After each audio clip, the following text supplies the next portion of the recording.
peaceful land, where life and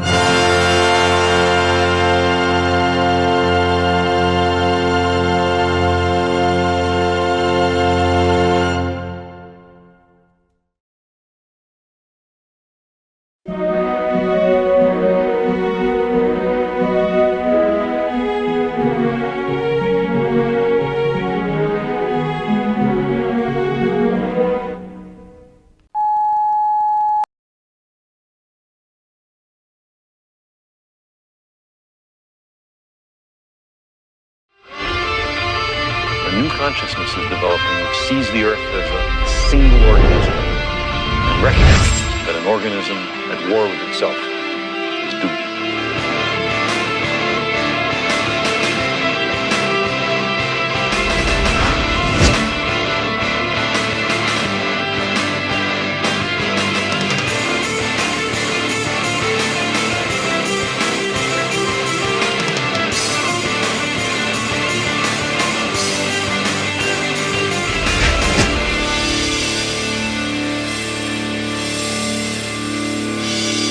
We are one planet.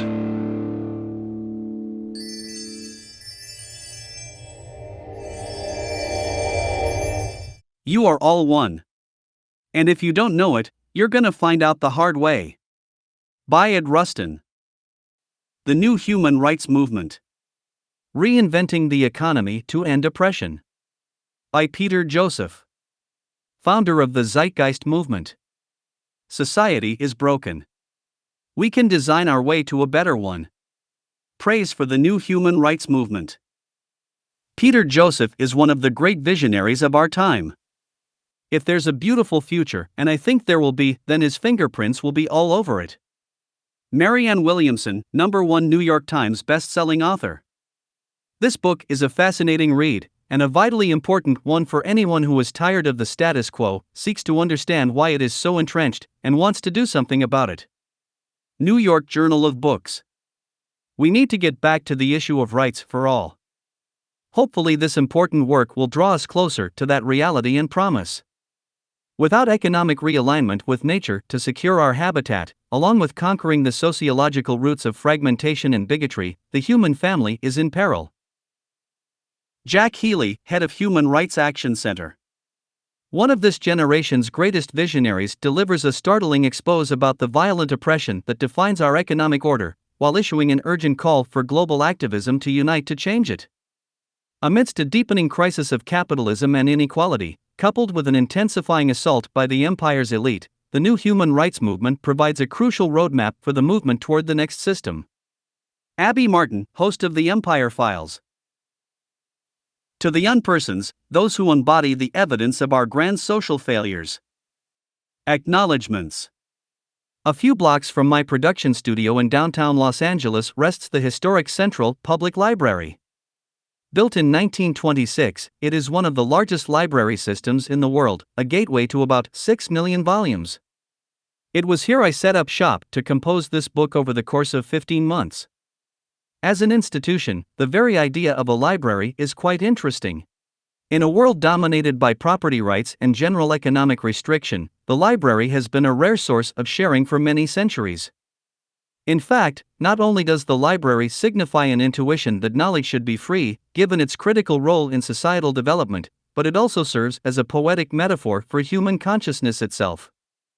Astronomer Carl Sagan, referencing the destruction of perhaps the grandest library in human history, the Library of Alexandria, some 1,800 years ago, wrote, "It was as if the entire civilization had undergone some self-inflicted brain surgery, and most of its memories, discoveries, ideas, and passions were extinguished irrevocably." I find great solace in such a socially connected perspective. It hints at the truth of the human condition. Understanding the social nature of human development, a dynamic interplay of what could be called our group mind, makes a healthy mockery of the egoism and proprietary neurosis all too common in modern culture. Fueled by a socio-economic condition that financially and through accolades of success rewards individual action while ignoring the social process that led to that action, we remain stuck in a very immature place. The fact is, world society as we know it is a purely social consequence, ultimately cultivated by a process of sharing. The library, in all its ancient glory and hidden intuition, signifies this deeper wisdom. As such, and as cliched as it may sound, it is to this process I acknowledge credit of this text. This is not to dismiss the many people past and present who have had a direct influence on this work's creation, but to embrace them all in their proper context. I, like them, am just a link in a chain.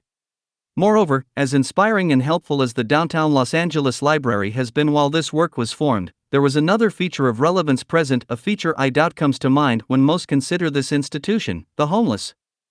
With about 80,000 homeless on the street each night in Los Angeles County, the libraries have served as a common refuge. It is here where the homeless can escape summer heat, use a bathroom, drink from a water fountain, and even use a computer. It took me some time to gain perspective of just how many homeless and poverty-stricken people there were on any given day, but their presence was overwhelming. Yet, at the same time, in an eerie way, they also didn't exist at all. They moved like shadows or ghosts that the general public and workers simply ignored. As it is on the street, where the more fortunate glide along with barely a passive acknowledgement of these fixtures of human dispossession, the homeless and destitute exist in a rather dismissed, ignored, and forgotten universe. To invoke George Orwell, they are a type of the unpersons. As I sat each day surrounded by people who effectively don't exist in the eyes of society at large, I began to understand that the homeless and poor are really walking threats to the way most wish to think about the world. They are threats to the way most wish to think about themselves. They are society's black mirrors, reflecting the vast denial of our human incompetence. To acknowledge them is to admit a tragic fault. Consequently, people go out of their way to pretend those ghosts lurking about them really don't exist at all. And so it is to these people that I extend my acknowledgement. The homeless in that library served as a daily reminder of what is at stake, further inspiring my need to help understand and fix what continues to go horribly wrong in this world. Preface. As playwright George Bernard Shaw eloquently put it, the single biggest problem in communication is the illusion that it has taken place. The depth of this statement took a while for me to understand. Over the course of the past decade, my professional work in film, television, and online media has, to my humble amazement, been experienced by roughly 250 million people and translated into more than 130 languages. I have spoken in a dozen countries, given hundreds of hours of interviews and expositions via radio shows and podcasts, and answered literally thousands of questions from people concerned about the state of society. Yet, in my various attempts, effective communication is still something of an ongoing experiment, especially when it comes to the content presented here. Naturally, any idea, theory, or proposal is only as valuable as how well it is relayed. Each individual is a complex mix of rational thoughts and convoluted biases. There is a threshold of rationality when it comes to the human condition, and I state this not from a paternalistic standpoint but from the standpoint of just another flawed, emotional mind. True intelligence is self-awareness, including a sense of just how wrong you likely are most of the time as a result of your biases. As with any educational content, the more controversial the subject matter, the more difficult the communicative challenge. And there isn't anything more controversial than questioning culture itself. Being the social creatures we are, our very identity is linked to the values and traditions that surround us. This gravitation is largely out of our control. Hence, questioning culture and its norms invariably turns the question to oneself. This is delicate territory, no doubt. Contemplating this problem led me to the context of this work, as inspired by the writings of Frederick Douglass. Frederick Douglass was born into chattel slavery in the American South in the early 19th century. After escaping to freedom in the North, he became one of the most outspoken and effective leaders of the American abolitionist movement. His work led me to recontextualize my activist focus under the umbrella of civil or human rights. Douglass's literary style itself was also influential. His writing is deliberate, incisive, and motivating. There is idealism and yet pragmatism existing at once. So, not only do I hope the core argument of this work will be properly embraced as an extension of the global abolitionist movement, I also hope it will be as efficient in form and tonality as I found Douglas's literary expression to be. As for detail, much here has been necessarily generalized in an attempt to be concise and accessible. The caveat, of course, is that I have made assumptions about what readers may or may not already be familiar with. While I have done my best to avoid unnecessary complexity, tedious clarifications, and fringe terminology, there is only so far one can go before generalizations become self-defeating. Given this, the reader is encouraged to review the source material in the endnotes. A great deal of care has been taken to anticipate unfamiliar subjects, providing rather extensive references to help further exploration and justification. A glossary has also been added to help with custom concepts and general clarity. In most cases, terms presented in italics are included in this glossary. Regarding form, the style here is a combination. Publishing interests originally requested not only a treatment on social justice, but also something of a memoir. This approach did not strike me as productive initially. First, it seems confusing to mix a serious treatment about socioeconomics with personal anecdotes. Second, in the past I have deliberately not talked about my life history or myself in any real way, as I generally find it inhibiting to an audience's judgment.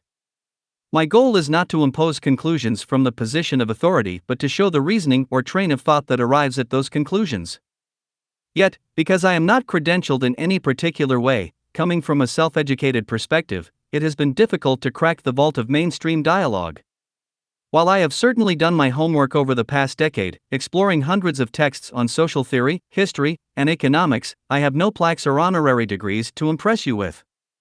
Given the emphasis our society places on perceived authority, the cynicism I often sense is not surprising. It is also natural that in our fast-paced, time-deficient world, most people simply want someone to tell them what to think. Yet there is a serious problem here, as there is a tendency by modern academia to perpetuate existing normative assumptions, especially when it comes to socioeconomic theory. Most people who rise through the ranks of orthodox higher education experience an almost inevitable process of indoctrination.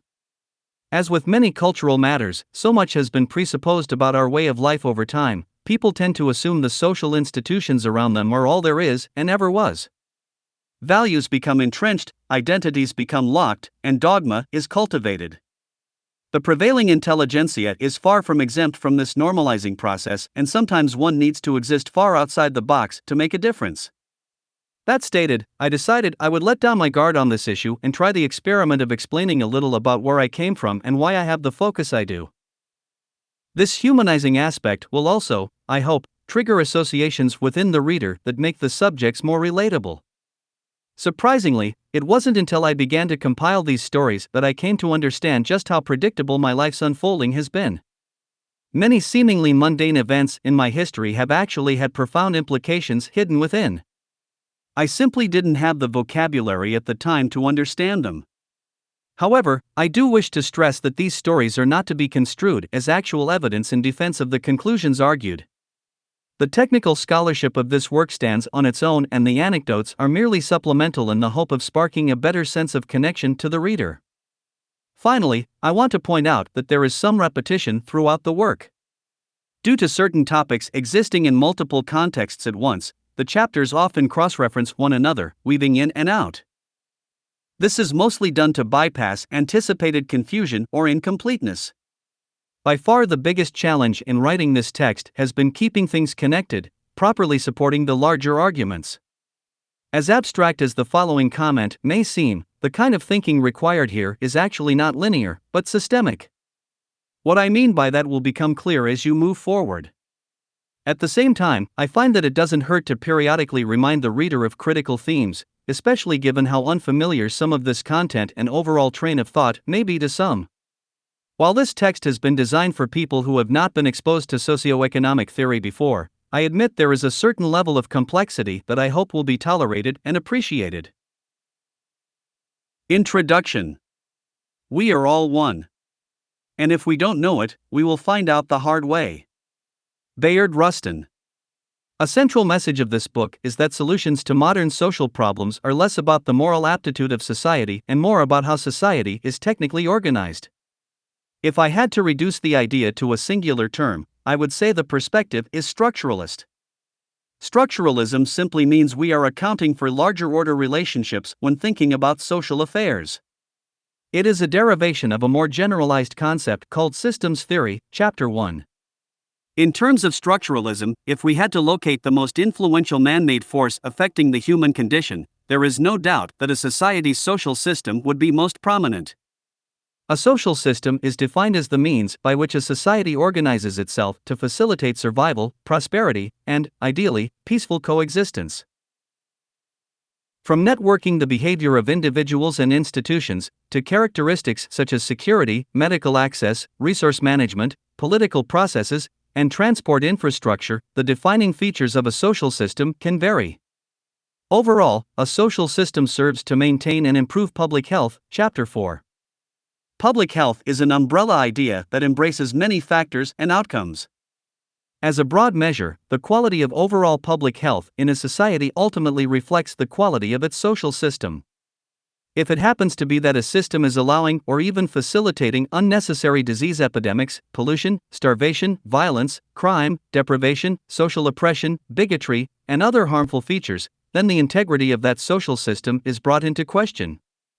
However, any challenge to the integrity of the system is really a challenge to the integrity of its core foundation, and that core foundation is economic. How a society organizes its resources, labor, production, and distribution is by far the most defining and influential feature of culture. This is why when people discuss social systems in general, they usually refer to them by their economic modes. Capitalism, communism, socialism, feudalism, mercantilism, and so on, each have specific economic properties that temper the entire social construct. The economic foundation of society is what determines not only the kind of political and social institutions it has, but also its dominant cultural values, Chapter 2. An example of the latter is the cultivation of consumerism. Consumer culture reflects a sociological adaptation to the structural needs of our prevailing economic mode. The most optimized state of market capitalism is one of high product turnover. Without this, economic expansion would not be possible in technical terms. Therefore, a culture that is motivated to buy and sell as much as possible is one favorable to the structure of a market economy, Chapter 4.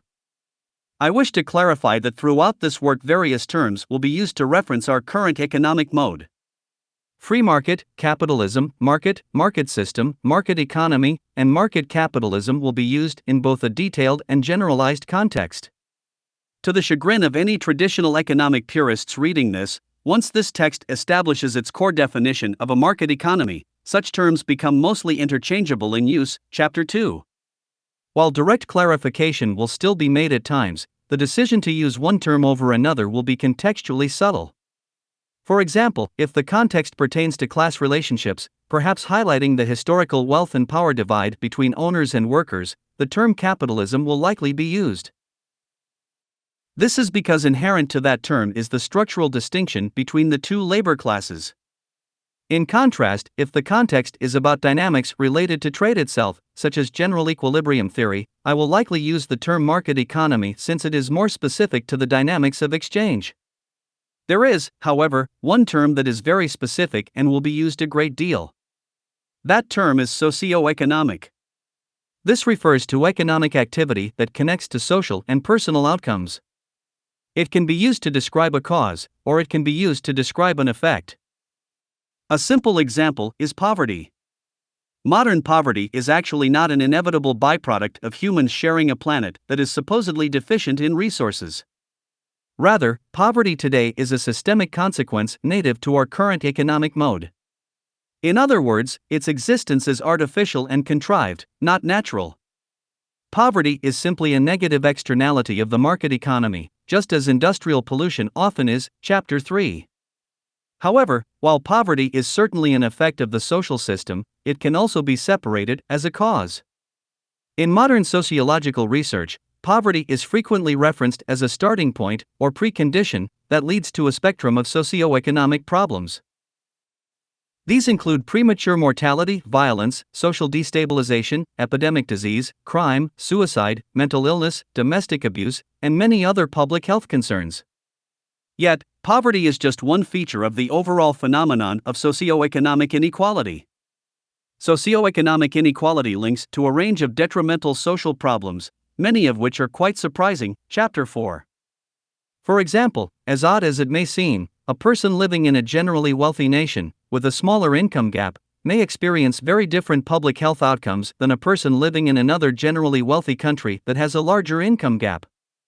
This statistically occurs even if those people have the same absolute income. The more economic inequality, the unhealthier a country's people are on average. Put succinctly, socioeconomic inequality is the greatest detriment to human health and social stability in the world today. It is a systemic problem that has far-reaching consequences. The new human rights movement is about ending it or coming as close as we possibly can. This is not to ignore other issues of social injustice such as racism, discrimination, or xenophobia, nor is it to bypass growing socio-ecological problems such as biodiversity loss, climate change, water pollution, and other problems that will harm the poor of the world long before the rich. Rather, the new human rights movement serves to unify these issues. While a fragmented focus has been required in pursuit of social and environmental justice historically, there is a dominant through line that has consistently been missed or ignored. That through line is that almost all forms of social oppression are rooted in socioeconomic inequality. And most forms of destructive environmental destabilization are rooted in the essential nature of our economic mode.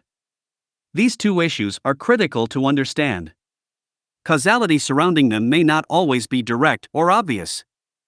As will be discussed, our minds have a hard time understanding extended chain reactions. We tend to think in a very proximal sense rather than a systemic one. Chapter 1. This means when we see, for example, a company polluting a water supply, hurting a local population, we tend to blame the company, ignoring the larger structural pressures that may be occurring beyond that company, motivating or even coercing its decision to pollute. The bottom line is that when we trace the systemic chain reactions of our most detrimental social problems, we almost invariably end up at the doorstep of the economy. If we expect to achieve new levels of prosperity, peace, and social justice on this planet, while also stopping or reversing many detrimental trends currently on pace, then it is about time we started to expand our sense of possibility. While the future has yet to be seen, it is safe to say that a business-as-usual scenario can only lead to increasing social problems at this stage of social evolution. While we have seen great strides over the past 200 years, the value of those strides is only as good as our ability to maintain them. Social and ecological trends now show not a path toward further prosperity, but a path toward social destabilization and an overall public health crisis. Chapter 5. I wish to reiterate that the real issue of concern today isn't moral, it is structural. It has little to do with people's general, day-to-day intent and everything to do with the organizing framework of global society. All the best intentions in the world are not going to stop the existing and emerging problems as long as the current socio-economic framework remains unaltered. What we have today is an increasingly incompatible social system, clashing with a world very different than the one it evolved out of. While it is convenient to assume that we humans, as smart as we are, will naturally adapt society to new requirements, given current trends, this very well might not be the case. In the same way the abolition of abject slavery or apartheid didn't occur through polite, rational conversation, at no time has the march toward social equality and rational societal adjustment been fluid. As will be detailed, the character of our social system favors preservation and elitism. Chapter 3. Social dominance and the facilitation of social control and oppression is structurally codified in the system, a normative function born from its inherently competitive, scarcity-driven ethic. Given this, the odds of any kind of easy transition are slim. That is because those with great power and wealth, those who have been rewarded greatly by the system, naturally find cognitive dissonance with the idea of altering the very mechanism that has rewarded them so disproportionately. In the words of Frederick Douglass, power concedes nothing without a demand. It never did and it never will. Find out just what any people will quietly submit to, and you have found out the exact measure of injustice and wrong which will be imposed upon them. Therefore, the need for social movement on the global scale, with very specific and strategic plans to shift the social architecture, is now critical to progress. These needed adjustments have already been made clear by both modern trends in economic or productive means and the sociological and ecological revelations presented by contemporary science.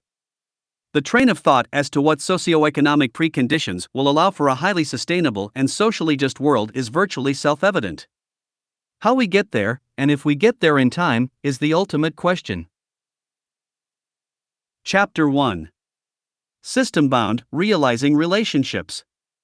Whatever affects one directly affects all indirectly. For some strange reason, I can never be what I ought to be until you are what you ought to be. You can never be what you ought to be until I am what I ought to be. This is the interrelated structure of reality. Dr. Martin Luther King Jr. When I was 11 years old, I was assaulted by a young black teenager who stole the expensive new bike my mother had recently bought for me. The gift was fairly rare, likely provided out of guilt from my parents' recent divorce. At that time, I was living with my father in a poor urban area of Winston-Salem, North Carolina, having moved there from a more rural setting years before. The region was a strange mix of subsidized housing projects and large, circa World War I Victorian homes in bad repair. It was basically the outcome of what some have termed white flight from the decades prior. During more racially turbulent times in America, Caucasians migrated en masse from the cities to the suburbs. The end result was economic stagnation in the regions left behind. While the demographic in the area varied, my Italian-German family was certainly in the minority. Running home after the attack, bruised and traumatized, I was relieved to find my older brother. In my emotional state, I explained the situation. Furiously, protective of his younger sibling, he grabbed a golf club and dragged me out the door and into the car. Speeding around the neighborhood, we ended up in a crowded mall parking lot. Near the top of a hill, I noticed the silhouettes of a couple of young kids, work ing their way up on their bikes against the setting sun. One of the bikes appeared to have the same spoke structure as mine, but I wasn't sure. In my delirium, I really wasn't able to make much sense of anything. "Is that him?" my brother demanded. I didn't know and shied away from any further pursuit. I just wanted it all to end. When my father came home from work, I could sense his outrage as he examined me. As a second-generation Italian immigrant raised in New York poverty, he had a deep culture of family protection and honor ingrained in him. As in the clichés of Italian vengeance popularized in Hollywood mafia films, I could sense his overwhelming need to do something about what had happened to me. This sense of retribution was gestural. After all, it was just a kid, and no one was going to hunt him down and harm him. The police were notified, and a general lookout for the young man went on for a few weeks. Though he was a minor, his being arrested, prosecuted, and penalized would have been the common path of what we call criminal justice in the United States. He was never caught, however. As I will explain in a moment, I'm glad he wasn't. Systems theory. I have set up this childhood story to contextualize a series of observations. Before I begin, however, let's review a tool needed to frame this assessment, something called systems theory. Systems theory was made popular by biologist Ludwig von Bertalanffy in the late 1960s.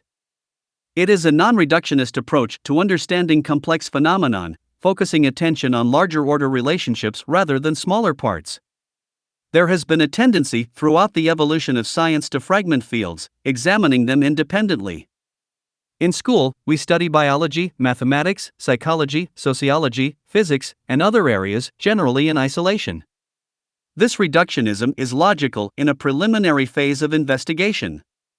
However, it becomes limiting if those fields are not eventually viewed in connection with each other, as they are in the real world. Systems theory highlights this need for inclusive comprehension in the search for causality in nature. Figure 1a.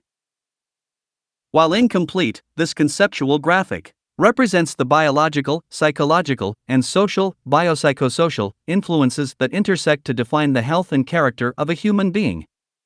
The larger context of ecology has been included to emphasize the total influence habitat has on all factors. As is the case with the study of the human body, understanding the singular properties of parts only, such as cells or organs, is incomplete. We need to understand how all those parts work together, producing the human being as a single system. Yet at the same time, the human body itself is not an island. It is also a falsely detached construct, as much as we are inclined to separate ourselves in consciousness. A human being is inclusive to the larger order ecosystem or habitat from which it evolved and upon which it relies for survival and health. It is also inclusive to our man-made social structures and institutions, such as political, legal, and economic traditions. The term biopsychosocial is commonly used in the public health community to embrace such mixed influences. As conceptualized in Figure 1a, our biology, our psychology, and the social conditions in which we live interconnect to define us as individuals. Who we are, what we think, and the quality of our health is a consequence of these influences. The figure includes a few listed examples. This attempt to delineate specifics is very general and incomplete. For instance, while genetics as a field of study is considered unique within biology, the broader notion of physiology can be used to embrace both biology and genetics together. Any attempts at hierarchies of this nature are rather ambiguous, as there is always overlap when we are trying to isolate attributes. Noted at the bottom of the figure, ecology has been added as a macro influence overall, basically extending the social component to the habitat. As will be explored further, our habitat and its dynamics influence our social and personal lives in complex ways. For instance, any large-scale environmental disaster could deeply affect our biopsychosocial condition. An earthquake that creates a water shortage in a city is an example. This could trigger social disorder, reducing public safety in terms of both poor sanitation and stress-induced crime. Those suffering from dehydration could suffer serious physiological harm. Likewise, a person genetically predisposed to anxiety disorder might have behavioral reactions that in turn negatively affect others. Some may become so desperate that they end up drinking unsanitary water, triggering the spread of disease. This would further increase negative social stress and other chain reactions. As expressed by this example, while the general idea of extended causality and interacting systems may be simple in theory, the technical, real-world dynamics are overwhelmingly complex. The main focus here is systems theory as related to sociology. Niklas Luhmann is a notable historical figure in this field and worth referencing. Luhmann basically reduces all social system phenomena to processes of communication. This makes sense since most all societal features, such as economy, law, politics, religion, and the like, are ultimately about human interaction. Each of these subsystems or institutions interconnect to define the larger order social system and its dynamics. This overlap between subsystems, such as how an economy can affect the well-being of a family, is termed an intersection by Luhmann. In this example, the intersection is between the needs of a family and the tradition of economic organization. He refers to everything outside of such interacting, or unifying, systems as the environment, with this environment housing the delineated, intersecting systems perceived. A simple analogy is to consider Earth in the void of space. Given the vast distances between celestial bodies, we experience the Earth as a closed system, composed of endless subsystems such as oceans, forests, and even the human species. In this analogy, space would be the environment, assuming we ignore the sun and other factors actually affecting Earth in an even larger relationship. Necessarily, the study of systems is a process of isolating them on some level, even though the intent of systems theory is the daunting task of comprehending the widest range of intersections, seeking as much unification as possible. How the human being intersects with his or her environment, whether social or ecological, is fundamental to all human sciences. A core observation is that we appear to be built with certain biopsychosocial propensities and expectations. In other words, we have hardwired aspects linking our biological and psychological selves to the social condition. We have evolved not only basic physiological needs but also psychological ones built around our social nature. Just as we completely depend on adults for survival in the first years of life, evolution has wired us for social connection and bonding in deep and profound ways throughout the life cycle. Youth development in general is no doubt the most critical phase of life. For example, in the 13th century, King Frederick II of Sicily conducted a wildly primitive experiment. Curious what the natural language of human beings may be, he commandeered some children from his kingdom and had them raised in complete isolation for years. Each child was given its own room and all the needs assumed required for survival, such as food, clothes, warmth, etc. However, no one was allowed to talk or communicate with them in any meaningful way. In the meantime, the king and his associates speculated on what language the children would eventually speak. Would it be Greek? Would it be Italian? Unfortunately, the experiment was inconclusive as all the children died of what is called stress or psychosocial dwarfism. Also known as Kaspar-Hauser syndrome, this is the phenomenon in which extreme emotional deprivation leads to endocrinological disturbances that harm development and can even lead to death. The same phenomenon has been witnessed with feral children, who are often abused through social isolation. Some of these children can never learn to speak, in fact, because the critical learning period for language attainment was also never utilized. In order to achieve healthy outcomes, there are things that should occur during child development and things that simply should not. If a child is severely abused or traumatized, there is an increased likelihood that that child will develop destructive tendencies as an adult or suffer health complications. In contrast, supportive emotional bonds can have powerful, long-term positive effects on children, even in infancy. For instance, caring for infants in very deliberate and physical ways has been linked to stronger immune systems. A prominent study conducted by Tiffany Field of the University of Miami School of Medicine found that simply touching premature infants each day in neonatology wards sparked growth hormone reactions that increased development rates by almost 50%, along with a host of other positive outcomes. Such findings coincide with a large body of research demonstrating the biological importance of positive human, or social, connection. Extending this logic, if aspects of adult well-being and behavior can be linked to childhood treatment, the question then becomes what factors or conditions set the stage for childhood mistreatment. Given the intersecting nature of things, both children and those responsible for them are subject to larger-order socioeconomic conditions. If those conditions aren't supportive to such nurturing, then we have a problem. For example, if a family lives in extreme poverty, the kind of social and material support needed to raise children properly simply may not be possible. It is here where the term precondition is worth introducing. A precondition is defined as something that comes before or is necessary to a subsequent result. For example, a precondition to driving a car would be obtaining a driver's license. Medically, the term is used to denote factors that may lead to a statistically probable result, such as smoking tobacco leading to lung cancer. Sociologically, the term is used the same way. As opposed to individual health, however, the context is public health, health outcomes occurring on a population level. For example, as will be discussed in detail in Chapter 4, poverty is highly determinant of many negative outcomes, including child abuse and neglect. While society tends to view parents as the starting point of these problems, as does the legal system, this inclusion of social preconditions extends the chain of causality. For example, researchers at the American Academy of Pediatrics directly linked an increased unemployment rate to child maltreatment. In this case, this precondition, unemployment, is being correlated to child abuse or neglect. Unemployment does not literally cause child maltreatment, but rather there is a statistical correlation between the condition of unemployment and chain reactions linked to it. Extending the example, the precondition of unemployment has actually been shown to correlate to a wide array of problems. In the United States, between 1991 and 2000, the annual unemployment rate went from 6.8% to 4.8%.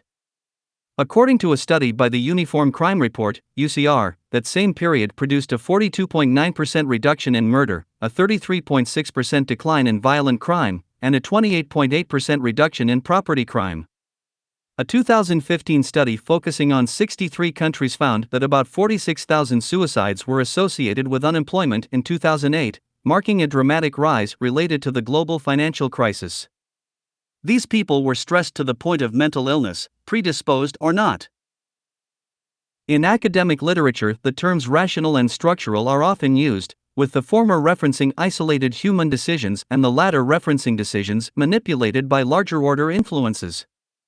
Such structuralist correlations linking environmental preconditions to behavior and health are also replete throughout modern sociological and epidemiological literature.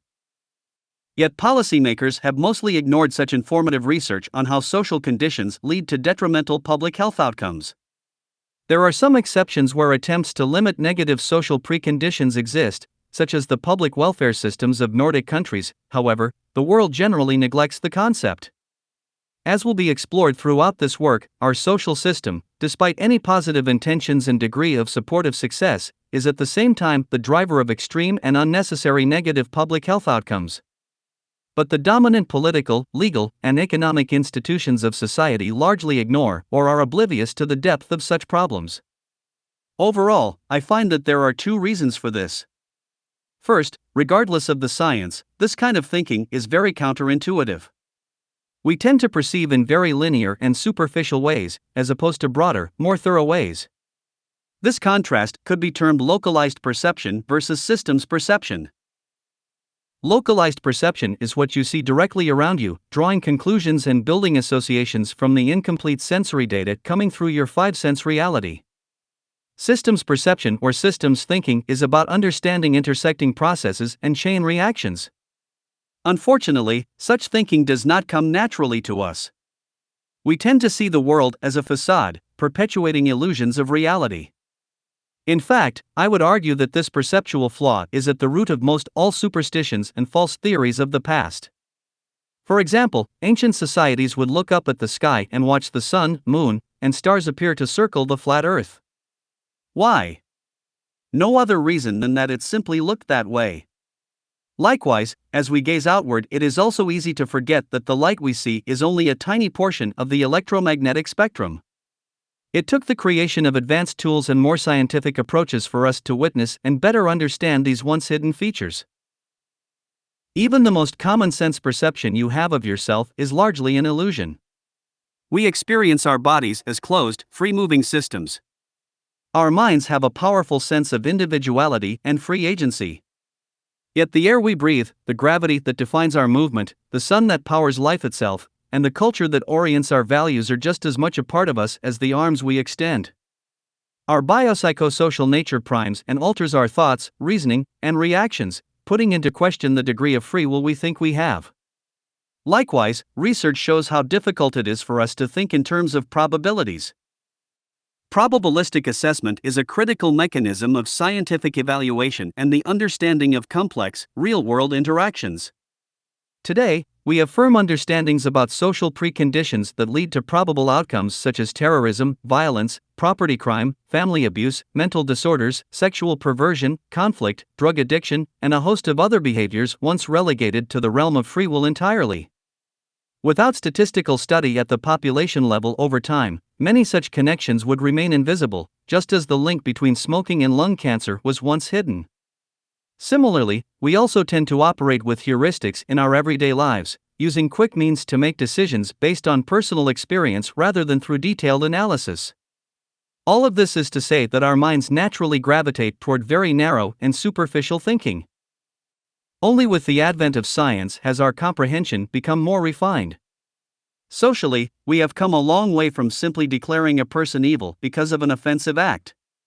Today, we have a better understanding of the systemic preconditions that create aberrant human behavior as a chain reaction. As time has moved forward, we have continued to improve our tools and models, refining our understandings, just like we finally realized that the Earth was not flat and the Sun did not orbit around it.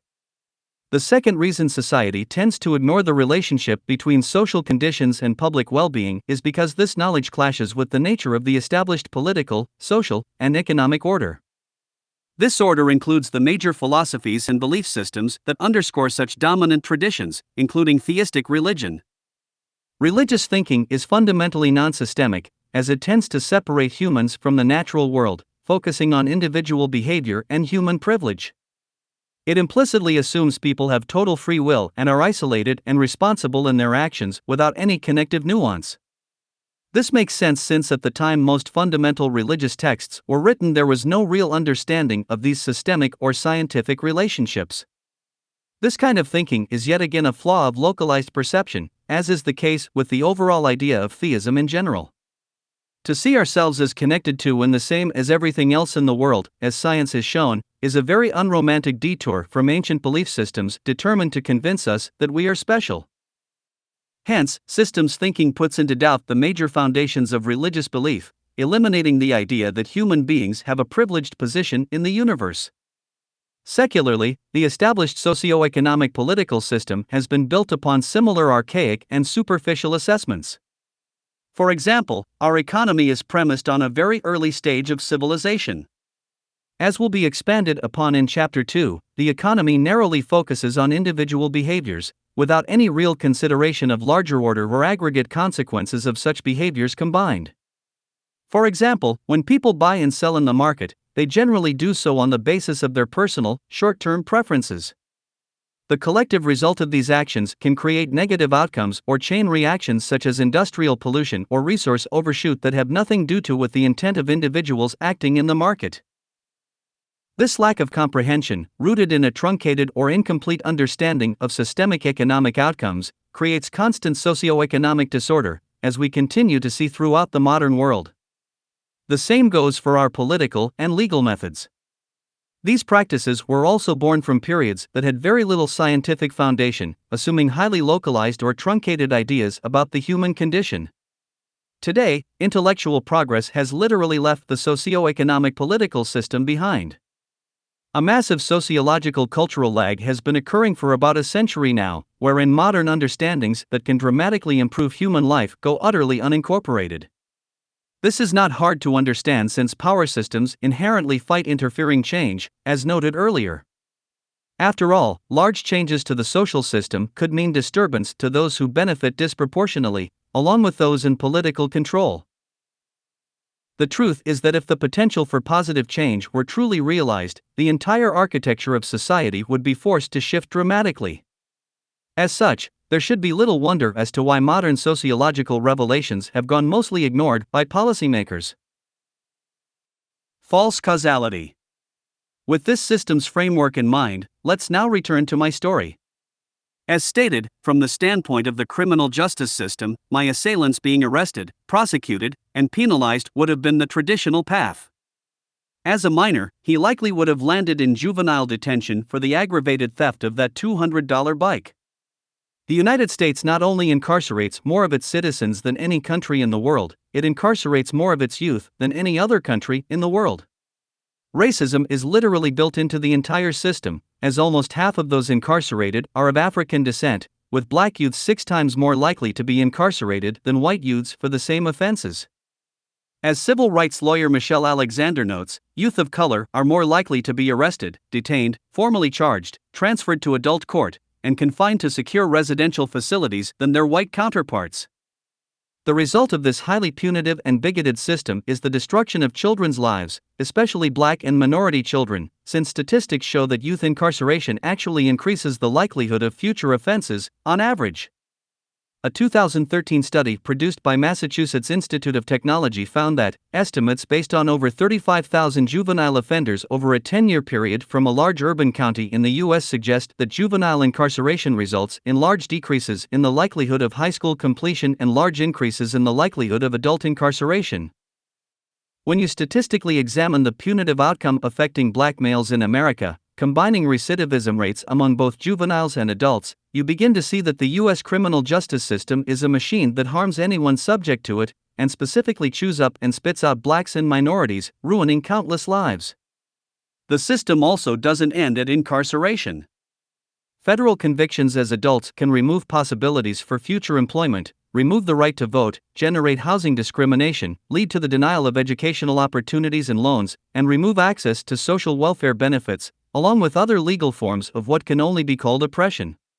In light of these statistics, coupled with how the peak of this highly punitive approach was occurring in the early 1990s as far as juvenile arrest and incarceration are concerned, I can honestly say I'm glad my offender wasn't caught. While I certainly didn't enjoy his pummeling or the loss of my bike, the probability that his life could have been set on a path of destruction through a barbaric and structurally racist criminal justice system is much more offensive to me. Kids make mistakes and a great deal of compassion is needed to correct them. The U.S. criminal justice system has proven not to be a means of reform but rather a mechanism to exacerbate many problems. Also, since the system has been shown to actually breed violence, as will be touched upon in a moment, it's possible that other people could have been victimized as a result of his exposure to such punitive conditions.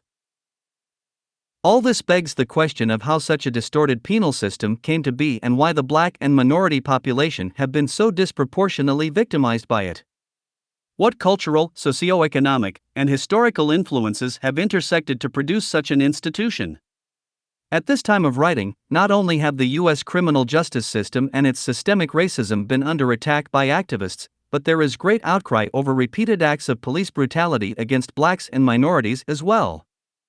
Organic grassroots organizations such as the Black Lives Matter movement, coupled with older, more established rights groups such as the ACLU, American Civil Liberties Union, and NAACP, National Association for the Advancement of Colored People, have made these concerns a top priority in public appeal. Of course, the efficacy of any policy proposals can only be as good as the cause and effect understood. To consider this further, let's first review the basic premise of criminal justice itself. While approaches vary from country to country, the idea that operant negative conditioning will deter unwanted behavior is the central theme. In other words, punishment or the threat of punishment is the assumed means of control. While the term rehabilitation is often used in regard to incarceration or parole, it's hard to take that term seriously when the mechanism is mostly punishment.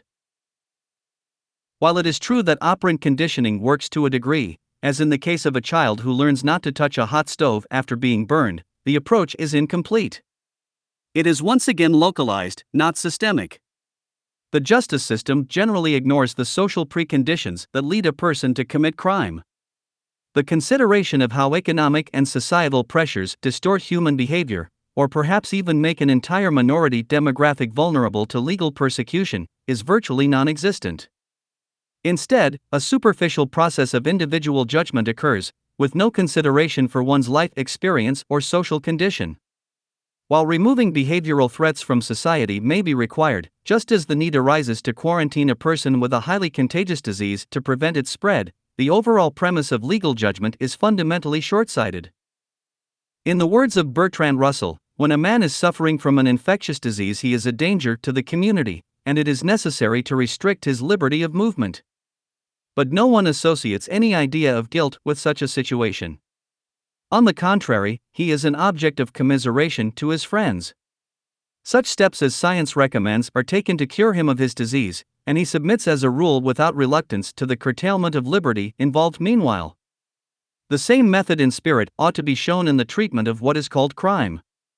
Such a medical or public health perspective is mostly missing in legal practice, especially in the United States.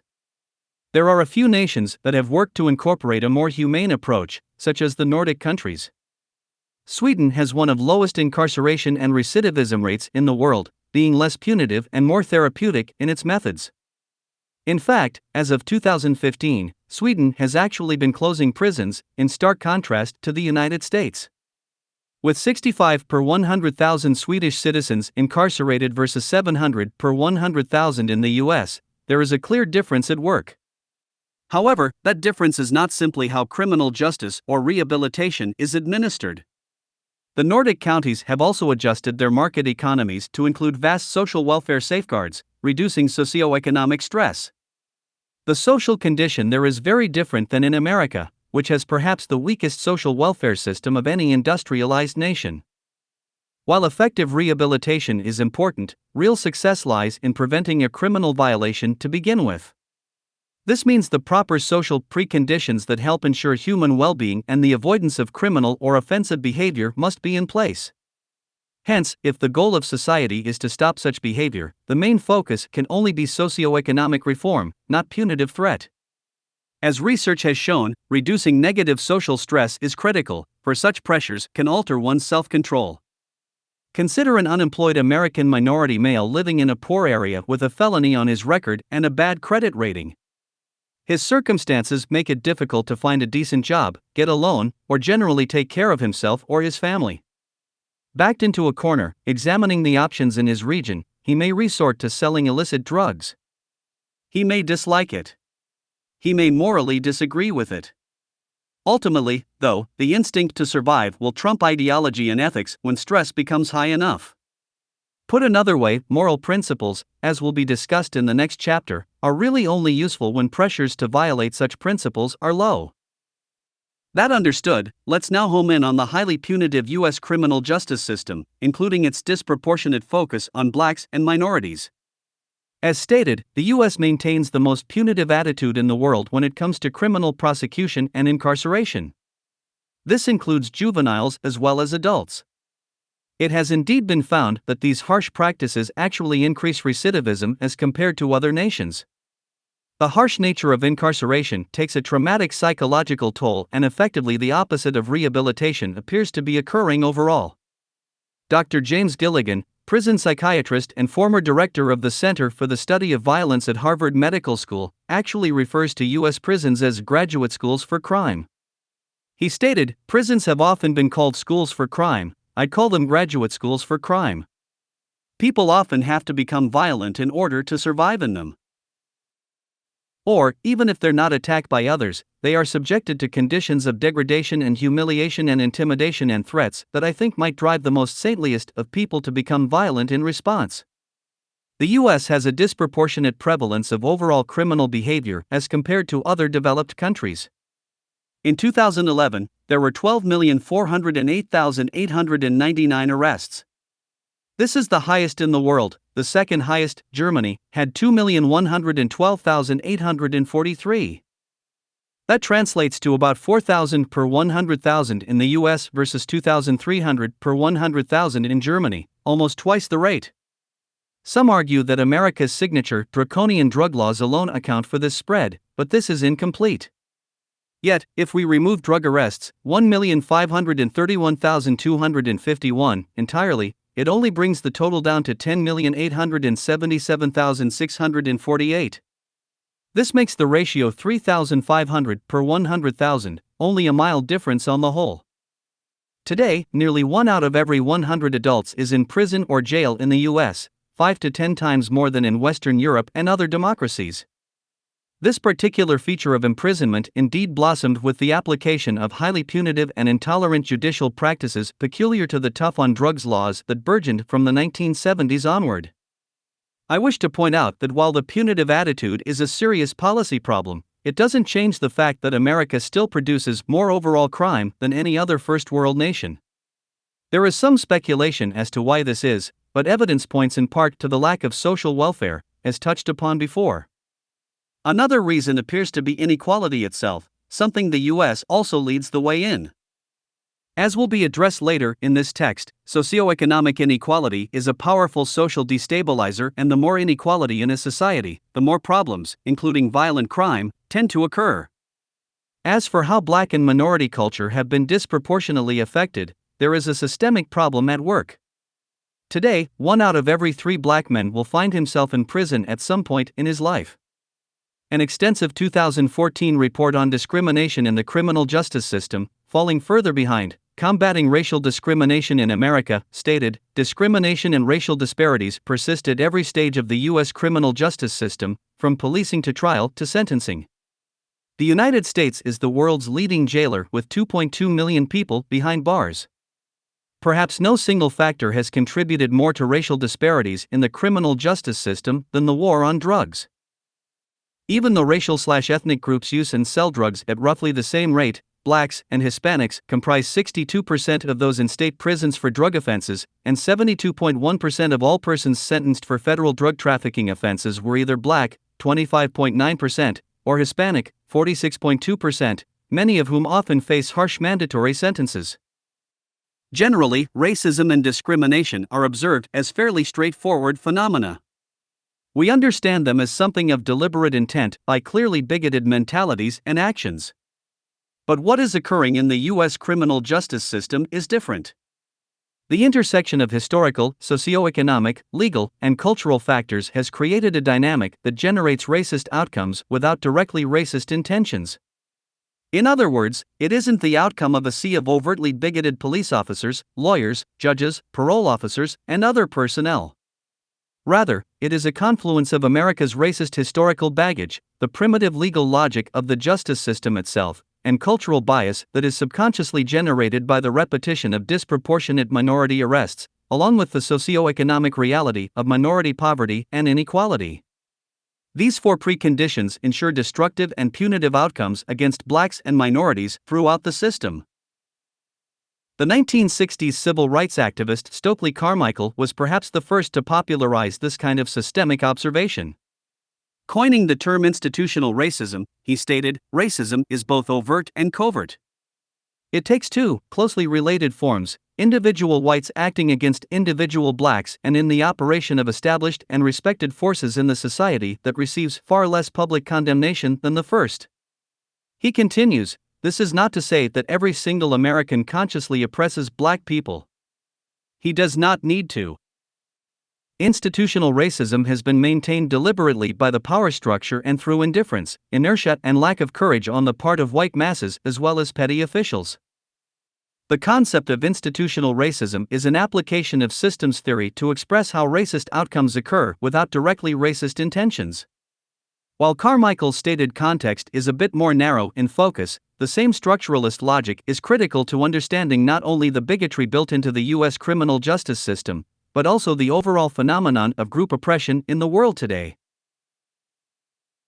Systemic racism. As will be discussed further in Chapter 3, there is a kind of structural bigotry in society that links to our economic system. As in the prior case study, trying to understand the systemic factors that have culminated in a bigoted criminal justice system in America, the economic attribute is to be found as powerfully influential. The other factors mentioned, legal, historical, and cultural, actually all link back to political economy as well, both in the present and in the past. As for the historical relationship specifically, while many countries employed abject slavery long ago, the focus on race-based slavery, with the condition of servitude even passed from parent to child, was fairly unique to the emerging U.S. of the 17th century. This set in motion a cultural divide that differs from such divides in other nations. The long-term result is a turbulent process of societal integration. From abject slavery to segregation to the spectrum of civil rights abuses, the racist baggage of U.S. history is visceral and entrenched. And as much as many assume or demand a colorblind society in the 21st century, the truth is that American culture is still trapped in a systemic unfolding that goes back centuries. Yet seldom does one ask how race-based slavery came to be. The prevailing view often taught in elementary school is that white Europeans enslaved black Africans because they simply thought Africans were inferior. While the idea of white superiority is certainly documented, especially during the late 19th and early 20th century with blacks deemed natural slaves through what is now termed scientific racism, this isn't the real origin of American slavery. Rather, American slavery was a market-based economic decision to secure cheap labor and profitable investments. In the words of sociologist Robin M. Williams Jr., in a very basic sense, race relations are the direct outgrowth of the long wave of European expansion, beginning with the discovery of America. The resulting so-called race relations had very little to do with race. Initially, it was historical accident that the peoples encountered in the European expansion differed in shared physical characteristics of an obvious kind. But once the racial ideologies had been formed and widely disseminated, they constituted a powerful means of justifying political hegemony and economic control. While eons of slavery have been common by way of war, conquest, or debt, justification by physical appearance alone was little practiced until the time of the American colonies. Upon settlement, white European indentured servants were mostly used. However, they had fairly short multi-year terms and became limited in number as time went on. Eventually, African slaves were sought when it was obvious they were better business investments than the indentured Europeans. As explained by Professor of Sociology William Julius Wilson, the conversion to slavery was not only prompted by the heightened concern over a cheap labor shortage in the face of the rapid development of tobacco farming as a commercial enterprise and the declining number of white indentured servants entering the colonies, but also by the fact that the slave had become a better investment than the servant. As life expectancy increased, resulting from the significant decline in the mortality rate from disease, planters were willing to finance the extra cost of slaves. Indeed, during the first half of the 17th century, indentured labor was actually more advantageous than slave labor. During the initial stages of African slavery in the colonies, racial bias wasn't much of an issue. Black slaves worked alongside white indentured servants as equals. They even intermarried and had common social distinctions. This was before the artificial construct of race was legally created. As detailed by civil rights professor Carter A. Wilson, color prejudice against Africans was rare in the first two-thirds of the 17th century. Legal distinctions between black slaves and white servants did not appear until the 1660s. At first, the plantation owners relied more on European indentured servants than African slaves. Initially, attitudes and behavior toward the African slave differed little from those toward the European servant, except that the servant served only a short term, usually 7 years, and the slave generally, but not always, served for life. Interracial marriages were common in the first half of the 17th century, and at this time they provoked little or no reaction. Christian status and Christian morals were important. Race was not. The true dawn of American racism was not slavery itself, but how the framework of slavery was eventually supported and justified. The full transition from temporary white servants to lifetime-bound black slaves started around the last half of the 17th century, with enormous population increases by way of the global African slave trade. Expanded commercial agriculture in the southern states specifically created demand. Around this time, public policy started to change with the specific interest to create division between existing white servants or poor whites and black slaves. Historian Edmund S. Morgan notes that Indians were also being enslaved and alienated in the same way, referencing the actions of a government assembly in Virginia. He stated, "The assembly deliberately did what it could to foster contempt of whites for blacks and Indians." In 1680 it prescribed 30 lashes if any Negro or other slave shall presume to lift up his hand in opposition against any Christian. This was a particularly effective provision that allowed servants to bully slaves without fear of retaliation, thus placing them psychologically on par with masters. It was this tactic of social division, separating black slaves from poor whites, that served as a form of security through hierarchical dominance, stabilizing the economic practice. Over time, various excuses for black inferiority were concocted. These ranged from being non-Christian heathens to being beasts of burden. This reorientation slowly generated a culture of bigotry and dominance that echoes to this day. So, in a sense, racism has effectively been a system reinforcer to optimize slave labor by way of sociological manipulation. Moving on to the legal relationship, the evolution of legal statutes in America has obviously included very racist decrees linking back to slavery once again. The interest in controlling the black population as conditions moved away from slavery has been obvious. By the time of Jim Crow laws in the late 19th century, segregation served this means, locking black society into certain areas, bound to grinding poverty and consistent political and economic oppression.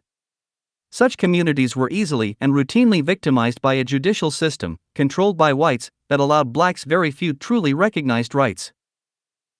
By the time activists were able to force alleviation of direct legal oppression by the mid-20th century, the sociological damage already done was substantial. Here you had a large, poverty-stricken minority population, isolated in poor regions with limited economic opportunities.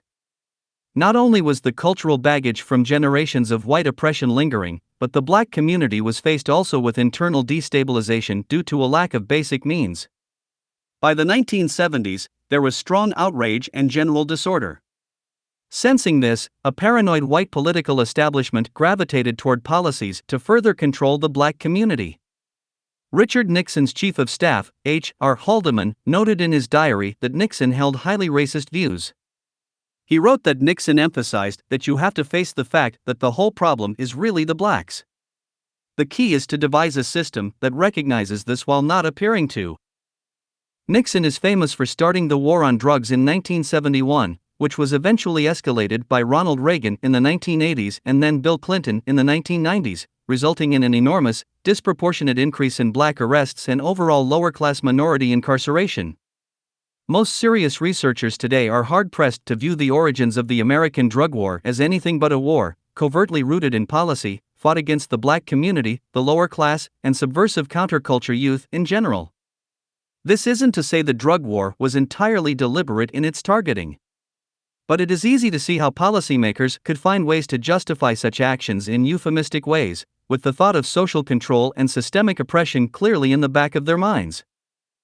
After all, During the time of the drug war's conception, the two great forces proving they could alter the political establishment were youth and minority culture. The 1960s had some of the most effective social and civil rights movements in history. It is not out of the question for the political establishment to see this subculture as a threat, seeking means to deflate its power. As will also be discussed in Chapter 2, such dominance patterns have been constant throughout social evolution for a long time.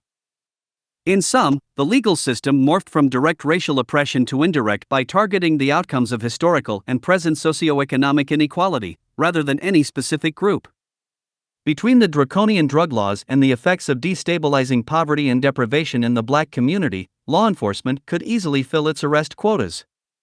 Racial profiling doesn't need to be police policy when all police see, day in and day out, is minority crime.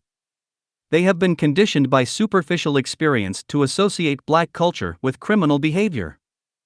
This association can be largely unconscious, in the same way the white community has grown to associate the young black male with crime due to decades of biased portrayals in the news media. Then we have cultural relationships. Returning to my story, after my attack, I found myself reacting nervously when I would see a man of color walk toward me on the street.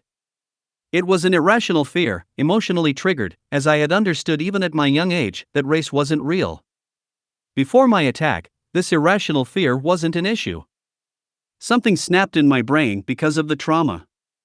While the effect went away after a few years, particularly when I attended a mixed-race, international art school from the age of 13 on, I realized later that it wasn't just the traumatizing attack that created the effect.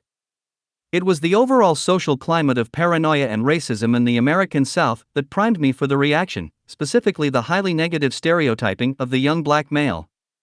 For instance, there was a popular television show in my youth called Cops. This show featured white police arresting poor black men constantly.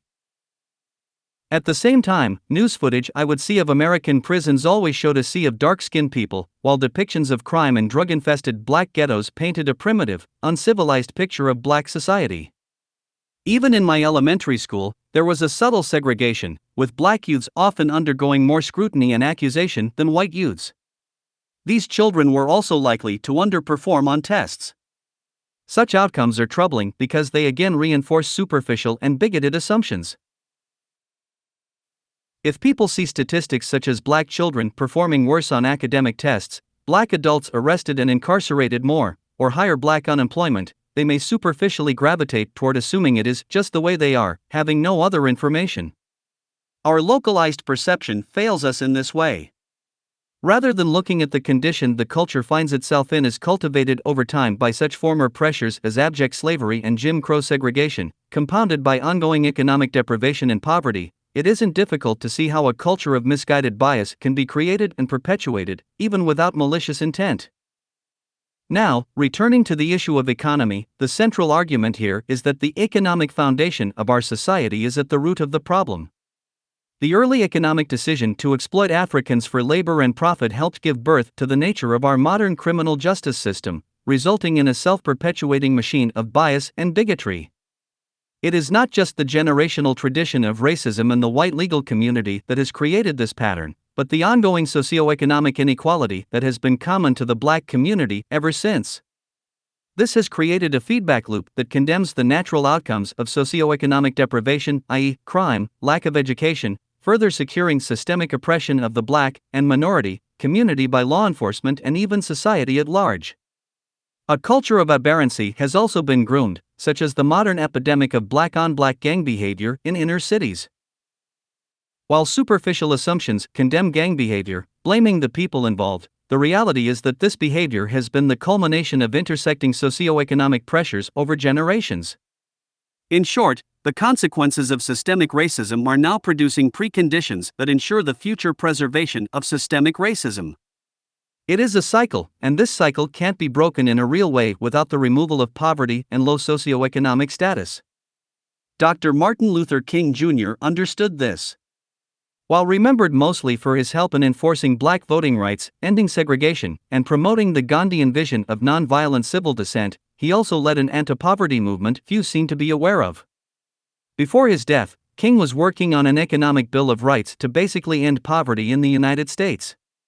He knew that all the prior civil rights successes to help black culture prosper would not be as effective if the perpetuation of poverty continued. The systemic consequences of poverty were too strong, preserving bigoted reactions and oppression. To put it another way, the black community, no matter what legal or civil rights it obtained, was still locked into a tragic cycle of discrimination, and poverty was the binding factor. King made his position clear in his final book, Where Do We Go From Here, Chaos or Community? He wrote, "We have come a long way in our understanding of human motivation and of the blind operation of our economic system. Now we realize that dislocations in the market operation of our economy and the prevalence of discrimination thrust people into idleness and bind them in constant or frequent unemployment against their will. The poor are less often dismissed from our conscience today by being branded as inferior and incompetent. We also know that no matter how dynamically the economy develops and expands, it does not eliminate all poverty." His solution was direct. Since the market system will unfold as it does, perpetuating its signature feature of economic inequality, the simplest approach was to install a universal minimum guaranteed income to counter it. He stated, "I am now convinced that the simplest approach will prove to be the most effective. The solution to poverty is to abolish it directly by a now widely discussed measure, the guaranteed income." He also added, in the same spirit, "For years I labored with the idea of reforming the existing institutions of society, a little change here and a little change there, but now I feel differently. You have to have a reconstruction of the entire society, a revolution of values. Universal minimum guaranteed income means each citizen gets paid to live, with no job requirement.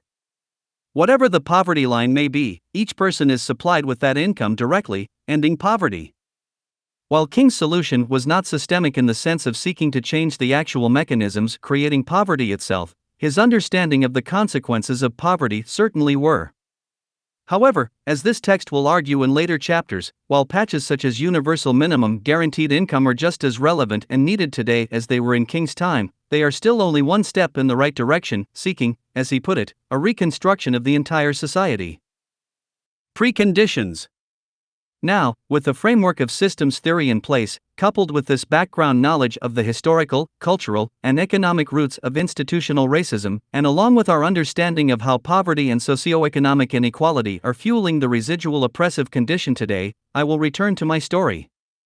Let's put ourselves in my assailant's shoes as a young black teenager existing as an extension of historical African American oppression. I would like to consider possible preconditions that may have guided him to commit the assault and theft. The first and most obvious precondition is poverty itself, a characteristic inherent to the neighborhood and, judging by his torn and dirty clothes, likely his economic state. Perhaps he needed the bike for transport or wished to sell it for money. These are fairly obvious and common considerations, so I won't belabor them. A second, less obvious possibility could be an interest in social status. It was clear that the bike was of high value and, as we all know, appearances are given great weight in modern culture.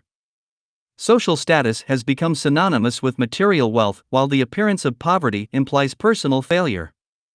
Interesting studies conducted on class inequality found that high status, or high-priced, goods are of more interest in places with larger wealth gaps between the rich and poor. Such research also notes how people in a more unequal region, closely witnessing material wealth outside their reach, are more prone to risky behavior to fit in or try to match other status symbols. Psychologists have referred to this as wealth signaling or conspicuous consumption. On one end, we see strained purchases of high-status goods that have little to do with real human need by those who simply cannot afford them, including people going into debt simply to keep up appearances. On the other end, we see violent crimes of material lust, such as a teenager killing another for a pair of high-dollar sneakers or an expensive designer jacket. Underlying this tendency, as touched upon earlier, is our deeply social nature. Generally feeling connected, respected, and accepted by others to some degree is not a subjective preference, it is a hardwired emotional requirement for good health. How this expresses itself may be tempered by an individual's characteristics, but it is generally a universal phenomenon. Being without a sense of social inclusion, humans can become neurotic, just as our non-human primate brethren have also been shown to do in controlled experiments. As independent as we may feel, social connection is a deep need, built directly into our evolutionary psychology. If connection is not obtained, imbalance and biological psychological distortion can occur. The effects of exclusion, disrespect, and overall social class hierarchy can produce a spectrum of negative outcomes. Feelings of being marginalized or of having lesser value than others have been correlated with mental illness, violence, crime, heart disease, and a host of other public health issues. It is just as much physical as it is psychological, meaning people can be in social settings but still feel excluded owing to status perception and other influences. The materially obsessed consumer behavior we see today is really less about a given item's purpose and more about what that item means in terms of societal bonding. In effect, mere wants have been artificially turned into emotionally demanded needs by the drive for social inclusion.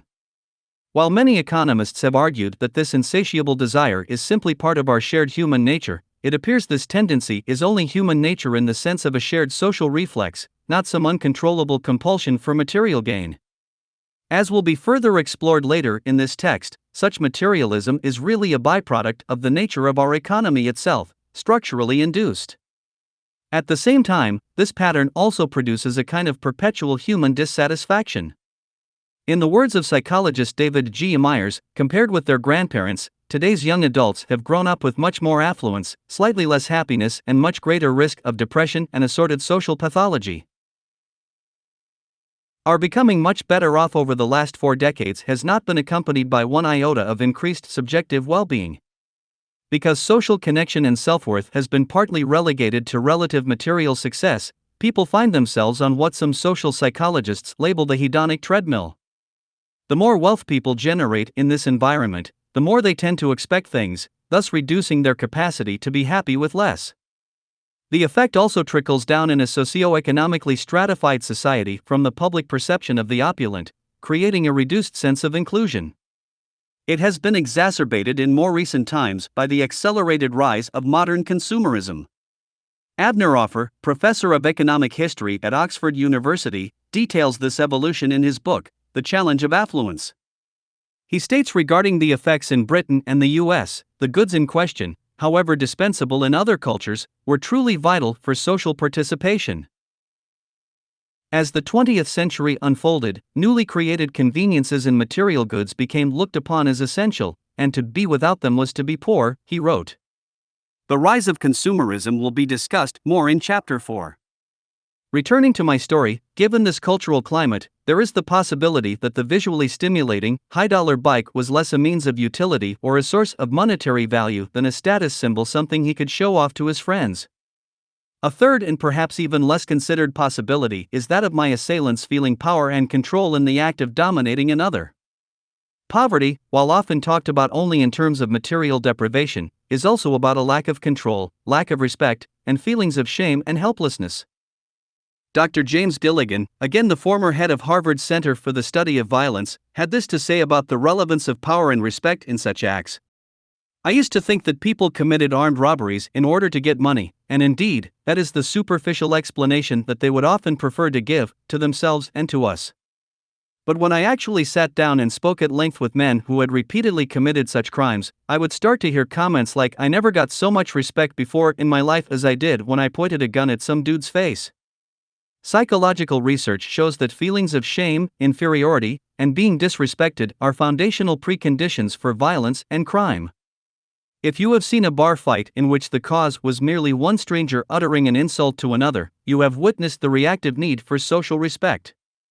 Because status is linked to material success in modern society, growing income disparity translates into a self-worth disparity. Therefore, it is no mystery that feelings of inferiority, shame, and humiliation are staples of modern culture. There is strong epidemiological evidence that correlates the amount of violence in a region to the amount of class inequality. Gilligan and others have concluded that the broadest predictor of violent behavior is socioeconomic inequality itself. This is due not only to the material deprivation of poverty, but the stressful feeling of shame related to simply being lower in perceived status than other people. Studies also show this pattern with our non-human primate brethren. In strict hierarchical baboon troops of Africa, chain reactions of upper to lower status abuse have been observed. First, a dominant baboon strikes and humiliates a subordinate. The subordinate, knowing he cannot strike back, turns to strike his own subordinate to release the angst or save face, and on down the line it goes. These primate dominance reactions, often termed displaced aggression, mirror patterns in the human population, such as domestic abuse. Studies of husbands beating wives and children often find triggers related to job problems or other sources of emotional stress, ego loss, and feelings of inferiority. Sourcing a range of studies, domestic violence researchers Van Wormer and Roberts state, low economic status of men and the inherent stress of trying to eke out a living can also be a factor associated with violence, most likely in the form of displaced aggression by the husband onto the wife. Investigation of correlates of domestic violence found that the strongest contextual risk factor for intimate partner homicide is an abuser's lack of employment.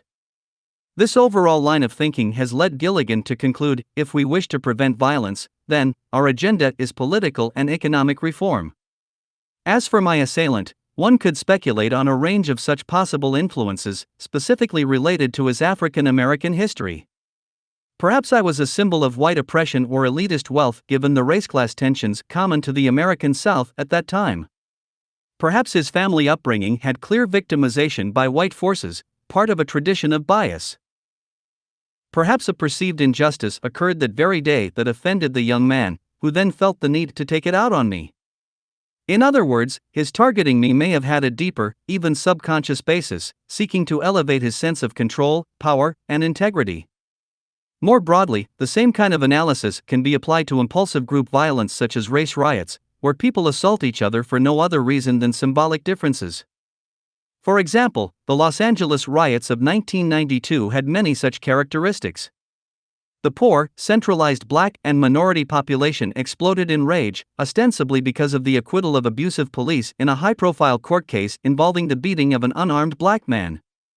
Yet many sociologists today source this rage to the poverty and oppressed socioeconomic conditions inherent in the community, with the acquittal of the white police merely a trigger for pent-up anger. In the words of sociologist Joel Kotkin, this wasn't a race riot, it was a class riot. Problem solving. Mohandas Gandhi was clearly aware of the influence societal structures have in shaping values and outcomes. He is famous for saying, "Poverty is the worst form of violence. It little matters to me whether you shoot a man or starve him to death by inches." This implicitly criticizes the existence of class inequality and its systemic effects. His view is unique as it alludes to a subject that will be discussed in detail later, something called structural violence. Structural violence, meaning preventable violence resulting from human-generated institutions, is an all-encompassing kind of indirect harm. In our localized sense of experience, we tend to think of violence as a direct, human-to-human affair, not a systemic outcome that tends to mask its original source. Stokely Carmichael also alludes to this systems-based view in the context of institutional racism. He wrote in 1967, when white terrorists bomb a black church and kill 5 black children, that is an act of individual racism, widely deplored by most segments of the society. When in the same city, Birmingham, Alabama, 500 black babies die each year because of the lack of proper food, shelter, and medical facilities, and thousands more are destroyed and maimed physically, emotionally, and intellectually because of conditions of poverty and discrimination in the black community, that is a function of institutional racism. Norwegian sociologist and mathematician Johan Galtung, who was highly influenced by Gandhi, formally introduced the term structural violence in 1969 and has written extensively about it since. In his work, he defined Gandhi as a structuralist, stating, "Gandhi saw conflict in the deeper sense as something that was built into social structures, not into the persons. Colonialism was a structure and caste was a structure, both of them filled with persons performing their duties according to their roles or statuses. The evil was in the structure, not in the person who carried out his obligations. Exploitation is violence, but it is quite clear that Gandhi sees it as a structural relation more than as the intended evil inflicted upon innocent victims by evil men." As mentioned in the introduction of this book, this structuralist, systems-based worldview is deemed critical to effective problem solving. This fact applies not only to human behavior, but the spectrum of public health and ecological problems occurring in the world today. Any given problem, irrespective of its nature, will have systemic roots that facilitate or support it in some way. The question is, can those roots be changed to stop the negative chain reactions? This is not to argue that all negative outcomes can be eliminated or controlled by this approach.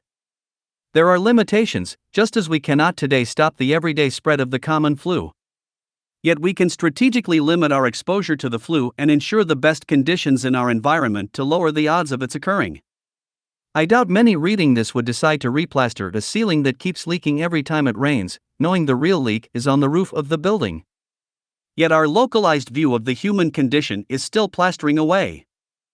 To stop the leak, we need to seek out and resolve root causes that continue to lead to social oppression, ecological disregard, and other influences that reduce human well-being. It has only been in the modern age that sociological research has provided powerful evidence of what's needed to resolve these problems. These new frameworks or models for understanding society must be applied if we expect to see true social progress.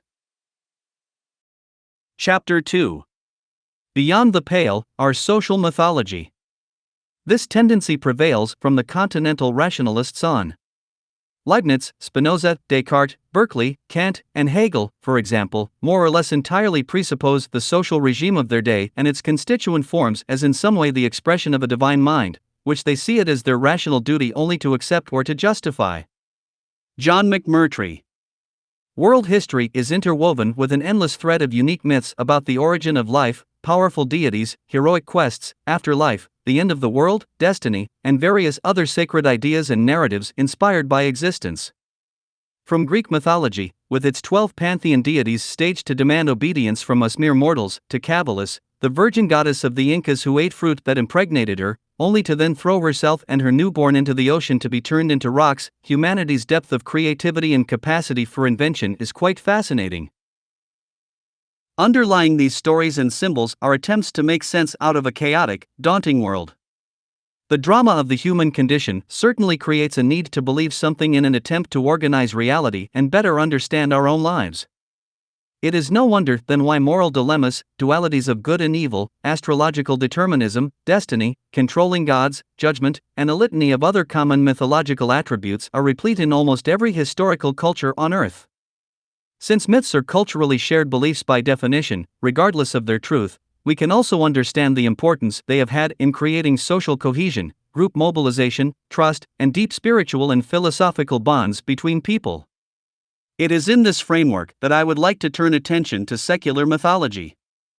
As opposed to the traditional or sacred types just touched upon, secular mythology comes in the form of social, ideological, or political narratives.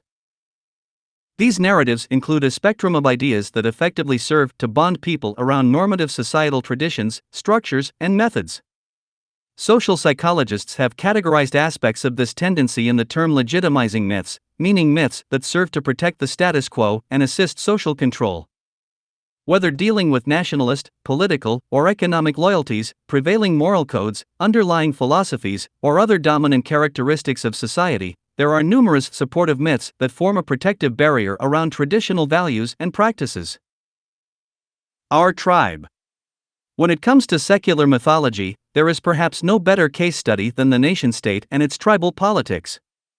Loyalty to a country, its people, and its methods, and shared opposition to its decreed enemies, is facilitated by a catalog of symbols, stories, ceremonies, revisionist history, and other elements that serve the interests of social cohesion and status quo support.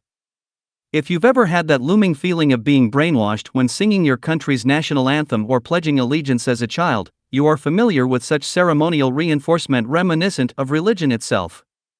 Nation-states also tend to employ sacred symbols, another signature of religious culture. A nation's flag is one such example.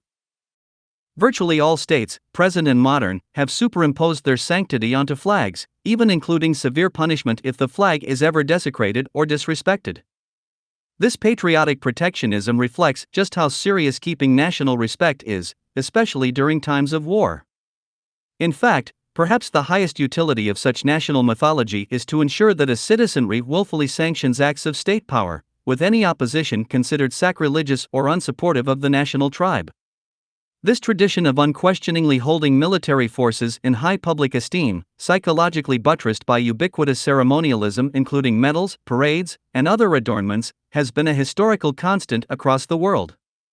The taboo against criticism is even extended to where questioning any aspect of the war apparatus is condemned as showing disrespect for the sacrifice of the honored, noble soldiers. In modern-day America, the current global empire, gestural yet irrational slogans such as "I am against the war but for the troops" are common, creating a form of Orwellian doublethink that limits critical judgment. Likewise, a vast array of euphemistic language and rhetoric is common to war politics, specifically on the side of an aggressor nation. American journalist Walter Lippmann, famous for his concept of manufacturing of consent, a euphemism itself for how state power often uses propaganda and myth rather than direct force as a means of social control, sarcastically stated, "We must remember that in time of war what is said on the enemy's side of the front is always propaganda, and what is said on our side of the front is truth and righteousness, the cause of humanity and a crusade for peace." As George Orwell wrote in his classic 1964 essay Politics and the English Language, in our time, political speech and writing are largely the defense of the indefensible. Things like the continuance of British rule in India, the Russian purges and deportations, the dropping of the atom bombs on Japan, can indeed be defended, but only by arguments which are too brutal for most people to face, and which do not square with the professed aims of political parties. Thus, political language has to consist largely of euphemism, question-begging, and sheer cloudy vagueness. Social critic and comedian George Carlin satirized this phenomenon by coining the term humanitarian bombing. Since we effectively think in language, cultural associations made to specific terms outside of their clinical meaning can often bias one's reasoning in an irrational way. For instance, stigmatizing labels can deter examination of issues simply by a kind of branding. Derisive use of the term communist in the early to mid-20th century is an example. This label was often imposed upon anyone with anti-capitalist sympathies, even when the accused might have had no other interest than to see a more egalitarian and equitable society. The term conspiracy theorist is another, more modern label, which serves to deter people from inquiring into any dishonest acts on the part of government or business. This term has become synonymous with irrational, used mockingly by politicians and the media. Likewise, the term terrorism has become the preferred politicized imperial symbol to incite fear and insecurity in a population. It can be viewed as a more modern version of the term communism in this sense. This insecurity helps open the door to various power abuses, as seen in the past with the spying and intimidation that occurred during McCarthyism in the 1950s. Today, the threat of terrorism is used similarly, justifying power abuses on the part of the government and allowing for acts of civil oppression and military aggression that otherwise would have no justification. As political theorist Carl Schmitt often argued, without a perceived enemy of a given society, something the majority feels threatened by in a unifying way, social cohesion and control may be jeopardized. Overall, political language by its very nature imposes an associative mental framework that, if reinforced properly, can narrow one's thoughts about social issues. Through this process, people lose focus on other possible factors or viewpoints. Political language also exploits our innate tendency to be superficial, short-sighted, and fragmented, as explored in Chapter 1. Language, therefore, beyond being our main tool to learn and communicate, can also function as a tool for social control by strategically imposing or restricting ideas, values, and biases through associative influence. Historically, the use or threat of violent force has been the general route to ensure public compliance by state power. We still see this extremism in societies such as Saudi Arabia's that engage in stoning, beheading, limb removal, crucifixion, and other barbaric practices for fairly modest crimes. Highly controlled state media, propagandized education, and concentrated political power have also contributed to ensuring social uniformity and compliance. However, the past half-century has seen a rapid rise in demand for democracy and freedom.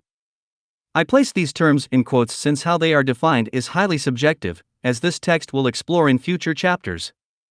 Regardless, the Arab Spring event triggered in 2010 is a modern example of this general growing global interest in moving away from overt dictatorship, monarchy, regimentation, and other echoes of older methods of state oppression and elitism. This long-term trend toward democracy, to whatever degree of definition or application, has challenged the nature of how national loyalty and status quo preservation is to be maintained. In other words, with populations becoming increasingly intolerant of overt oppression, other methods of social control by the establishment have been required, effectively cloaking the dominance effect. These newer techniques are perhaps best thought about as similar to those used in mass media persuasion or commercial advertising. It is increasingly about cultural manipulation rather than direct violent force.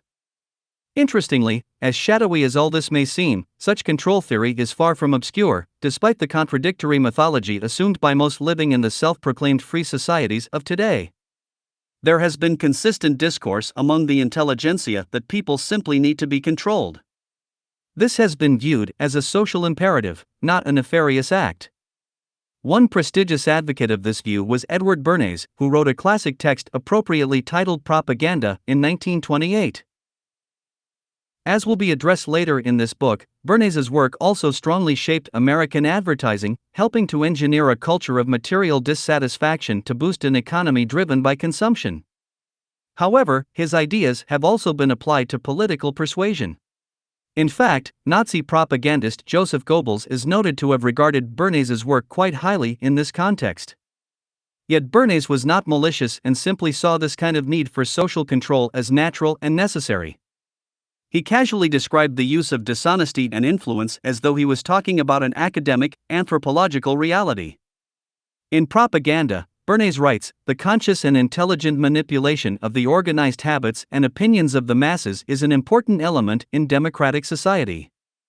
Those who manipulate this unseen mechanism of society constitute an invisible government, which is the true ruling power of our country. We are governed, our minds are molded, our tastes formed, our ideas suggested, largely by men we have never heard of. This is a logical result of the way in which our democratic society is organized. Vast numbers of human beings must cooperate in this manner if they are to live together as a smoothly functioning society." Within this context of propaganda, we find consistent mythological patterns that tend to exist in all nations. Revisionist history, or the sanitizing of a nation's past to control perception, is a classic example. Most nations tend to build great statues of their historical heroes as though the actions taken by those people were with the intention of the current population's well-being. Like most Americans, I was taught that the great explorer Christopher Columbus discovered America, setting the stage for the creation of the land of the free and home of the brave. I was taught the settlers worked to civilize the stubborn native Indian savages, bringing advanced knowledge and tools to help them evolve. I was also taught that the Founding Fathers preached how all men are created equal, and every American shall be granted the right to life, liberty, and the pursuit of happiness. Of course, none of those things are true. Millions were living in North America before Columbus's arrival. Settlers systematically closed in on the native cultures with genocidal techniques. The Founding Fathers omitted those of African descent from any form of equality to justify slavery, and the right to the pursuit of happiness could only have been directed toward the property-owning, white male elite who were the ones originally granted political privilege.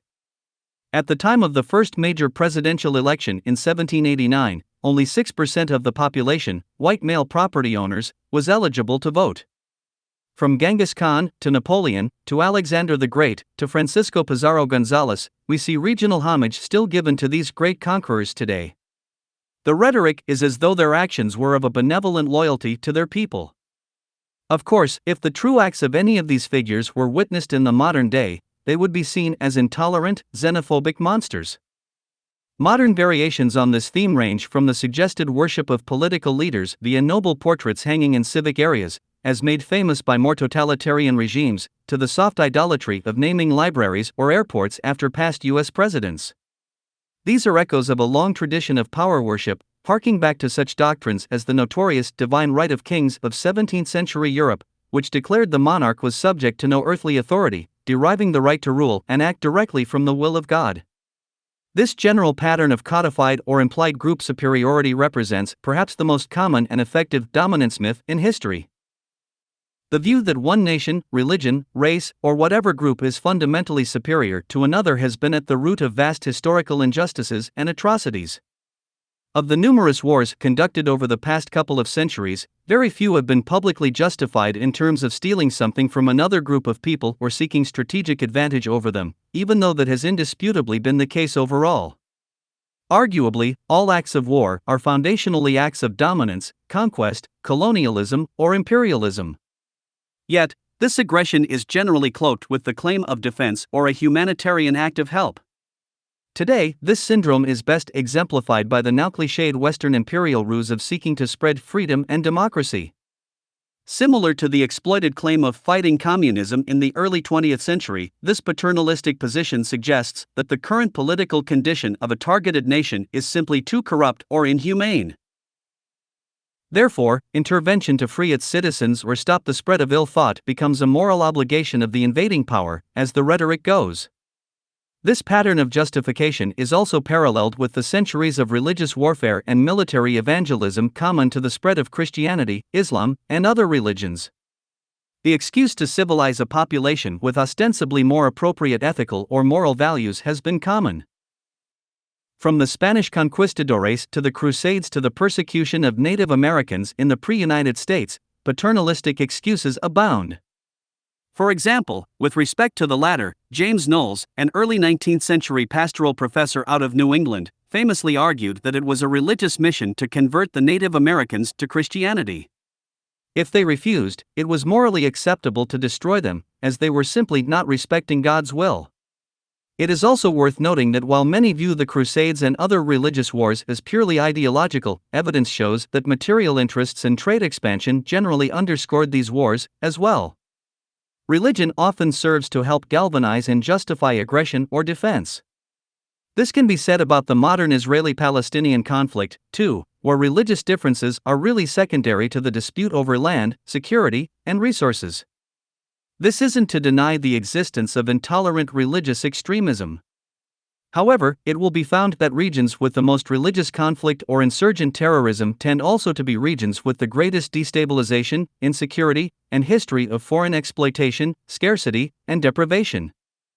The process is systemic, with increased bigotry, racism, and xenophobia in themselves natural consequences of social and economic insecurity overall, even if disconnected in perception over time. As a final historical example of this cloaked ideological justification for war, the same rationale for eventually justifying the enslavement and inferiority of Africans in the early United States also led a pseudoscientific charge to justify a colonial war to annex the Philippines at the turn of the 20th century. Fulfilling the emerging ideal of America's manifest destiny, this war was blatantly characterized in U.S. media as battling a primitive, backward people, even prompting the 1904 World's Fair to have on display imported villagers from the Philippines. Believe it or not, they were featured in the context of early man and stages of evolution. This display clearly reinforced the American public's sense of superiority and the illusion that the U.S. invasion was for the better in some paternalistic way. President Theodore Roosevelt did not mince words on the elitist view, stating in his 1902 Memorial Day address, "Just at this moment the Army of the United States is carrying to completion a war in which is involved not only the honor of the flag but the triumph of civilization over forces which stand for the black chaos of savagery and barbarism. The warfare that has extended the boundaries of civilization at the expense of barbarism and savagery has been for centuries one of the most potent factors in the progress of humanity." This claim of cultural superiority also paves the way for other degrees of exceptionalism, invariably influencing the views of citizens almost subconsciously due to repeated media persuasion. Today, for instance, when American citizens hear about U.S.-led international drone airstrikes that assassinate people deemed a threat to U.S. interests, there is great public outcry when apparent mistakes are made. For example, in Pakistan, U.S. drones have killed hundreds of innocent civilians in recent years. Yet little is said about why the U.S. is somehow exempt from international law and can send drones into almost any country, killing people with robots. That the U.S. has not been at war with Pakistan, and Pakistan certainly does not approve of the drones being sent into their region, makes it illegal. Yet the Western population has been so indoctrinated into this assumed exceptionalism, currently under the guise of anti-terrorism, that it barely raises an issue with the overt criminal behavior in and of itself, only questioning the apparent mistakes. Dominance theory. Building on the phenomenon of cultural exceptionalism, the study of social dominance has been a long-standing interest of sociologists. Whether we are dealing with international dominance between countries or socioeconomic dominance between domestic classes, certain features and dynamics are consistent, leading to various theories attempting to explain why. One highly influential model is termed social dominance theory, SDT, established by psychologists Jim Sidanius and Felicia Prado. This theory attempts to explain the origin and consequences of social hierarchy and its related oppression. They state, prompted by the ubiquitous nature of group-based prejudice and oppression, we develop social dominance theory. The theory postulates that societies minimize group conflict by creating consensus on ideologies that promote the superiority of one group over others. Ideologies that promote or maintain group inequality are the tools that legitimize discrimination. The theory views all of the familiar forms of group-based oppression, example, group-based discrimination, racism, ethnocentrism, classism, sexism, etc., as special cases of a more general tendency for humans to form and maintain group-based hierarchy. In short, the theory claims humans are predisposed to group-based social hierarchies by nature. Strategic oppression through personal, social, and institutional means is hence deemed an immutable consequence of human nature. The theory also observes and catalogues various characteristics of social dominance hierarchies, notably hierarchy-enhancing and hierarchy-attenuating attributes. An example of a hierarchy-enhancing attribute is the police. They are designed, in part, to react against any insurrection that may arise from the lower-class have-nots against the upper-class haves. This is not an issue of conscious police bias per se, it is simply the structural reality of their position. On the other hand, civil rights movements are hierarchy attenuating, for they work against forces of disproportionate power and oppression. This theory also implies that without this structural oppression and elite preserving controls, society would be unstable. The authors state, social dominance theory, SDT, does echo elite theories stating that, without a culturally normative and institutionalized control of power, social instability can devolve into extremely violent civil warfare. While proponents of SDT are quick to condemn any use of their theory as blanket political justification for social oppression, along with a rather vague denial of promoting any absolute biological determinism, the overall observations and hypotheses made undeniably gravitate toward those implications. Sidanius and Prado state, social dominance theory views group conflict as having less to do with structural features of the economy or culture than as being primarily driven by a ubiquitous human drive towards domination and group-based hierarchical social organization. The theory argues that a human predisposition termed social dominance orientation, SDO, drives this group-based hierarchy phenomenon. This is implied as an evolutionary trait in human psychology, generating a tendency toward favoring domination of others and other non-egalitarian interests. Surveys designed for this apparently measure the degree of SDO people have on a sliding scale, as utilized by SDT researchers. Social dominance theory goes on to distinguish three forms of dominance hierarchies. One relates to age hierarchy, such as children dominated by parents, another relates to gender, observing the historical pattern of women dominated by men, and the final distinction is termed arbitrary set group hierarchies, which is basically all other types. While the first two distinctions are arguably worth debating, the arbitrary set hierarchies will be focused on here as they are the most relevant to the discussion. The authors state, the arbitrary set system is filled with socially constructed and highly salient groups based on characteristics such as clan, ethnicity, estate, nation, race, caste, social class, religious sect, regional grouping, or any other socially relevant group distinction that the human imagination is capable of constructing. Furthermore, while not directly stated in such terms by the researchers, there is effectively an environmental precondition that triggers the SDO personality trait, driving the creation of these group-based hierarchies. This has to do with the introduction of an economic surplus, according to the authors of the theory. When a society has sustained an economic surplus or excess of resources, people are theorized to have a predisposition to then create uneven distributions, manifesting social hierarchies.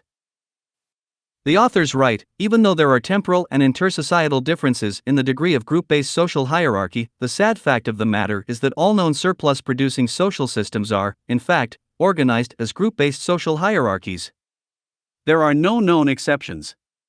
Superficially, this idea of an existing economic surplus leading to the development of hierarchy is interesting, given how other social theories tend to link scarcity, not surplus, to hierarchy generating conflict overall. In much of the historical scholarship regarding factors that create and increase the propensity for most social conflict, resource scarcity, unequal wealth distribution, and deprivation are consistent preconditions. Naturally, many intersecting factors contribute to social destabilization and the push for increased hierarchical oppression.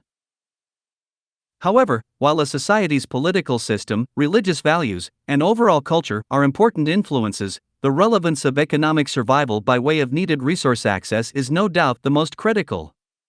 Any society, confronted with a severe survival risk, will likely become more divisive, aggressive, and competitive.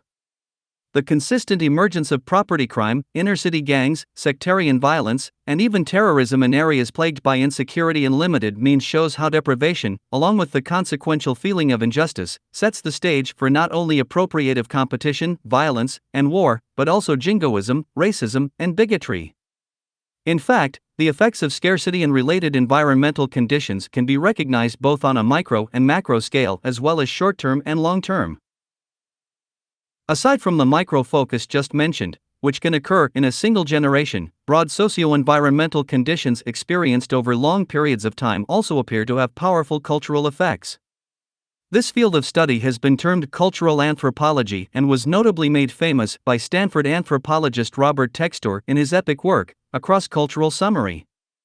It has been found that cultures spawned from resource-scarce desert regions are more prone to monotheism, conflict, stratification, male dominance, and female oppression, while cultures originating from lush, abundant forest regions tend to be more prone to polytheism, egalitarianism, fewer sexual taboos, improved women's rights, and less conflict. Naturally, these are broad, averaged, long-term observations with exceptions, but the consistency is nevertheless striking. Even non-human primates exhibit this broad geographical influence. Anthropologists have compared chimpanzees to bonobos, two species of apes that are the closest living genetic relatives to humans. Scientists found that due to their different environments, each ape culture has dramatically different social behaviors. Bonobo troops, living in lush, abundant rainforests, with females in alpha roles, have very little conflict relative to chimpanzees. In contrast, chimpanzee troops, living in raw, resource-scarce desert landscapes, with males in the alpha roles, have consistent conflict both in and out of a troop. Yet these two species are genetically almost identical. Of course, such primate analogues are never declaratory in and of themselves. Humans are simply not chimps or bonobos. Nevertheless, the correlations do have merit, given our evolutionary relationship. Overall, the evidence shows that higher relative abundance, coupled with equitable distribution, correlates with a less stressful, more tolerant, and more peaceful society. Of course, this certainly doesn't mean a simple reduction of relative scarcity and inequality would immediately change culturally ingrained behaviors. Assuming a culture had already adapted to a life of scarcity and inequality, it would take adjustment away from the customs and values cultivated by that scarcity-based condition. Economist Herschel Grossman talked about the paradox of anticipated abundance, where groups who are expecting more resources will actually fortify protectionist activity and prepare for future conflict rather than simply ease such activity. In other words, economic surplus can create an immediate fear of future loss in this context, not a sense of ease. This makes sense given thousands of years of psychological, sociological, and structural patterns reinforcing the existence of conflict and dominance. In effect, we have generated a culture of conflict based on fear. This is not to deny evolutionary psychology as a factor, but to point out the extensive power that cultural tradition has over human behavior and social institutions. SDT omissions. While social dominance theory, SDT, offers insight into certain dynamics of how group-based human hierarchies interact, its view of causality is highly suspect. Social dominance orientation, SDO, the deterministic ubiquitous drive that is said to lead to these hierarchies, generally omits the role culture plays in influencing behavior. Again, the basic logic is that once an economic surplus is introduced into a society, the SDO is triggered via people's evolutionary psychology and groups then divide into hierarchies. As convenient as this theory is and as empirical as the evidence may appear, environmental, social, and cultural factors are profoundly downplayed, as will be argued. The aforementioned statement, the sad fact of the matter is that all known surplus-producing social systems are, in fact, organized as group-based social hierarchies and there are no known exceptions, is interesting because the distinction made is clearly in reference to hunter-gatherer societies, which, according to anthropologists, were generally without social hierarchy and did not have an economic surplus according to the definition of SDT proponents. I submit that when we contrast the relatively egalitarian hunter-gatherer cultures with more recent hierarchical societies, the relevance of socio-environmental influence and culture becomes quite strong. In other words, there is more to it than simply the introduction of economic surplus. To explore this further, let's go back in time. Roughly 12,000 years ago, the human species transitioned from nomadic hunter-gatherer societies, tribes foraging and hunting. Roughly 12,000 years ago, the human species transitioned from nomadic hunter-gatherer societies, tribes foraging and hunting with no agricultural skills, to farm cultivating, settled societies. This transition has been termed the Neolithic Revolution and set the stage for civilization as we know it today. This change marked a kind of technological shift. Like the advent of mechanization in the Industrial Revolution of the late 18th century, the discovery of agriculture was also the application of new economic technology. I point this out because it will be found that the most influential characteristic of a civilization is the kind of technological means it has and how it is applied. When very large changes in applied technology occur, human culture and behavior tend to change as well. It is interesting to think that for roughly 99% of our existence, Homo sapiens lived as hunter-gatherers, very few of which remain today. The different characteristics in social behavior between hunter-gatherer societies and modern settled societies are quite informative. Apart from being generally egalitarian with no real dominance hierarchy, it has been well argued by anthropologists that they also had much less violence and no large-scale organized warfare. They generally thrived in areas with a rich bounty of cereal grains and wild livestock. Their subsistence-level existence created a unique kind of minimalistic affluence, where scarcity was not an overarching sociological pressure. Such conclusions have been drawn partially from archaeological evidence from the pre-Neolithic period, but mostly from analysis of the few hunter-gatherer tribes that have existed in remote regions of the world over the past few centuries. Contrasting the hunter-gatherer society with modern society, anthropologist Marshall Sahlins states, hunter-gatherers consumed less energy per capita per year than any other group of human beings, yet all the people's material wants were easily satisfied. To accept that hunters are affluent is therefore to recognize that the present human condition of man slaving to bridge the gap between his unlimited wants and his insufficient means is a tragedy of modern times. Modern capitalist societies, however richly endowed, dedicate themselves to the proposition of scarcity. Inadequacy of economic means is the first principle of the world's wealthiest peoples. The market industrial system institutes scarcity in a manner completely without parallel. Where production and distribution are arranged through the behavior of prices, and all livelihoods depend on getting and spending, insufficiency of material means becomes the explicit, calculable starting point of all economic activity. In terms of sustainability, the economic simplicity of life made living beyond one's means virtually impossible. Unlike today, with the high technology to both create and destroy, there was a primitive natural balance with nature.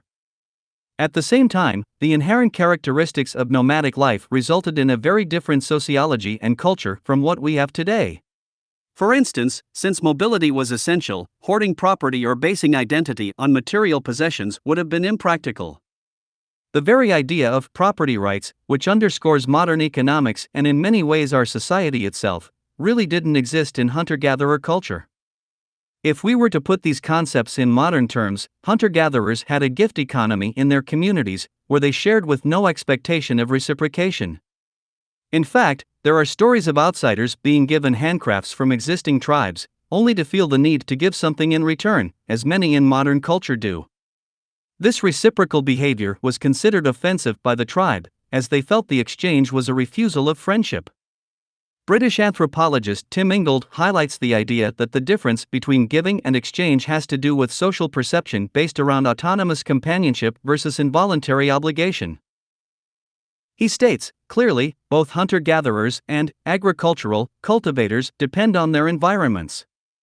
But whereas for cultivators this dependency is framed within a structure of reciprocal obligation, for hunter-gatherers it rests on the recognition of personal autonomy. The contrast is between relationships based on trust and those based on domination. The Neolithic Revolution set in motion a chain reaction, moving society toward very different social structures and values. The central mechanism of this change was the increased dependence on those geographical features required for economic success in the new paradigm of agriculture and settlement. In what has been called geographical determinism, it has been established that certain societal characteristics of a particular culture are historically shaped by geographic conditions.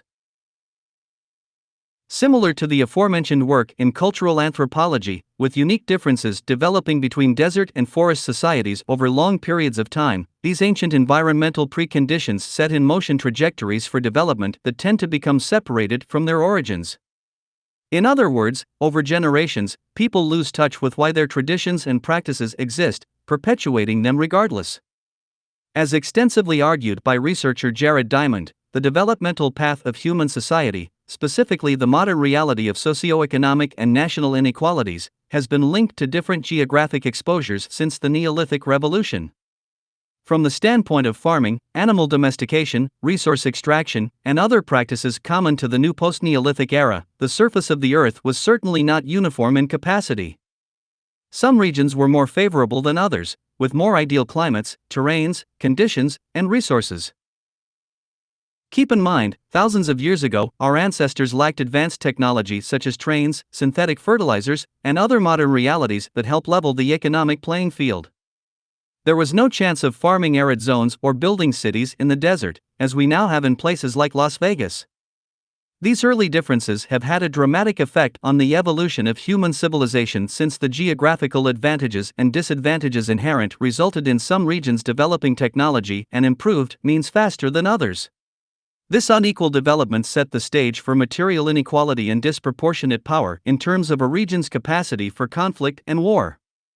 For example, if one regional group discovered how to make guns while another regional group was still using only swords, the latter region would clearly be at a disadvantage in times of war.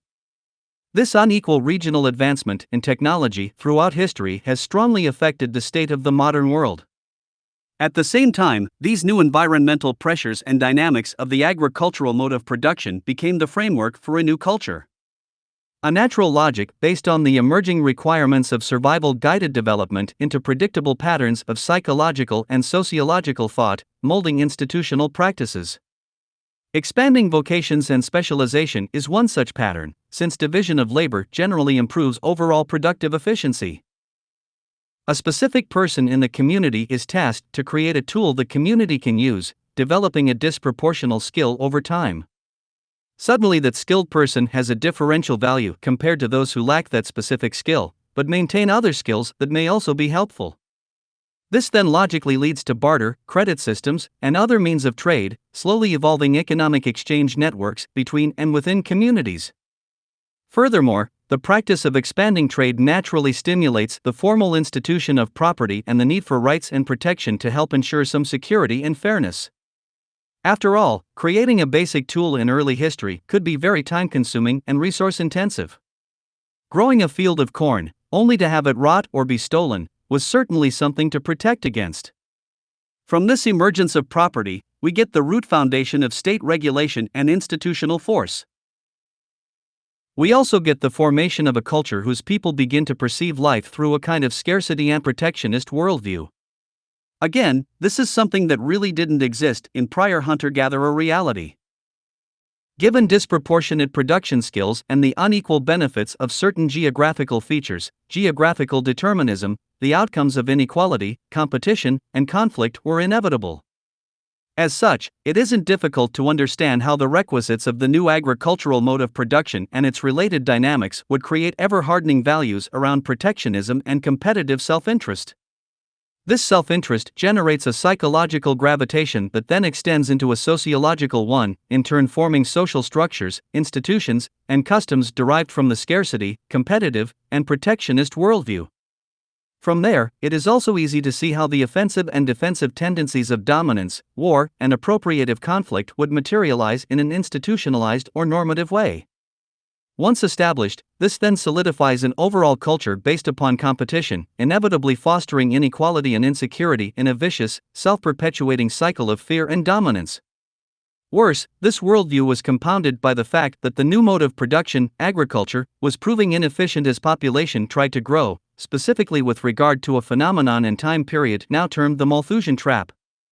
The Malthusian trap refers to the eon-long inability to substantially increase the income or resource consumption of the overall population, resulting in little expansion in overall human well-being or population growth before the 19th century.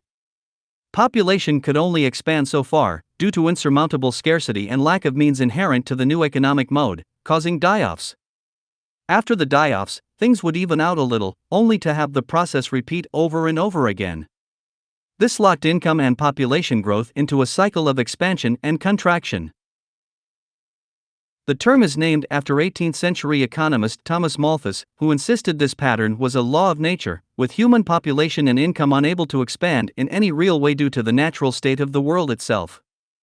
Malthus even suggested that helping the poor was more or less pointless and that their suffering and death should be looked upon as a welcomed, natural process.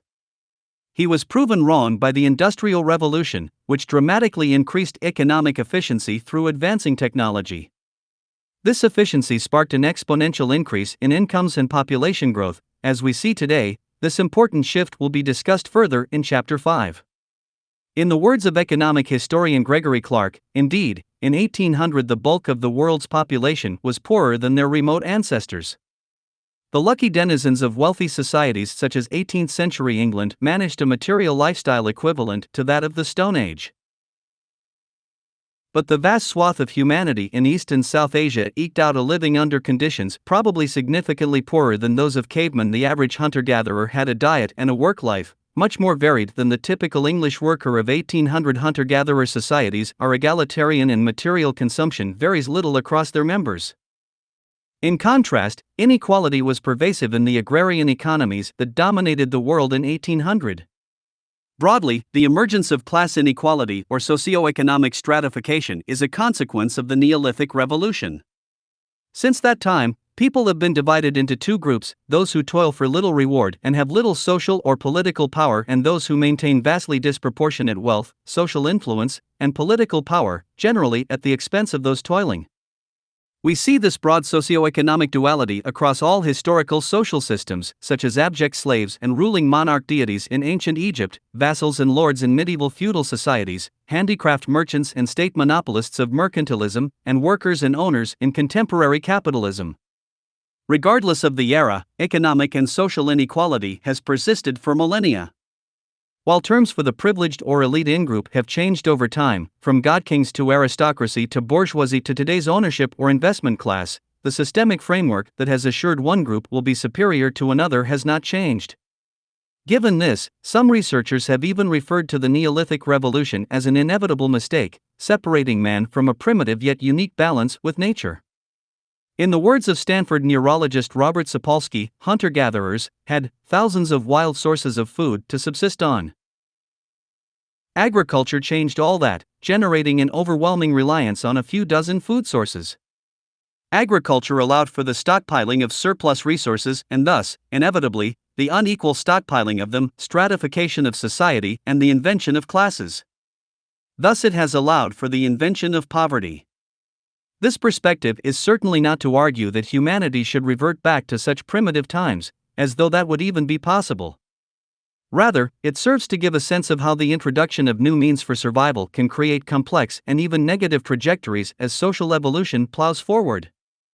In fact, how we define progress itself in society becomes equally complex, for what may seem like a logical step in the right direction at one time may very well prove problematic in certain ways as time goes on. Now, to put this overall development concisely, since the Neolithic Revolution, we've had a process of economically driven cultural adaptation built around the survival requisites of the relatively new, settled agrarian paradigm.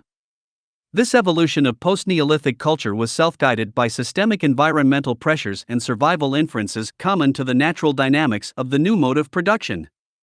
This gave birth to dominance-oriented incentives, values, and protections, evolving patterns of conflict, hierarchy, and disproportional allocation of physical and social resources.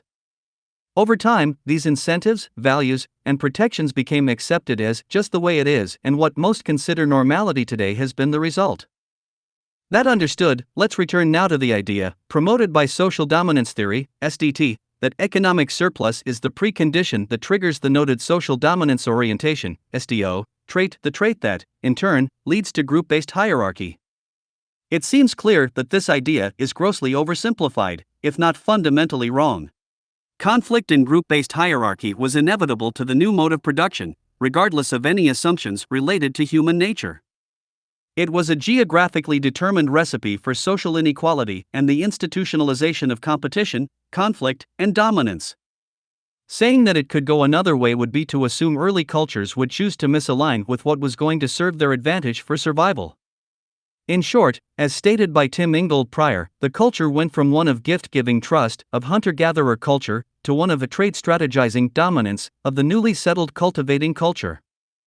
As SDT also implies, hunter-gatherers are claimed to not have expressed this SDO trait for hierarchy because they simply didn't have the economic surplus precondition.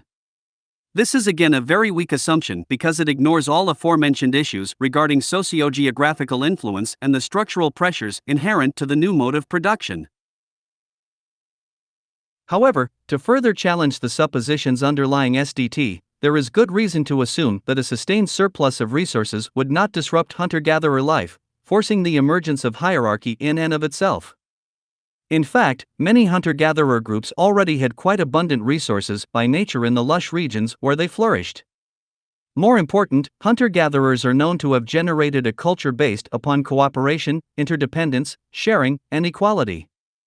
They actively created a culture of egalitarianism. They were conscious of the interest in equality, and if others attempted to rise up or assume control, the tribe as a whole would correct the behavior through various strategies, something anthropologist Christopher Bohm termed reverse dominance hierarchy.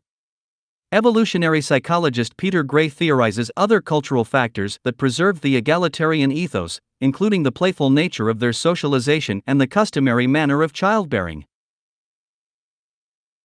So, the power of culture being what it is, there is little reason to assume such established social norms would be changed into group-based hierarchy by members consistently bringing back a surplus to store.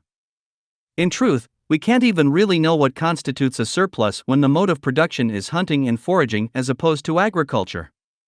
One wonders if the notion of economic surplus, meaning stored goods in excess of current needs, was even possible in the pre-Neolithic time to the same degree as in the post-Neolithic time. Assuming it was, is there still any reason to think the egalitarian nature of hunter-gatherer culture would then be disturbed into group-based hierarchies, without the additional influence of settled agriculture and its extensive social ramifications, as noted before? From a historical, sociological perspective, the evidence and logic supports a synergy of influences linking back to the structure of the new economic mode and the incentives it creates. Economic surplus can hence only be relevant in the context of other determining features and pressures inherent to the post-Neolithic world, as discussed. As summarily rebuked by Turner and Reynolds in the British Journal of Social Psychology, SDT is both reductionist and philosophically idealist in that it seeks to derive all political ideologies, intergroup relations, and indeed the whole social structure from one psychological drive abstracted, reified and distorted to stand for some hardwired original sin of biology, the beast within. Whereas, in fact, intergroup attitudes are not prior to but follow from social structure, they follow from the beliefs, theories and ideologies which groups develop to make sense of their place in the social structure and the nature of their relationships with other groups. SDO is a product of social life rather than an underlying cause. Scarcity culture. SDT aside, we further see the power of this socio-economic development in the evolution of intellectual culture. With the advent of writing around 3200 BCE, this scarcity and conflict-based worldview slowly became formalized in educational awareness. Recorded history is replete with conclusions similar to those that Malthus reached with his theory, further supporting the perpetuation of inequality, hierarchy, and dominance. For example, a century prior to Malthus, Thomas Hobbes, considered the father of political philosophy, famously proposed that humanity's natural state was one of war. Therefore, a dictatorial sovereign power to oversee society and keep control was required to keep stability. When Charles Darwin came along with his theory of evolution, the survival of the fittest notion was quickly bastardized to mean survival of the dominant class in support of the Malthusian worldview. It was haphazardly called social Darwinism, furthering intellectual speculation that dominance and inequality must not only be a fact of life, but being aggressive and winning also means you are doing a just service to the natural order itself. As to be expected, these prevailing assumptions became codified in the very architecture of society, its systems, structures, institutions, and traditions, with the most notable and powerful manifestation arguably being the market system of economics. This system is premised in the Malthusian period. Its root dynamics are based upon the observation of universal scarcity and the need for strategic dominance for survival, with its mantra being not enough to go around. The very foundation of market theory and practice reinforces a social view that makes any notion of equality or abundance almost inconceivable and the gravitation toward dominance and exploitation virtually inevitable. Anything contrary to those assumptions simply doesn't exist in the lexicon of market theory or the behavior it incentivizes. This is why, for example, profit is directly tied to scarcity, and the scarcer an item in demand is, the higher its exchange value will be. Therefore, the incentive system of the market actually prefers a general condition of scarcity, since it translates into more short-term gain for producers of an in-demand good or resource. Abundance, on the other hand, has no value in this kind of economic logic. In other words, abundance has no structural function or reward. Creating or preserving abundance doesn't help income, job creation, or economic growth. If you think about it, preservation, abundance, and even sustainability are problematic for the market economy, as they remove instruments of exchange. As a mechanism, the market is based entirely upon the need for real or assumed deficiency and insecurity. In fact, not only is a threshold of resource or goods scarcity ideal to keep prices higher, increasing profits, but an insecure culture conditioned to want more and more material possessions is also ideal. Emotional insecurity, room to be rectified by material gain, neurotically becomes a positive feature of culture as it helps the market system work via increased demand. Pick up any introductory textbook on market theory and you'll notice the rationale of the market's very existence starts with one basic premise: resources and means are scarce. From that premise, the architecture of not only the economy but of society itself has been derived, again rooting back to trajectories set in motion from the Neolithic Revolution onward. This root socio-economic orientation then justifies competition, self-interest, hierarchy, inequality, and oppression. It is important to make clear that the economy is not some secondary institution that is only engaged when needed. Rather, economic decisions permeate virtually everything we do. From the stability of personal relationships, to the focus of vocation, to one's sense of security, to our perspectives on violence, crime, and competition, to the very vocabulary of political and social action, the prevailing economic method and its institutions are the strongest root sociological influence there is. One could argue that this economic orientation is perhaps second only to established religion. However, the retributive, polarized, and fear-based worldview rooted in most established religions actually shares the same stamp of economic scarcity and resulting xenophobia. This makes sense since the two dominant religions in the world today, Christianity and Islam, are desert-derived. As noted prior, they are rooted in a socio-geographical precondition that, among other things, distinctly highlights similar competitive and hierarchical worldviews. The main point here is that there is constant operant conditioning occurring, reinforcing behavior that narrowly serves a person's or group's economic success. This creates value systems and justifications that perpetuate a culture oriented around fear, self-interest, competition, and inevitably oppression and dominance. Put another way, a thought syntax is created in which people narrowly navigate life, focused on a contrived game of economic survival. This tunnel vision can blind us to the relevance of other issues, such as long-term social and ecological repercussions of our economic actions.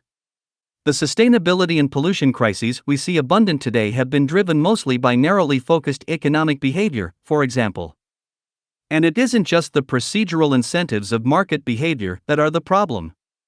Over time, our brains literally become wired to this dominant worldview, as has been confirmed by research in social cognitive neuroscience. Given this, it isn't difficult to see how patterns such as what we call greed can become second nature. One would rationally expect a person to ease his or her sense of self-interest once he reaches a higher degree of wealth. Yet the very wealthy often conduct their business with the same self-maximizing, strategically competitive logic regardless of their current financial security and lack of need. The fact that they may have $1 billion in the bank has no relevance. They only see the game as oriented by this root socioeconomic orientation that is based upon scarcity, competition, and self-interest. As such, they are able to rationalize walking over homeless people in the street without a second thought. That reality has been accepted as just the way it is, as per the thought syntax, expressing the win-lose gaming mentality. To conclude this section, let's now examine the ramifications of competition itself, which is the basic driver of resulting dominance hierarchies. I'm sure we have all been in a social setting where the subject of war or conflict is being discussed, and somebody inevitably interjects, "Well, humans are just competitive and warlike." End of story. Such an intuitive diagnosis certainly seems to make sense from a superficial view of recorded history. Under the surface, however, we see a complex mixture of collaborative and competitive behavior throughout time. Social science finds that we have the option to be competitive or collaborative, peaceful or warlike, both of which arise given the circumstance or environment in which we find ourselves. We are adaptive to circumstance and culture and will generally conform to what is working. As noted earlier, one of the great misinterpretations that has led to confusion surrounding competition was the introduction of the term survival of the fittest, in relation to Darwin's concept of natural selection. This phrase has been abused for over a century as meaning survival of the strongest, fastest, and most aggressive. Yet, fittest actually refers to what best suits the environment. This could be a range of behaviors including collaboration, tolerance, patience, and so forth. Survival of the fittest is about adaptation to a given environment, not the reign of the most dominant. Unfortunately, such fatalistic views of competition have been part of a long-standing hierarchy-enhancing mythology, with endless historical claims invoking the idea that competition is an insurmountable impulse of human nature. In 1937, anthropologist Margaret Mead published a book called Cooperation and Competition Among Primitive Peoples. This work profiled 13 indigenous cultures, finding that the variability among cultures could only mean being cooperative, competitive, and individualistic is the result of the culture they live in, and is a habit, a taken-for-granted daily activity, learned from parents and other members of the society. More recently, human and non-human primate anthropological research, coupled with work in behavioral neuroscience, has suggested the more radical argument that humans are, by nature, actually more prone to cooperative, altruistic, and prosocial behaviors as opposed to competitive ones.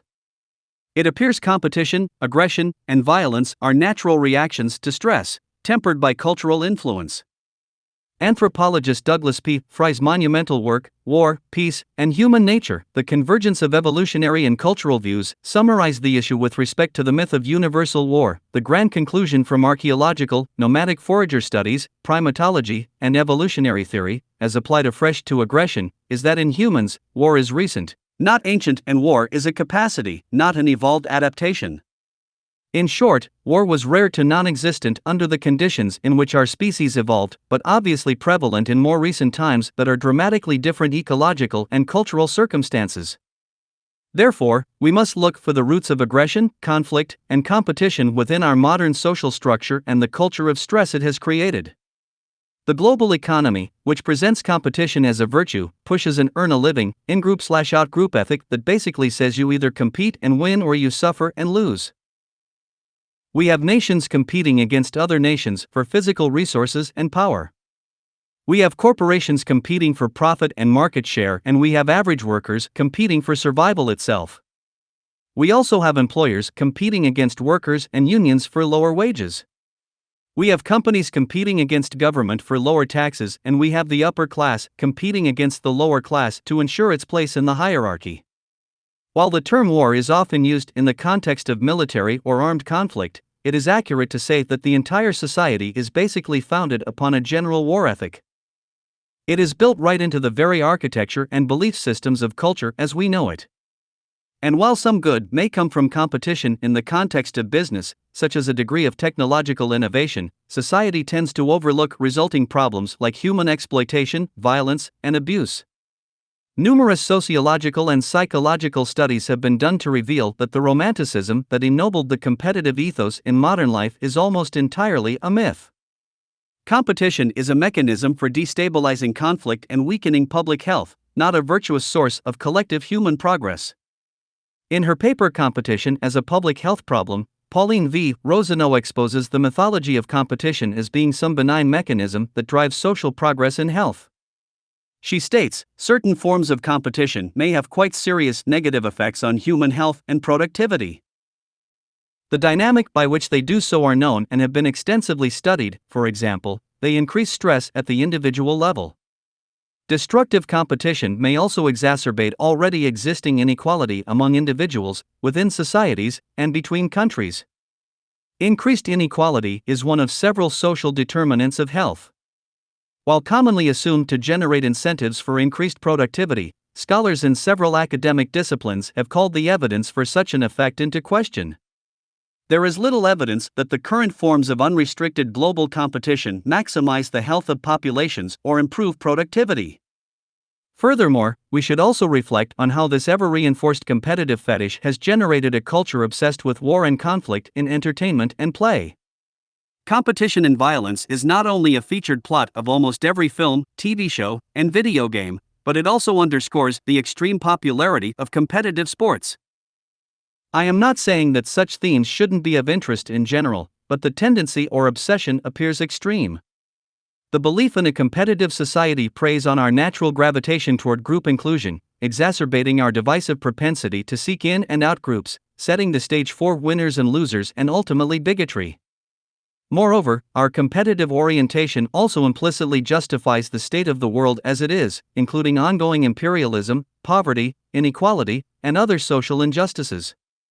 It is no wonder that the U.S. Pentagon actually spent almost $7 million between 2012 and 2015 to fund patriotic displays at football and other games in an effort to boost military recruitment and support for national defense. In effect, these popular sporting rituals help assist social control. Ironically, this is also the same kind of confused thinking that has conditioned many in poverty to fawn over billionaires. Many admire the rich as though they are beacons of social success to which all should aspire. Yet, it is statistically impossible for the vast majority ever to achieve this position, since the structure of capitalism is provably slanted in favor of certain interests, as will be further discussed in Chapter 3. Theorist Antonio Gramsci, who formed the concept of cultural hegemony, perhaps best expressed the idea of social domination by influencing the thoughts, behavior, and expectations of general society, thus conditioning them to support the worldview of the ruling class. In doing so, they tend to support the mechanisms and institutions that actually oppress them. In ancient Rome, the horrific gladiator games served many roles in securing social acceptance of the Roman Empire's atrocities, in the same way boxing matches, football games, and other sports do today. In the words of Rome researcher Alison Futrell, the amphitheater was a politicized temple that housed the mythic reenactment of the cult of the Roman statehood. The death of a gladiator served as a foundation sacrifice that answered the crisis of empire, validating the Roman struggle for power and offering a model for understanding the basis of Roman power. Fueling this competitive spirit, coupled with constant reinvigoration of an irrational sense of loyalty to some team or tribe, gives a foundational psychological pretense toward further supporting acts of state war, class war, conflict, and general outgroup human indifference. The market. Now, to restate a critical thesis of this chapter, the Neolithic Revolution set in motion agricultural-based economic practices that triggered the development of fixed settlements, labor specialization, and eventually trade. The disproportional layout of the Earth's surface in regard to climate, resources, and suitability to this new means of survival can be viewed as a structural imposition, geographical determinism, that effectively molded a certain kind of cultural thought and practice. Rather than forage and follow animal migrations, people of the post-Neolithic world became tied to the land in a more direct way, critically dependent on factors such as regional suitability for crops and availability of food for domestic animals. This adaptation then led to inevitable borders between settlements that also didn't exist in nomadic life. As such, emerging settlements were vulnerable, requiring protection of their location and economic productions. This then meant the need for increased organization through new social institutions. To translate into terms of modern political economy, you thus have the basis for property, ownership, capital, means of production, labor specialization, jobs, regulation, government, and protection, law/police/military.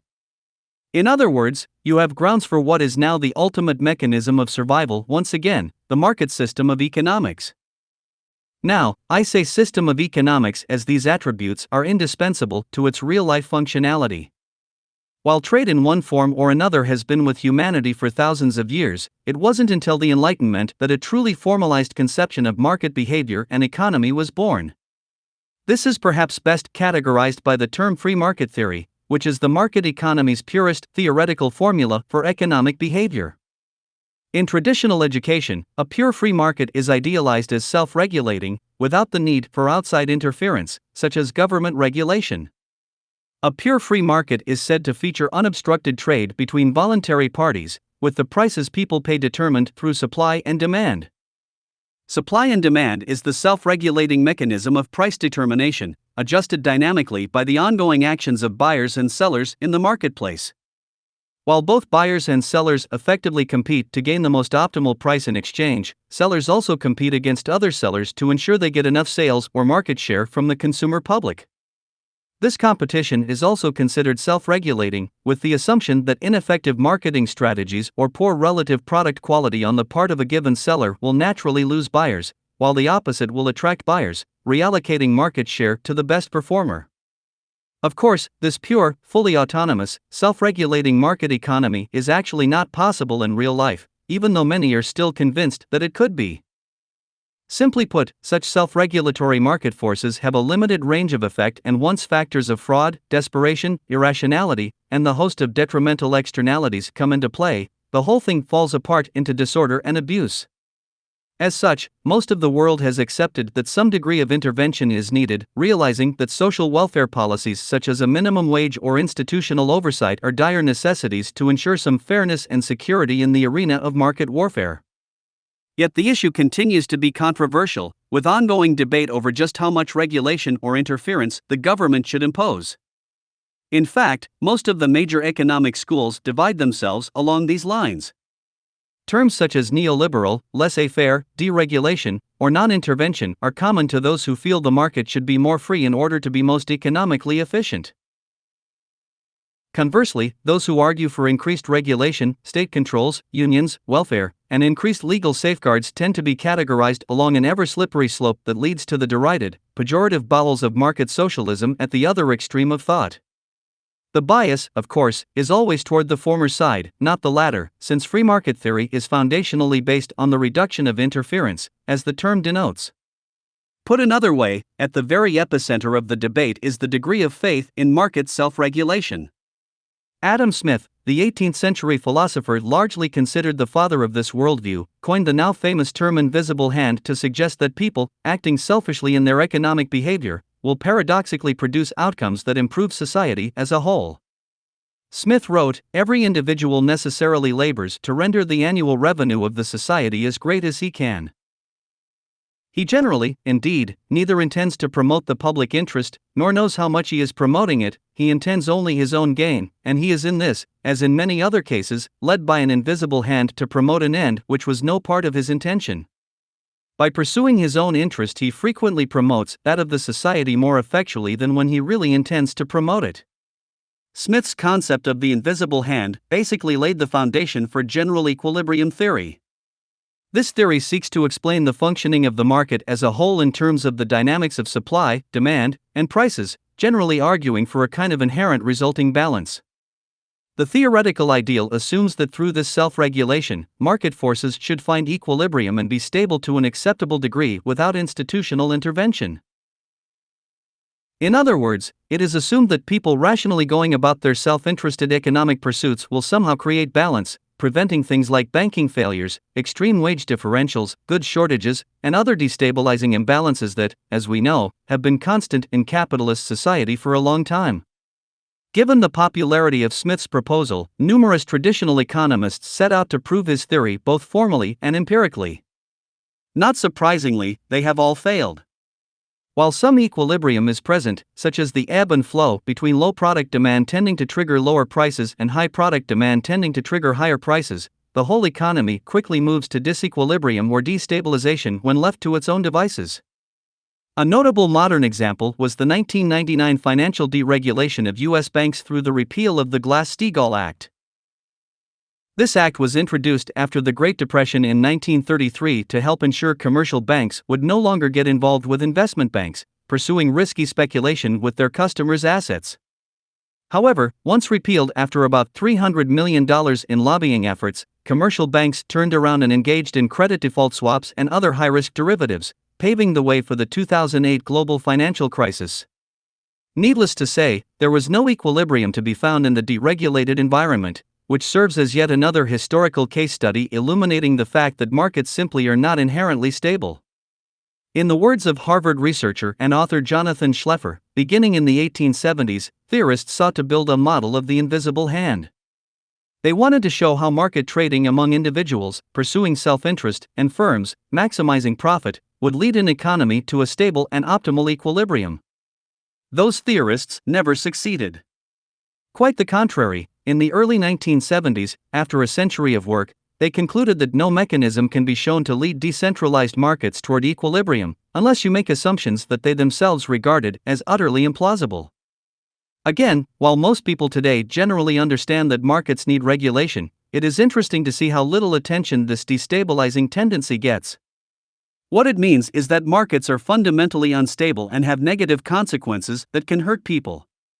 Not only did the 2008 financial crisis trigger millions of home foreclosures, but an estimated 10,000 suicides between 2008 and 2010 have also been linked to the related Great Recession across America and Europe, along with 500,000 deaths worldwide from cancer due to a lack of medical attention as a result of financial loss, unemployment, and/or loss of public health care benefits.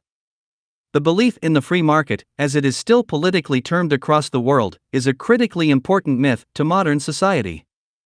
The public's faith in the market system, with all its claims of freedom and empowerment, serves to protect the status quo, dominance hierarchy, and, most important, the vast social and economic privilege enjoyed by the elite minority. It is a system, as will be explained, that paints the illusion of a non-totalitarian social order that engages in no real coercion or violence against the population. Yet the truth is that the market is at best only a mild improvement in the development of historical social systems still based upon the root socioeconomic orientation noted earlier: scarcity, self-interest, competition, and dominance. Ancient slavery, feudalism, mercantilism, and all post-Neolithic social systems thus far have been foundationally elitist in their mechanisms and loyalties, sharing this common thread. Even communism, as historically practiced, required large-scale social control with heavy propaganda and legitimizing myths to maintain a controlling elite, just as capitalism does. Communism, as practiced, was a form of authoritarianism that simply approached social dominance in a different way. While I do not condone the practice of communism as it unfolded in the 20th century, a highly biased Western mythology surrounding it does a great disservice to better understanding world history. It is true that communism suffered great economic inefficiency and corruption that led to famines, civil wars, violent political oppression, and forced labor. Some historians have estimated a death toll of around 94 million across all major practicing countries, with this figure sourced from a text called the Black Book of Communism that has been widely criticized for bias and inflating death tolls. Regardless, for the sake of argument, let's assume this death toll is correct. When you strip away the traditional manner of thinking about violence, capitalism is far from an improvement when it comes to the structural nature of its effects. The difference is in how one defines violence and oppression. As will be expanded upon in Chapter 4, capitalism is and has always been vastly inefficient in its allocation of resources across populations, with now virtually half of the world's wealth owned by 1% of the population. To put these figures into perspective, it is estimated that the annual income of the richest 100 people is enough to end extreme global poverty 4 times over. Given this characteristic of the market to create inequality and relative poverty, researchers in the 1970s found that roughly 18 million people die every year due to these uneven distributions. Extrapolated for the 20th century, that is 1,800 million deaths due to perhaps the most fundamental social characteristic of capitalism, inequality. In less than 6 years, capitalism's inequality arguably kills as many people as communism is claimed to have killed during the entire 20th century. While communism in its original Soviet-style form is now a thing of the past, millions continue to die unnecessarily every year in the now overwhelmingly capitalist world due to economic inequality. When the end result is unnecessary death and suffering, what is the difference between people who are consciously executing mass genocide and those who participate in a game of commerce that systemically creates comparable group death tolls, even if not deliberately intended? To repeat the words of Gandhi, it little matters to me whether you shoot a man or starve him to death by inches. So, I would again argue that while there are indeed improved features of capitalism relative to prior systems, the main difference between its method of oppression and older systems is really the degree of public acceptance and identification with it. The beauty of this free market mythology is that, from the standpoint of elitism, it poetically cloaks the severe dominance implications, giving the public a shallow illusion of volition, social mobility, and freedom. In fact, this mythology has been so deeply politicized and moralized as some mechanism of human dignity, you will find free markets often associated with democracy itself in political and economic discourse. People are even said to vote with their dollar, which is ironic since that is exactly the problem when it comes to most corruption in the world today. A person with $1 billion can certainly outvote the vast majority of people in the world, as we know all too well from global corporate lobbying of governments. And this brings us back to the polarized debate between free markets and government regulation. Again, how and to what extent should governments regulate markets or interfere is an endless debate when it comes to political economy. In principle, the ultimate issue is what condition creates the best economic efficiency and stability. Those on the political left tend to want more control and safeguards, while those on the political right tend to want more market liberalization or self-regulation. However, when you begin to think more deeply about the synergy of the market and government, noticing how blurred the lines really are when it comes to loyalties, these ideological debates appear increasingly less coherent. It isn't that regulatory actions taken by state power don't often have negative consequences on trade efficiency in specific circumstances. This is often quite true, to the credit of proponents of laissez-faire. The problem is that people misunderstand why certain government actions are taken to begin with, missing the motivation. A simple example is the tariff. A tariff is a tax placed on imported or exported goods by a government. Macroeconomic theorists have long argued that tariffs are inhibiting to broad economic efficiency as they hurt the flow of capital and goods while disturbing natural price relationships. So why is it done?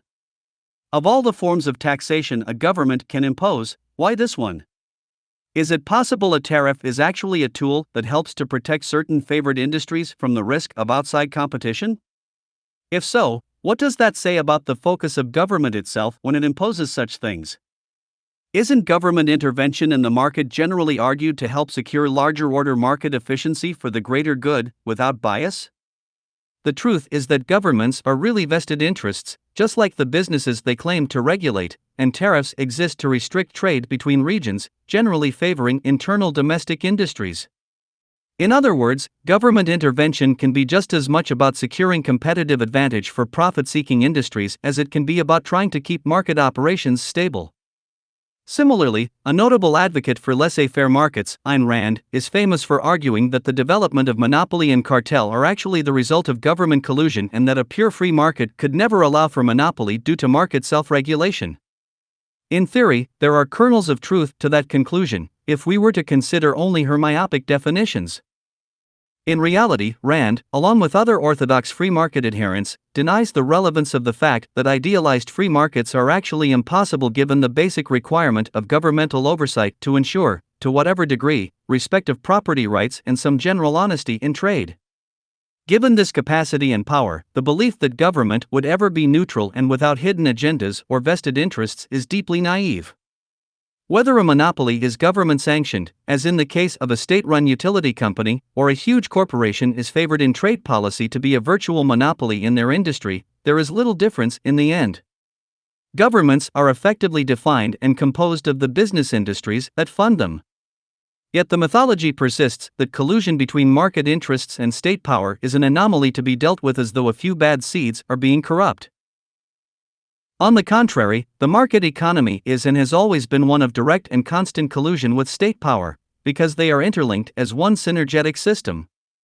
The mythological idea that markets are a system of natural liberty and that any corruption is a rare, moral problem simply serves establishment preservation by distracting attention from a deeper and much more troublesome reality.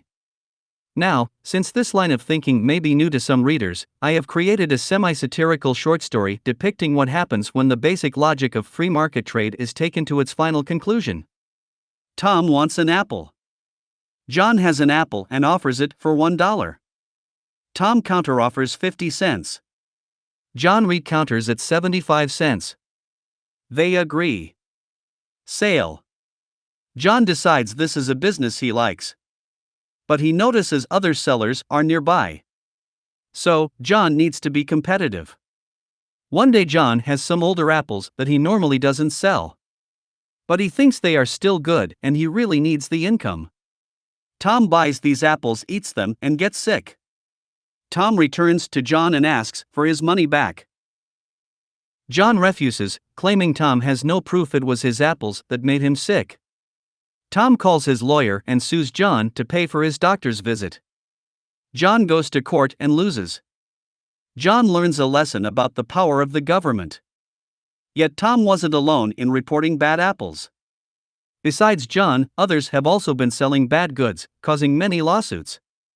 So the government decides to set up an organization to regulate the production and distribution of apples. John, bothered now by costly new regulations that are threatening the profitability of his apple business, decides to befriend the regulators and offers money in exchange for leniency. They agree, albeit covertly, and suddenly John has even better profitability, with his competitors now at a disadvantage. Over the next few years, John expands his apple business, buying up other shops in the region to limit competition. At a certain point, he is able to undercut just about everyone else around due to mass production, putting many small shops out of business. One of the people he put out of business goes to the government and complains that there is no way others can compete with John in the market. The official decides the man is correct and, under public pressure, forces John to break up his apple shop monopoly. John, who has become quite wealthy by this point, does not like this and quietly arranges for his executive friends to take control of the now divided apple shop monopoly. Then, in secret, the different shops work together to ensure they get maximum returns by keeping prices fixed overall, creating a cartel. Over time, John's public stature in the community grows as he gives to charities, attends fundraisers, and makes friends with government officials. John is happy. That is until it comes to his attention that a new apple shop is working to import apples from another town, posing a competitive threat. So, John, who gave generously to financially help a government friend get re-elected to office, asks for a return of the favor, that being to increase the town tariff on apple imports, making the cost high enough to ensure the other shop would no longer be profitable. It works and John is happy again, but not for long. It appears John's apple farm has been employing illegal workers and paying them very little. A gaggle of annoying human rights activists then come to his farm, causing a stink. John claims he was unaware of the illegal hiring and fires some of his staff as scapegoats. He then rectifies the situation, assuring his regulator friends it was all just an honest mistake. Unfortunately, one of John's former staff members, upset by being fired, then goes to the authorities with legal documents and memos proving not only that John gave orders to hire illegal workers but also revealing payments to the apple shop regulators, the conspiracy to ensure cartel power, and the collusion with government officials for the tariff hike. After being found guilty on all counts, John stands up to face the judge in court. Judge, do you understand the crimes you have been proven guilty of? John, no, sir. I was only following the ethic of the free market. Judge, clearly you must have failed economics in school, as you have engaged in government collusion, conspiracy, price fixing, and illegal employment. John, no, sir. I have simply let supply meet demand and voluntary choice decide each action. Judge, so something like price fixing is not against the theory of free market practice? Last time I checked, a free market was to be free of interference and collusion. John, no, sir. A free market is having the freedom to trade and compete as you see fit, buying and selling whatever you choose, with all parties voluntary in exchange. Judge, that may be so, but your actions, such as conspiracy and tariff fraud, are clearly going against such principles, as you are using force to stifle your competitors. John, your reasoning confuses me, sir. All acts of competition exist to stifle and outperform competitors. Only voluntary exchange binds how the active competition unfolds in a free market. One does not make your claim when a company purchases advertising, disproportionately exposing consumers to an item over other competitors. Using government to my advantage is the same thing. Judge, so let me get this straight. You are telling me that the free market allows for buying and selling of the very mechanisms designed to regulate the free market? John, that is correct, sir. The free market includes the freedom to take away the market freedom of others through the act of competition. Judge, well, I'm sorry to break it to you, John, but not everything in this world can be bought and sold. Our society was not set up to benefit those with the most money. Your sentence is 15 years in jail or a $50 million fine. The judge then drops his gavel in a bold sign of dignity and satisfaction. John pauses, grins in amusement, and pulls out his checkbook. He pays the full fine, gets in his Ferrari, and goes back to his mansion in time for a dinner party. Welcome to the true free market. I call this the paradox of free trade. This paradox points out that to decide what is and is not for sale in the market is entirely subjective. Who is to decide if buying an apple is any different from buying government policy? The truth rests in the contradiction. Either we have a real, pure free market that requires no respect for law, buying and selling anything and everything, or we don't have a free market and never possibly could, for the act of buying and selling the mechanisms used to regulate the free market or simply interfering in general through monetary means will always be a problem, voiding the logic of its idealized foundation. I would add that in my personal experience with debating this issue, proponents of free markets tend to dismiss this ever-present reality as crony capitalism. They view the phenomenon as moral corruption rather than a natural gravitation of market strategy to seek advantage along a competitive continuum, hence creating a morally relativistic logical fallacy. Business democracy. In the words of famed 19th-century-born economist and sociologist Thorstein Veblen, legislation, police surveillance, the administration of justice, the military and diplomatic service, all are chiefly concerned with business relations, pecuniary interests. They have little more than an incidental bearing on other human interests. The impression that our major civil institutions exist to help perpetuate the well-being of society as a whole is one of the more notorious social mythologies to be found because it is a half-truth. We are taught that the police are there to protect the individual, the military works to protect the nation, legislation exists to ensure fairness and safety, while self-proclaimed democratic government itself represents the interests of the majority, adapting the society for the betterment of everyone. In reality, while the average person will find some modest protections and benefits from these institutions as per the traditional claims, government's underlying loyalty and priority is and has always been to protect dominant business and economic interests. This is not to say that the average employee involved in law enforcement or legal service willfully and consciously focuses his or her attention away from general public good. It isn't necessarily about conscious, personal intent. Rather, it is about the structural function those civil service positions serve within the social structure itself, a social structure that is built upon a foundation of hierarchical loyalty and dominance, driven by the mechanism of market economics. For instance, while a policeman may come and get your cat out of a tree or chase down a purse snatcher on the street, the police as an institution are there to preserve the existing status quo of a nation. As such, their loyalty will always generally be toward established interests. This is why the history of activism, civil rights, and social change is replete with violent entanglement with law enforcement, regardless of the merit of the activist pursuit.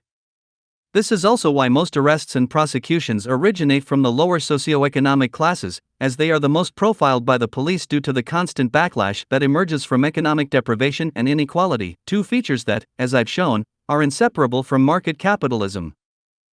The ethic and practice of business runs throughout governmental organization. While it is true that money can buy politicians and policy, as charged in common rhetoric and activist outcry, the reality is much starker.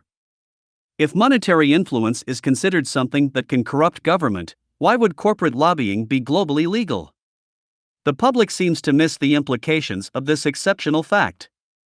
While the principle of lobbying is based on the idea of simply working to inform and persuade government on behalf of a social interest, such as a public petition to improve highways, that isn't the norm. Instead, lobbying is the route by which business uses government to its competitive advantage.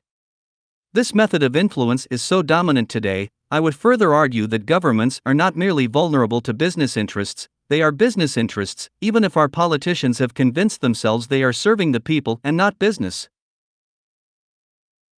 Again, there are structural roles in play that override individual intent. The economic orientation of any society precedes its government, dictating what the fundamental functions of government are to be.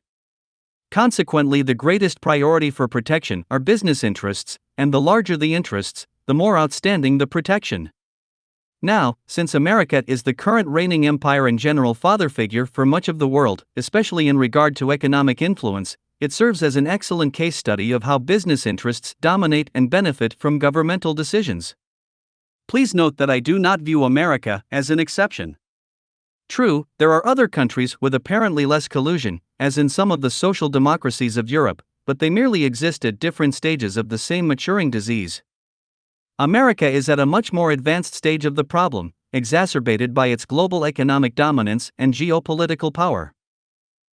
As of 2015, more than half the members of the United States Congress are millionaires. It has been estimated that the number of working lobbyists in the U.S. is around 100,000 and that lobbying brings in $9 billion annually. The infamous revolving door between big business and politics is an everyday, characteristic feature. It's now standard operating procedure for political figures to come from powerful business origins only to eventually leave office and either return to those prior vested interests or actually become lobbyists themselves. Thomas B. Edsall, researching for the New York Times, concluded, when Washington politicians leave office, many, if not most, no longer return home. Instead, they head straight to the lucrative world of K Street, the nation's lobbying corridor, which runs through the heart of Washington. A former member of the House or Senate with even modest seniority can now expect to walk into a job paying up to $1 million or more a year, and much more when bonuses are paid for bringing in new clients. Given this, it is no wonder that a detailed study in 2014 conducted by Professors Martin Gilens of Princeton and Benjamin Page of Northwestern University concluded that the preferences of the average American appear to have only a minuscule, near zero, statistically non-significant impact upon public policy. The researchers concluded that lawmakers' policy actions tend to support the interests of the wealthy, Wall Street, and big corporations. Even American history reveals the governmental foundation to ensure disproportional favoritism for those of great wealth, regardless of the mythology surrounding the Founding Fathers' claimed quest for a government for and by the people. The American constitutional model, while progressive for the time, was still based upon the European model of aristocracy, only this time the aristocracy was born from class, ownership, and wealth, not family bloodline. James Madison, known as the father of the U.S. Constitution, made it very clear in the Federal Convention of 1787 why the Senate should be created. He stated, they ought to be so constituted as to protect the minority of the opulent against the majority. The Senate, therefore, ought to be this body, and to answer these purposes, they ought to have permanency and stability. The Founding Fathers of America really had no interest in the resolution of class differences, and ensured, as it remains today, that disproportionate support and power was to be given to the opulent minority. They knew that a true democracy would force a vast redistribution of wealth, since, of course, the vast majority historically have been poor. In fact, it should be a fairly obvious feature of all national governments in the world that this kind of protection of the rich is structurally secured through governmental policy. I would like to restate this for emphasis. If a pure democracy ever occurred, meaning every individual is given an equal, active influence on policy and could work in the majority interest to adjust society to actually benefit itself, it would be impossible for the modern reality of 1% of the world's population to own almost 50% of the world's wealth. The poor majority would simply create policy to reallocate economic wealth directly, as James Madison understood. Now, earlier in this section Thorstein Veblen was referenced. He is highlighted because his analysis of the nature of government in the capitalist system has been instrumental in understanding the obscured economic loyalty of state power. A notable scholar of Veblen is Australian economist John C. Wood. Since Veblen's work can be verbose, the following passage from Wood's analysis will serve to concisely explain Veblen's important perspective. Wood states, Veblen wrote extensively and insightfully on the relation between capitalist government and the class struggle. For Veblen, the ultimate power in the capitalist system is in the hands of the owners because they control the government. The government is the institutionally legitimizing means of physical coercion in any society. As such, it exists to protect the existing social order and class structure. This means that the primary duty of government is to enforce private property laws and protect the privileges associated with ownership. Veblen repeatedly insisted that modern politics is business politics. The first principle of a capitalist government is that, to quote Veblen, the natural freedom of the individual must not traverse the prescriptive rights of property. Property rights have the indefeasibility which attach to natural rights. The principal freedom of capitalism is the freedom to buy and sell.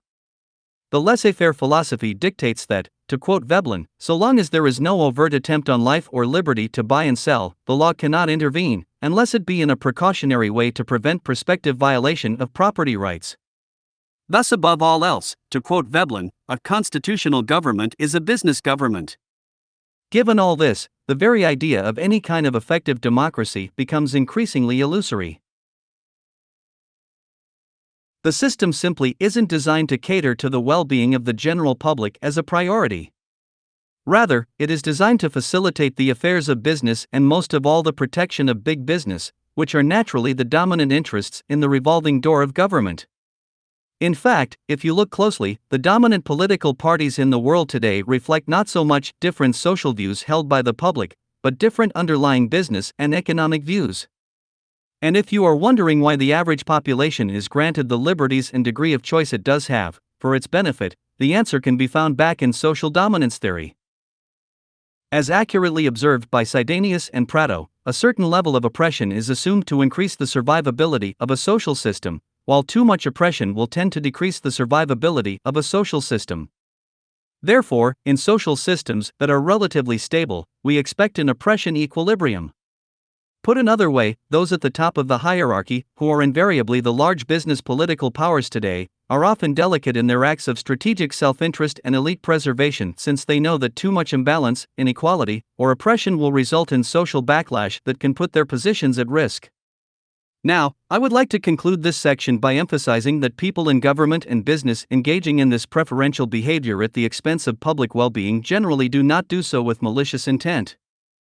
It is rather their belief system that is the problem. They may very well be somewhat indifferent, but the socio-economic belief system they subscribe to allows for the rationalization of such abuse and imbalance, in the same way religion can justify inhumane behaviors. It is simply part of a moral ethic, as per the supposed virtues of business and freedom. In the words of Thorstein Veblen once again, it is not that these captains of big business are naughty. It is not that they aim to shorten human life or augment human discomfort by contriving an increase of privation among their fellow men. The question is not whether this traffic in privation is humane, but whether it is sound business management. As long as there is no sin in one's behavior, as dictated by the market faith, all resulting outcomes and atrocities can be dismissed, including global poverty, human trafficking, resource overshoot, climate change, sweatshop slavery, water pollution, and other externalities that the market god need not recognize or understand. I would argue unmetaphorically that money and markets now serve as the prevailing religious order of the modern world. The free market, with its still upheld religious invocation of the all-seeing and all-knowing invisible hand, is the center of the faith. This idea that one can navigate selfishly and then expect outcomes for the greater good is profoundly mystical.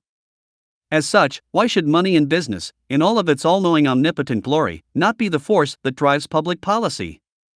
At the time of writing, there are many frustrated grassroots campaigns saying, "Get money out of politics." As well-meaning as they are, this is equivalent to, "Get liquid out of soup." We live in a world where everything is for sale and the act of sale is considered sacrosanct. Life has been commodified, packaged, and made available to the highest bidder. So why should the line be drawn with government when it is drawn virtually nowhere else? Moral illusions. My first real introduction to the business world was a corporate desk job as an entry-level video editor and music composer for a small production company in Midtown Manhattan. Within 2 years, I found myself as a manager, overseeing the work of a small creative team. Everything was fine for a while, but slowly the company started to fall apart. Paychecks started to be delayed here and there. And then they stopped. The bosses promised the issue was due to pending client payments. We became used to the ebb and flow of inconsistency, working diligently as we were told with confidence that everything would work out in the end. Unfortunately, that end proved more and more distant, and eventually the entire staff found itself almost half a year behind in payment. I decided to go to City Hall and look up the company to see if it was going bankrupt. It turned out it was, and if the company kept up appearances long enough, it would not only void its debts, but it wouldn't have to pay the employees either.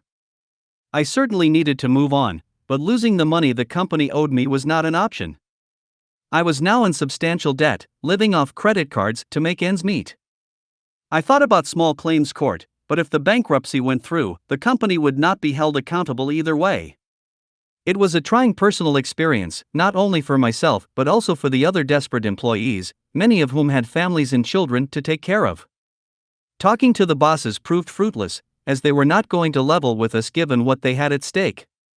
I think in the back of their minds they were honestly trying their best, seeing the bankruptcy as a proactive stopgap, hoping they would turn the ship around for the sake of everyone. Unfortunately, when the walls start closing in and risk takes hold, ensuring personal survival is often not conducive to social goodwill or honesty. So, growing increasingly desperate, knowing there was value to the data and projects I had on my server, I transferred files I had been working with onto an external hard drive and held them hostage. Upon quitting, I explained I had the files and would not return them until I received the salary owed me. After a week, I was sent a check and I returned the data. As it turned out, I was the only one who ever received back payment, leaving about a dozen others with aggregate losses of almost $200,000 after being officially laid off. This experience really made me think about not only the market economy's inherent ethical challenges, but also how long one's moral convictions to be respectful and honest can withstand increasing levels of financial stress. The bosses were a married couple and they had just given birth to a second child a month prior. From their perspective, I suspect the well-being of their employees was secondary to family, as would probably be the case with most people. Was their decision to cover up what was going on unethical? What about my behavior of holding their files for ransom? Was it unethical for me to have held those files and not demand payment for all the employees, rather than just myself? In an economic reality where it is expected that some companies will fail as a natural law of competitive market dynamics, how are moral lines in behavior to be drawn when well-being or survival is constantly at risk? To consider such questions, which will be returned to later, let's examine the general history of moral debate. While it's certainly a vast and complex subject, with a range of theories as to the nature of what it means to be right or wrong, most traditional discourse revolves around the duality between moral relativism and moral objectivism. Moral relativism means different people, or different cultures, can hold different moral views of the same situation. For example, a person with the conviction that eating meat is immoral, hence deciding to be a vegetarian, stands in contrast to a person who sees no moral issue with the harvesting of animals for food. Yet that same person who does eat meat might find certain kinds of meat appropriate, while other kinds not so much. For example, a Western meat eater, accustomed to the traditional fare, along with a culture of dog domestication, might very well find it repulsive and immoral that in areas of Asia people eat dog. Such is the nature of moral relativism. German anthropologist Franz Boas extended this theory to demonstrate the power of culture itself in determining core values and beliefs of people within it. Boas coined the term cultural relativism, a further distinction expressing the strong influence social tradition has when it comes to what individuals consider appropriate or not. Cultural relativism is obvious from a historical perspective, with a vast spectrum of deemed moral behaviors common to some cultures standing in stark contrast to others.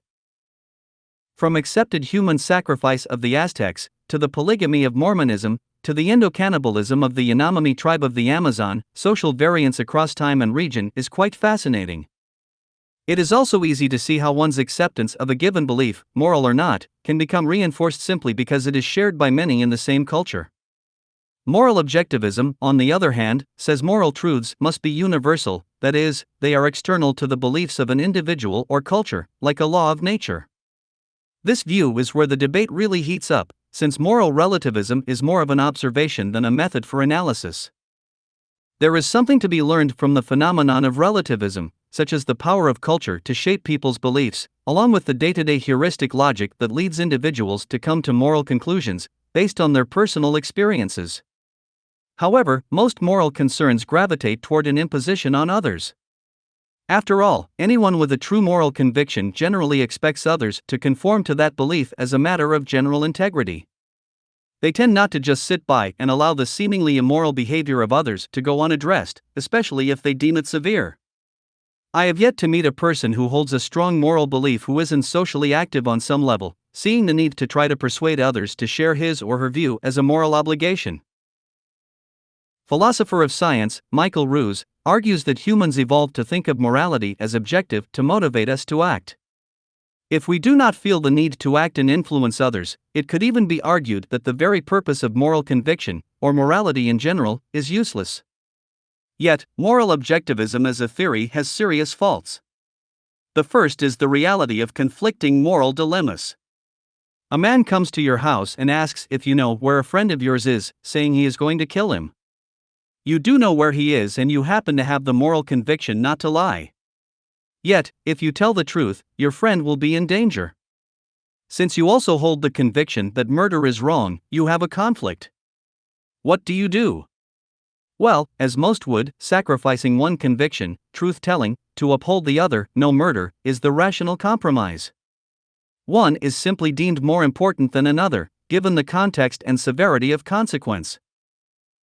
The problem with objective moral assumptions is they are isolated or localized, ignoring the systemic nature of causality. Moral logic cannot simply be reduced to singular instances.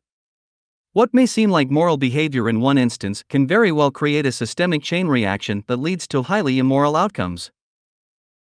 To the extent that negative consequences can be predicted, they become a critical part of the assessment of any decision.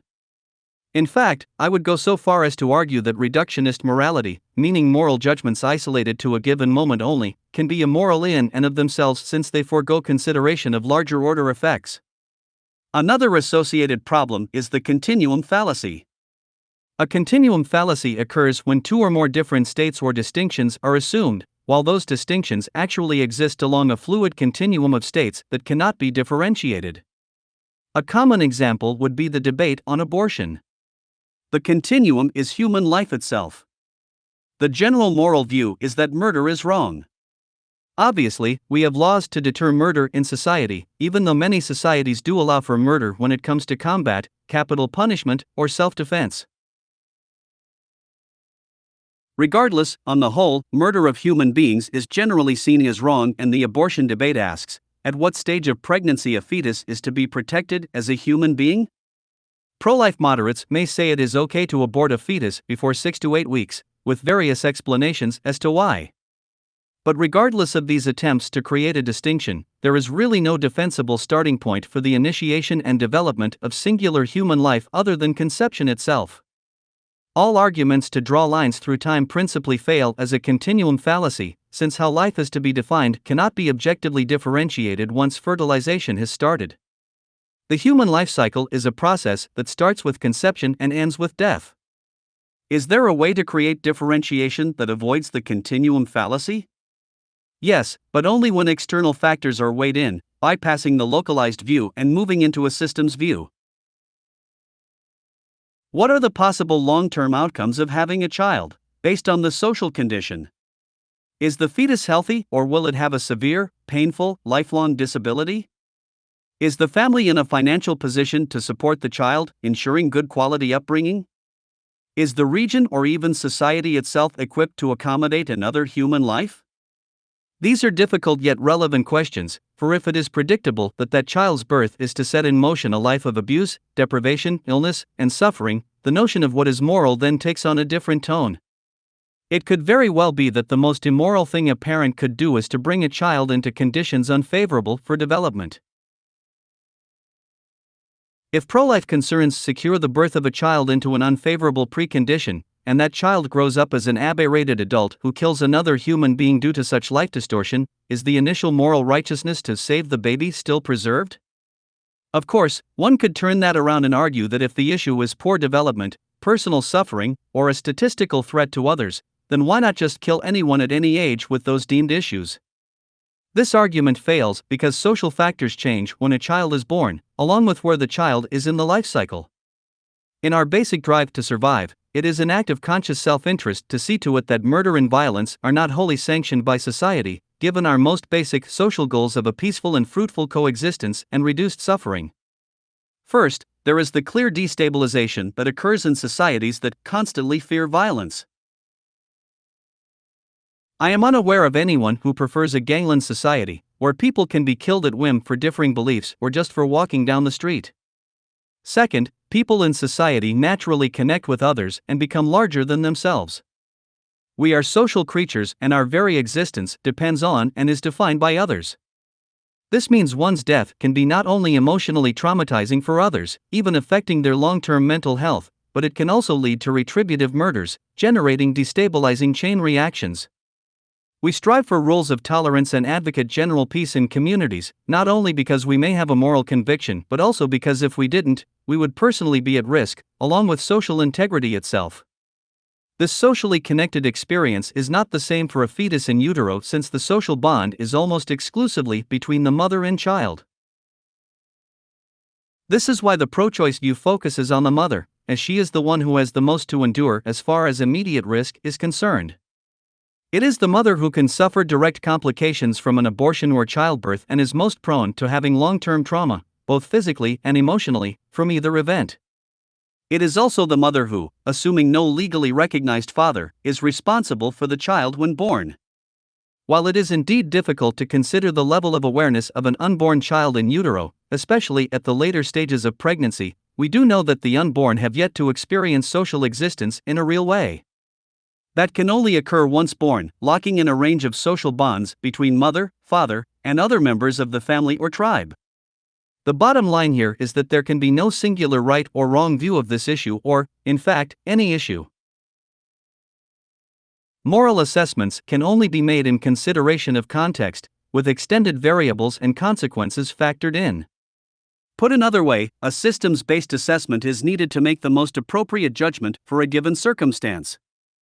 Now, this is not to say general moral guidelines have no role. The cultural decision to generally value human life and its protection is a viable moral worldview because it translates into increased personal and social security. However, that doesn't make it objective in the sense of being universally applicable without exception. The complexity of life poses far too many circumstantial variations and conflicts in which the violation of general moral principles can be justified. Of course, superficial perceptions of this kind of thinking tend to make people nervous, and with good reason. It could be countered that if everyone freely evaluates a situation to decide on the morally appropriate course of action, people could justify destructive or immoral actions by subjective, biased, or poor rationalizations. A classic example is the greater good claim regarding war crimes by leaders, as noted earlier in this chapter on cultural superiority. History is full of genocides and murders led by seemingly ethical people, claiming that their actions are morally right in an end justifies the means kind of logic. Still, as problematic as this is, it does not change the fact that judgment is invariably contextual and multidimensional. So, just because an apparent wrong judgment occurs does not suddenly mean the only solution is the objectivist view. We see this mistake made by religious institutions, codifying moral laws such as the Ten Commandments. It is very easy to simply declare that some singular act should be right or wrong. Social establishments have attempted this for thousands of years, with great, hypocrisy-ridden failure.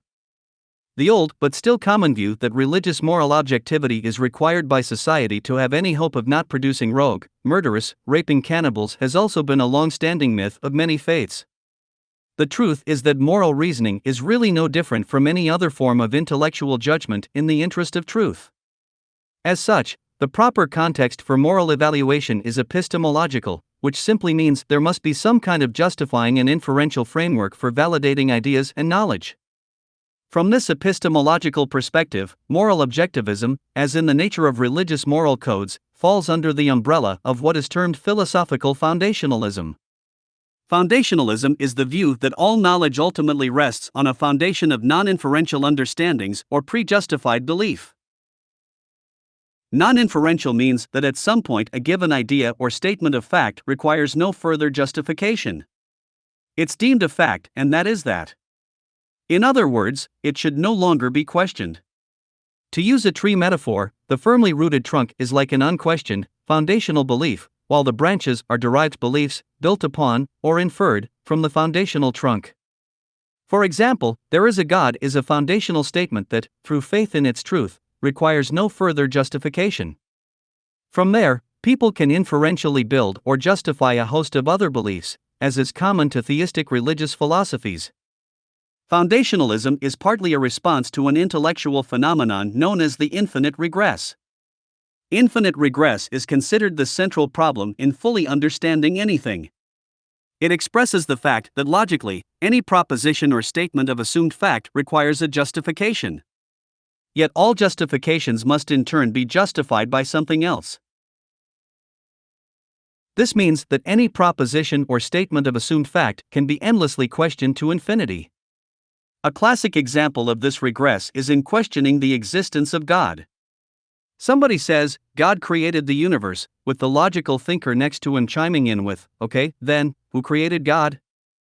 Aristotle was perplexed by this problem, as it makes trying to understand anything rather unstable.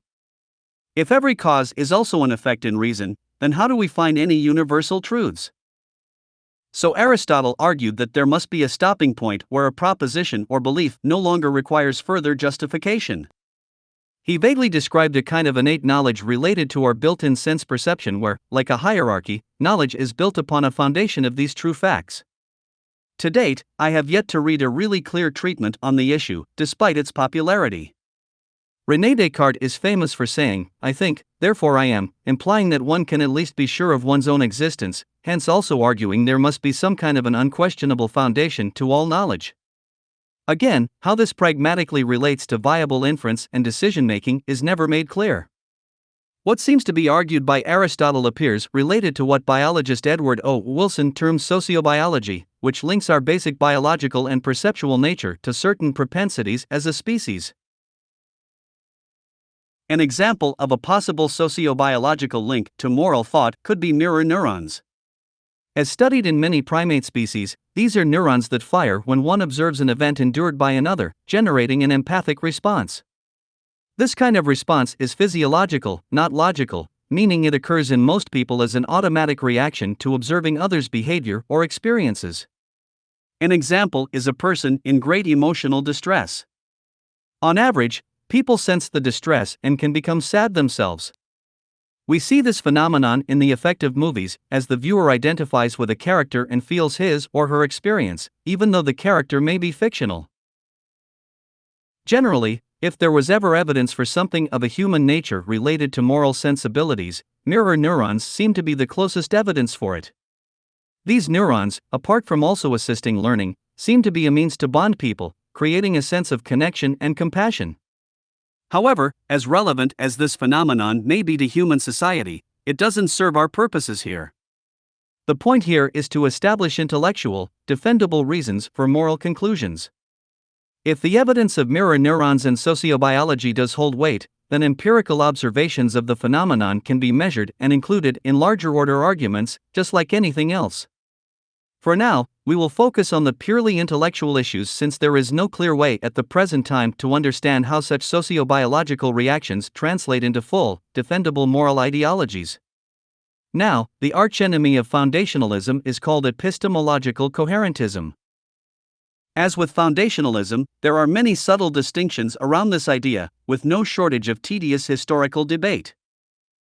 For the sake of simplicity, all we really need to understand about coherentism is that for a belief to be justified it must be consistent, or coherent, with other beliefs. These coherent beliefs generally form a belief system, or each singular belief in the system is supported by all the other beliefs in the system. In stark contrast to foundationalism, there are no absolute foundational or privileged ideas that can go unquestioned. Coherentism rejects this absolutism on the grounds that the infinite regress is not that much of a problem to understanding reality. By inferentially associating belief in linear and nonlinear ways, we can realize a kind of averaged equilibrium of truth that serves a functional role. Of course, just because a belief finds coherence with other beliefs doesn't mean anything is actually true. Just as with people voting to reach a consensus about something, social coherence, they could all very well be wrong, regardless of their agreement. So, coherentism is really a probabilistic model of intellectual validation. A classic real-world example is the case of Dr. Ignaz Semmelweis, who in 1847 realized that simply washing his hands was reducing infection-driven deaths of mothers after childbirth. This was well before Louis Pasteur discovered the germ theory of disease. Unfortunately, Semmelweis's findings were rejected by the mainstream medical and scientific community at the time, for they did not fit the prevailing system of belief put forward. It wasn't coherent, even though correct, as many deaths continued for years after as a result. So putting all of this together, it's easy to see how ideas about reality can form based upon a small number of core beliefs, as foundationalism suggests. Yet it is also easy to understand how those core beliefs can very well be wrong. And if the very foundation of any inferentially derived ideas is wrong, it is safe to assume that so are those inferentially derived ideas. This is why coherentism does not assume any privileged root beliefs, and why its theory rejects such absolutism outright. Rather, it floats the idea of truth, using inference to both consider the structure that supports an idea and compare seemingly disconnected ideas to find validating consistency. Now, why is all of this important? If we look beyond the polarized simplicity of moral relativism and moral objectivism, focusing on epistemological structures common to the assessment of knowledge, we can create an improved model of moral evaluation. Aforementioned problems such as conflicting moral dilemmas or continuums can be better addressed within the framework of epistemology, as opposed to elevating human morality to something outside of rational thought.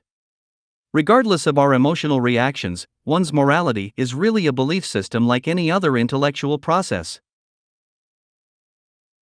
As such, epistemological coherentism appears to be the best framework of evaluation as it is systemic, without the baggage of ideological preconception we find with foundationalism.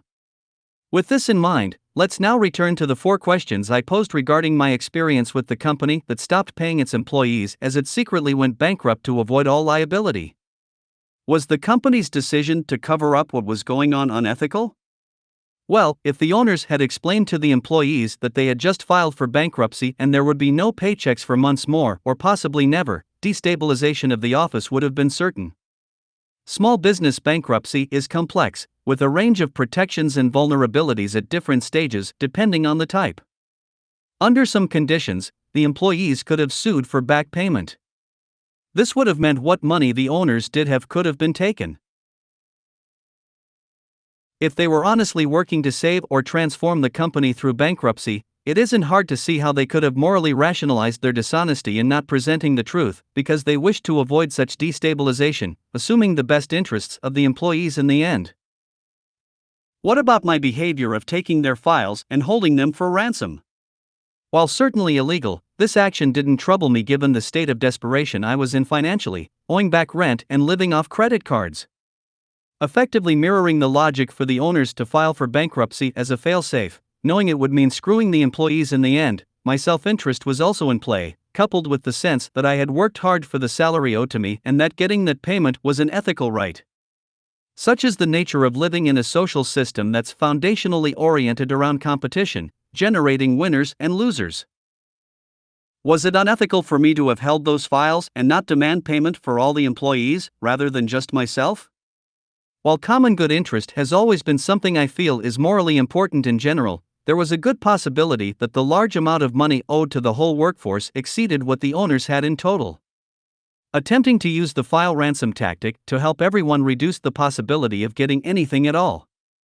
And finally, and most important, in an economic reality where it is expected that some companies will fail as a natural law of competitive market dynamics, how are moral lines in behavior to be drawn when well-being or survival is constantly at risk? This question illuminates a systems view of market economics, one that creates a coherent framework to better understand not only the other three questions, but the entire sociological condition. While we may look at isolated actions in this world and try to judge their moral integrity one by one, the real moral evaluation occurs on the systems level. Remember, modern society, with its basis in market capitalism, as derived from the root socioeconomic orientation of scarcity, self-interest, and competition, as born out of the Neolithic Revolution, functions like a game, except this competitive game is about survival and well-being. As such, the game takes on a very different dynamic than a game in which there is nothing to lose. Not only does this game pose the threat of loss, but its very architecture actually makes loss and suffering inevitable for a large percentage of players. Given this, society's long-standing moral claims and ethical demands find limited expression in such a condition. If the moral goal of society is to try to create the best condition of public health, happiness, and stability possible for the world's population, seeking to prevent suffering, it must be realized that the structural impositions of our economy actually work against that goal. Contrary to prevailing philosophical mythology, moral behavior isn't just about people's individual nature, their education, parenting, peers, social bonds, personal intentions, or other such factors commonly discussed concerning a person's character. This mythology, that morality is only about individual behavior, ignores the incredible, stress-inducing pressure placed upon a civilization that is based upon its members fighting with each other to survive. In such a world, ethical behavior as we traditionally consider it is severely limited in its capacity for expression. It isn't that people aren't capable of more caring, compassionate, helpful, and socially respectful behavior, it is that the socio-economic system won't support it. In fact, I would argue that the more ethical you are, the more likely you will fail in the game of commerce. The system simply doesn't support real human compassion on the sociological level. It isn't designed to. Free will. Now, a great deal has been covered in this chapter thus far. Before we conclude with what is perhaps the most core and paradoxical of all secular social mythologies, free will, I would like to quickly recontextualize some of what has already been addressed. In this exploration, the structural importance of the Neolithic Revolution has been emphasized, along with its cultivation of trade, settlement, specialization, property, protectionism, and other characteristics that continue to define modern society. In contrast to the assumptions of social dominance theory, with its conclusion that humans are wired to group-based hierarchy by nature once an economic surplus is created, regardless of the social system, the adaptive capacity of humans appears far more flexible. This is not to argue a behaviorist view of human nature, which, in an extreme interpretation, views the individual as infinitely malleable by culture. Rather, this is about the highly deterministic role of anthropological effects related to broad shifts in economic conditions. In this, the term root socioeconomic orientation has been coined and defined. This specifically refers to the nature of a society based upon competition, self-interest, and ultimately, a sociology formed around scarcity, fear, and in-group/out-group bias.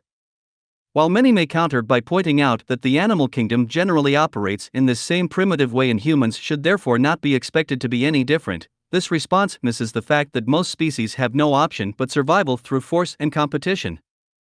In contrast, humans are not like any other species when it comes to intelligence, variability, and adaptation. The real problem is that we have blindly accepted as custom a society based upon competition and scarcity, regardless of our vast intellectual ingenuity and the growing scientific evidence that we could, indeed, live quite differently if proper structural adjustments were made. In other words, we are reacting within a social system we have grown to perpetuate and assume is final, not reacting to some immutable restrictions imposed by the earthly habitat, human nature, or some natural law. It is also important to make clear that the current economic mode of capitalism, while touted as the most productive and free system humanity has ever known, is really a system of social control, like all prior systems post-Neolithic Revolution. Its trademark is socioeconomic inequality, a feature that artificially partitions human well-being and power in favor of a very small minority. The modern manifestation of this is called business, which is the competitive mechanism that sets in motion the inevitable inequality we see, organized in lockstep around government power, diffusing any attempts at meaningful democracy. Government, used as a means to create stability in commerce, since there is no true invisible hand to be found, is also used to secure competitive advantage by a select breed of large business powers. These business powers circumscribe government behavior overall, even though the myth that government exists as an extension of the general public, i.e., as the will of the people, persists today. This is why the noted national or tribal mythology has been so critical for social compliance and order. The statues, symbols, language, taboos, and other means of cultural manipulation are constant since the needed cohesion to stifle any interfering social change depends on it. In this, the use of moral impositions and the idea that the problems of the world exist on the individual level and not the structural level are very powerful in effect. As argued, there is a tendency to be objectivist with our moral views, with overly simplistic slogans such as just say no or do the crime and do the time, etc. Yet, moral decisions cannot really be separated intellectually from overall reasoning and logic. In this, we are faced with a systems-based reorientation since everything is far more entrenched in causality than has ever been understood before. Science has opened these doors and each situation presents a new set of variables. Proper decisions are contingent on a range of considerations, not static moral declarations. And the ultimate moral conundrum today is this: how can we expect highly moral or ethical decisions by a population submerged inside a social system that rewards the exact opposite behavior? Market capitalism is simply not conducive to mutual human concern. It is a system based on social warfare, cultivated by its root socioeconomic orientation. Now, with that stated, the final subject of this chapter will extend this primitive moral mythology to the notion of free will. Free will is the most reinforced and consistent ideological assumption in the world today. Not only does it rest on the foundation of the central moral and philosophical belief systems of modern civilization, but it also appears to validate itself at every turn in society's architecture and institutions. Every human action is generally assumed to be a conscious, willful, free decision by both others and ourselves. It is a powerful intuition we all share. Our minds are simply wired this way. Yet, once a system's perspective is taken, accounting for statistical research showing the effects of larger-order environmental and social conditions, and coupled with modern understandings in cognitive neuroscience, the mythology of free will quickly begins to unravel. Returning to the subject of preconditions from Chapter 1, it is easy to notice the power of regional culture in determining the language we learn as a child, the religion we are taught, or the customs we embrace. It is less easy to notice how people can develop predictable, long-term behavioral propensities as a result of childhood experiences. It has taken advanced scientific study to identify our bioevolutionary requirements, whereby certain things generally need to happen in child development to ensure long-term mental and emotional well-being, while certain things should not happen for the same reason. Our biology has been pre-programmed by evolution to respond in certain ways to stimulus and stress, with predictable outcomes when certain experiences happen. As one's life progresses, the biopsychosocial synergies of life dramatically shape one's thoughts, beliefs, impulses, and actions. This shaping makes certain propensities highly probable, with others highly improbable, regardless of the free will of the person.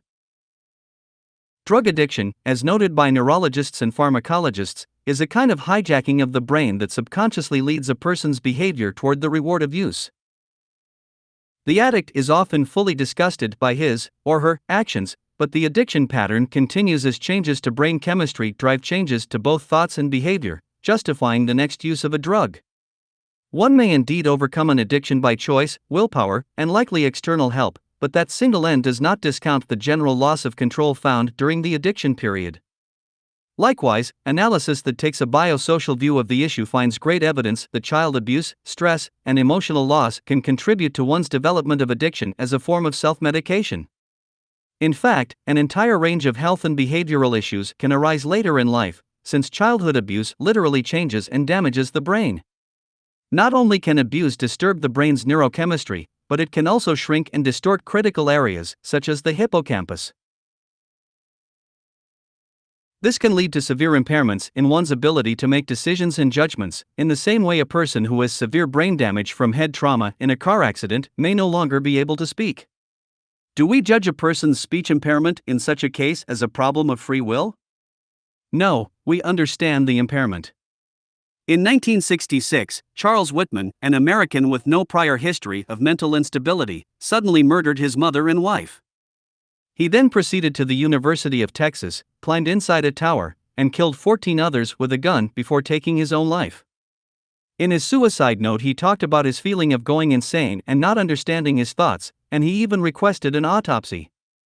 While the public stood in horror at this monster mass murderer, doctors discovered that he had a brain tumor pushing against his amygdala in the prefrontal cortex. This was, without a doubt, a major factor in his violent acts.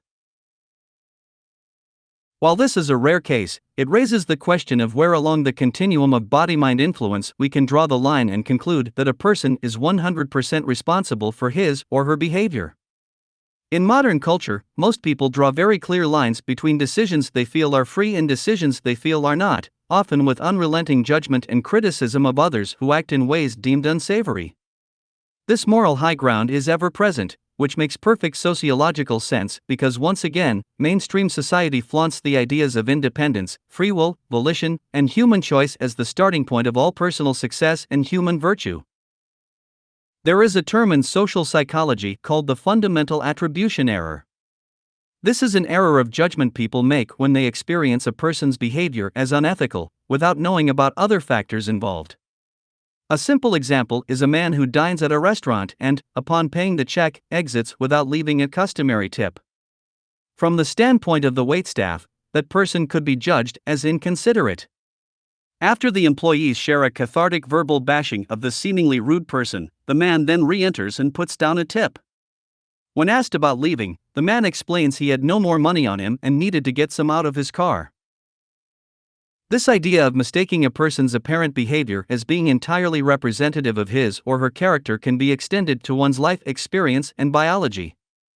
In a sense, the entire criminal justice system is predicated upon expressing the fundamental attribution error as a formalized method of evaluation.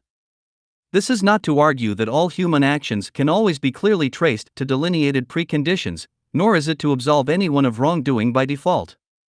It is to point out the general dismissal of such considerations in legal practice, focusing on the fragmented actions of the single person. I would even argue that to exclude the biosocial condition of a person is really a crime in and of itself when one attempts to evaluate someone's actions. The myth of free will makes it easy, while helping to preserve the legal system's role as a means of social control, once again. The same goes for the economy, which has a clear coherence with the legal view.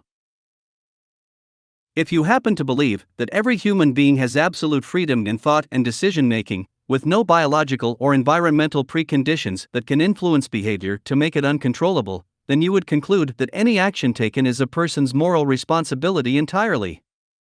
Similarly, if you also happen to believe the common capitalist myth that economic prosperity is available to everyone who works hard, disregarding any structural elements that may create insurmountable social immobility, then you will likely agree that everyone who becomes wealthy or poor simply deserves what they get.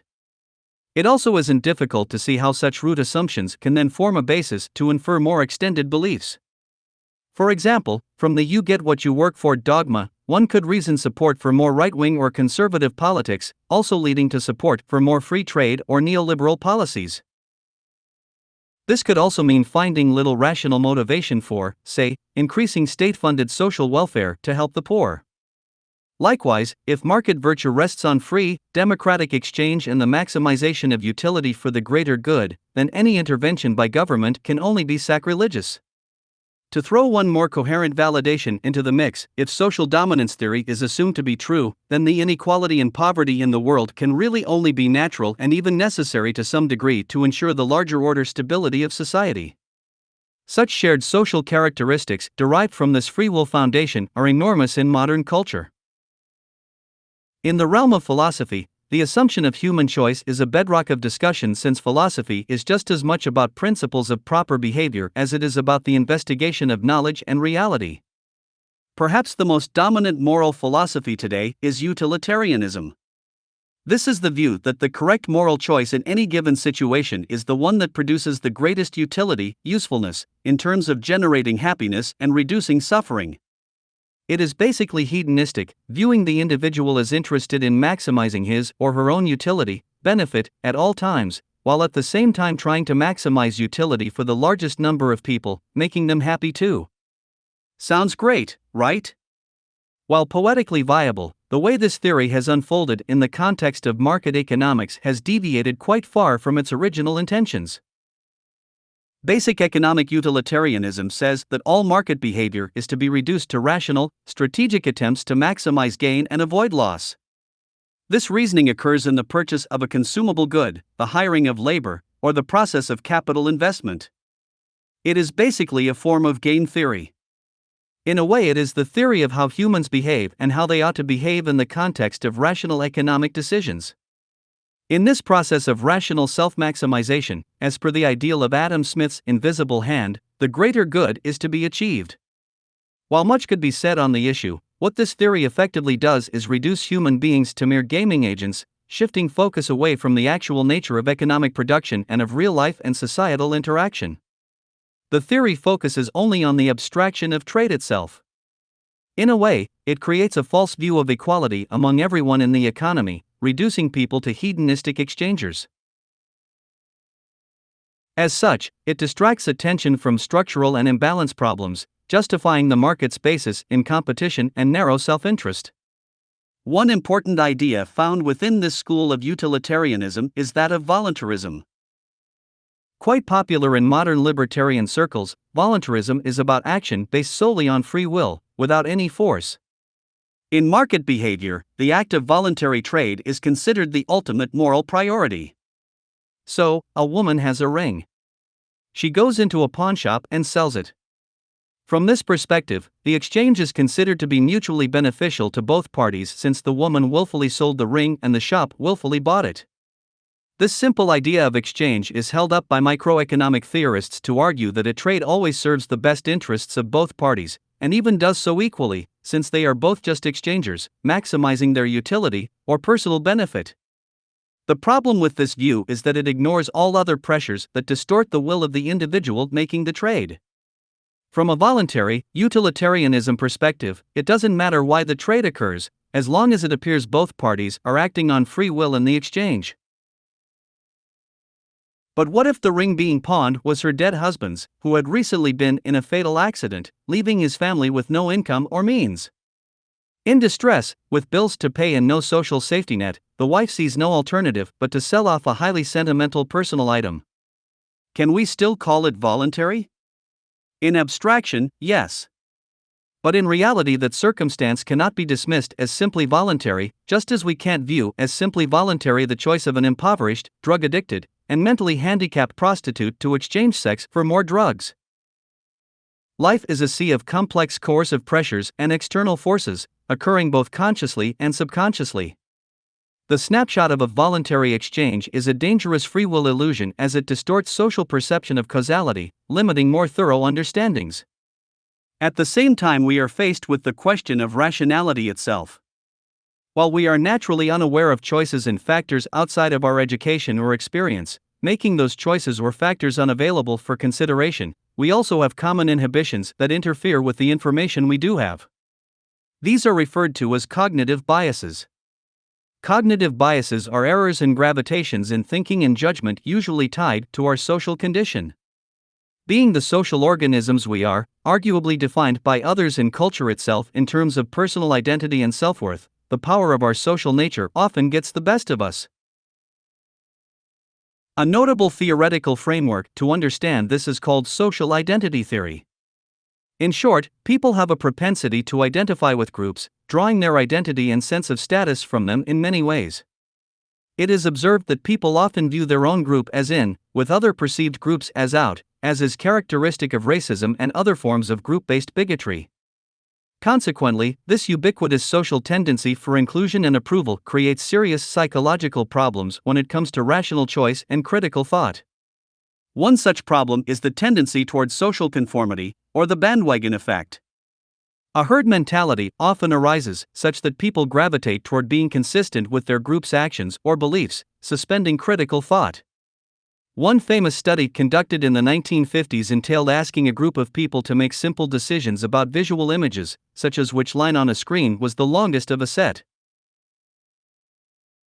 However, all but one test subject was in on the study. These other participants were fakes, planted to purposely agree on the wrong answer and encourage the test subject to go along with their group decision about the correct match. The controlled study proved a strong effect of peer pressure, with more than 75% of the participants in the total of 12 repeated tests conforming at least once. This is in contrast to the control group, no pressure to conform, where less than 1% conformed. It is not difficult to imagine how this same effect can occur in groups with shared values, such as political parties. People also seem to prefer being on the winning, majority side of a given situation, bypassing true critical thought. Bandwagon persuasion is everywhere in the world today and can rightfully be deemed a natural gravitation of our evolutionary psychology. From advertising slogans declaring millions of satisfied customers can't be wrong, to the self-fulfilling prophecy of stock market bubbles in which rising prices driven by buyers simply encourage more buyers in a euphoric trend. Political persuasion is also similar. The media need do little more than present the idea that a candidate, concept, or policy already enjoys popular approval, and the herd will usually follow blindly. There is also the tendency of group bias in general. This means the propensity to favor your group, in-group, while disfavoring others, out-group. This is most common when the groups have some relationship to each other, such as rival baseball teams, religions, or nations. The development of prejudice is predictable, with the history of bigotry largely a group-based phenomenon. An informal yet famous study on this phenomenon was done by an elementary school teacher named Jane Elliott, who divided her third-grade class into two groups based on whether the children had blue or brown eyes. She then explained to the kids that those with blue eyes were naturally smarter than those with brown eyes. Amazingly, this simple act rapidly created group tension and conflict, including name-calling, shaming, and discrimination against the brown-eyed kids. Now, I wish to clarify that this is not about absolute determinism. It is about a general propensity, linked to our evolutionary psychology, for humans to gravitate toward group identification and to develop biases based upon that identification. As Charles Mackay wrote in his famous text, Extraordinary Popular Delusions and the Madness of Crowds, men, it has been well said, think in herds, it will be seen that they go mad in herds, while they only recover their senses slowly, and one by one. Our social nature being what it is, this tendency clearly does not favor critical evaluation of information. It takes a great deal of self-awareness to notice the propensity when it is occurring. As for causality, our nervous system seems to reflexively want to remain part of a group identity, falling victim to the power of its social influence. Neurobiologist and researcher Vasily Klucharev writes that the deviation of individual opinion from the group behavior, opinions, is interpreted by the nervous system as behavioral error or reward prediction error, which starts the process of behavior change, based on the dopaminergic mechanism of reinforcement learning. In other words, our very brains are somewhat trapped between rational thinking and impulsive counter-reactions that seek to prefer in-group conclusions. These lower brain reactions make us vulnerable to numerous thoughtless behaviors triggered by brain chemistry and make us susceptible to external manipulation. The arenas of marketing and politics are perhaps where the greatest damage is done today. In general advertising, for example, much work has been executed in the field of subliminal effects that create unconscious bias. This has even led to making the practice, called subliminal advertising, illegal in many countries. However, more recent research has shown that the influence of general advertising has a similar subconscious effect. In a 2010 article published in the journal Science, psychologists Custers and Arts report how the unconscious will has a powerful role in decision-making, without us being aware. Custers and Arts write that people should be much more scared of commercials they can see, rather than those they can't see, for the effect of things like psychological positive reward cues can create bias.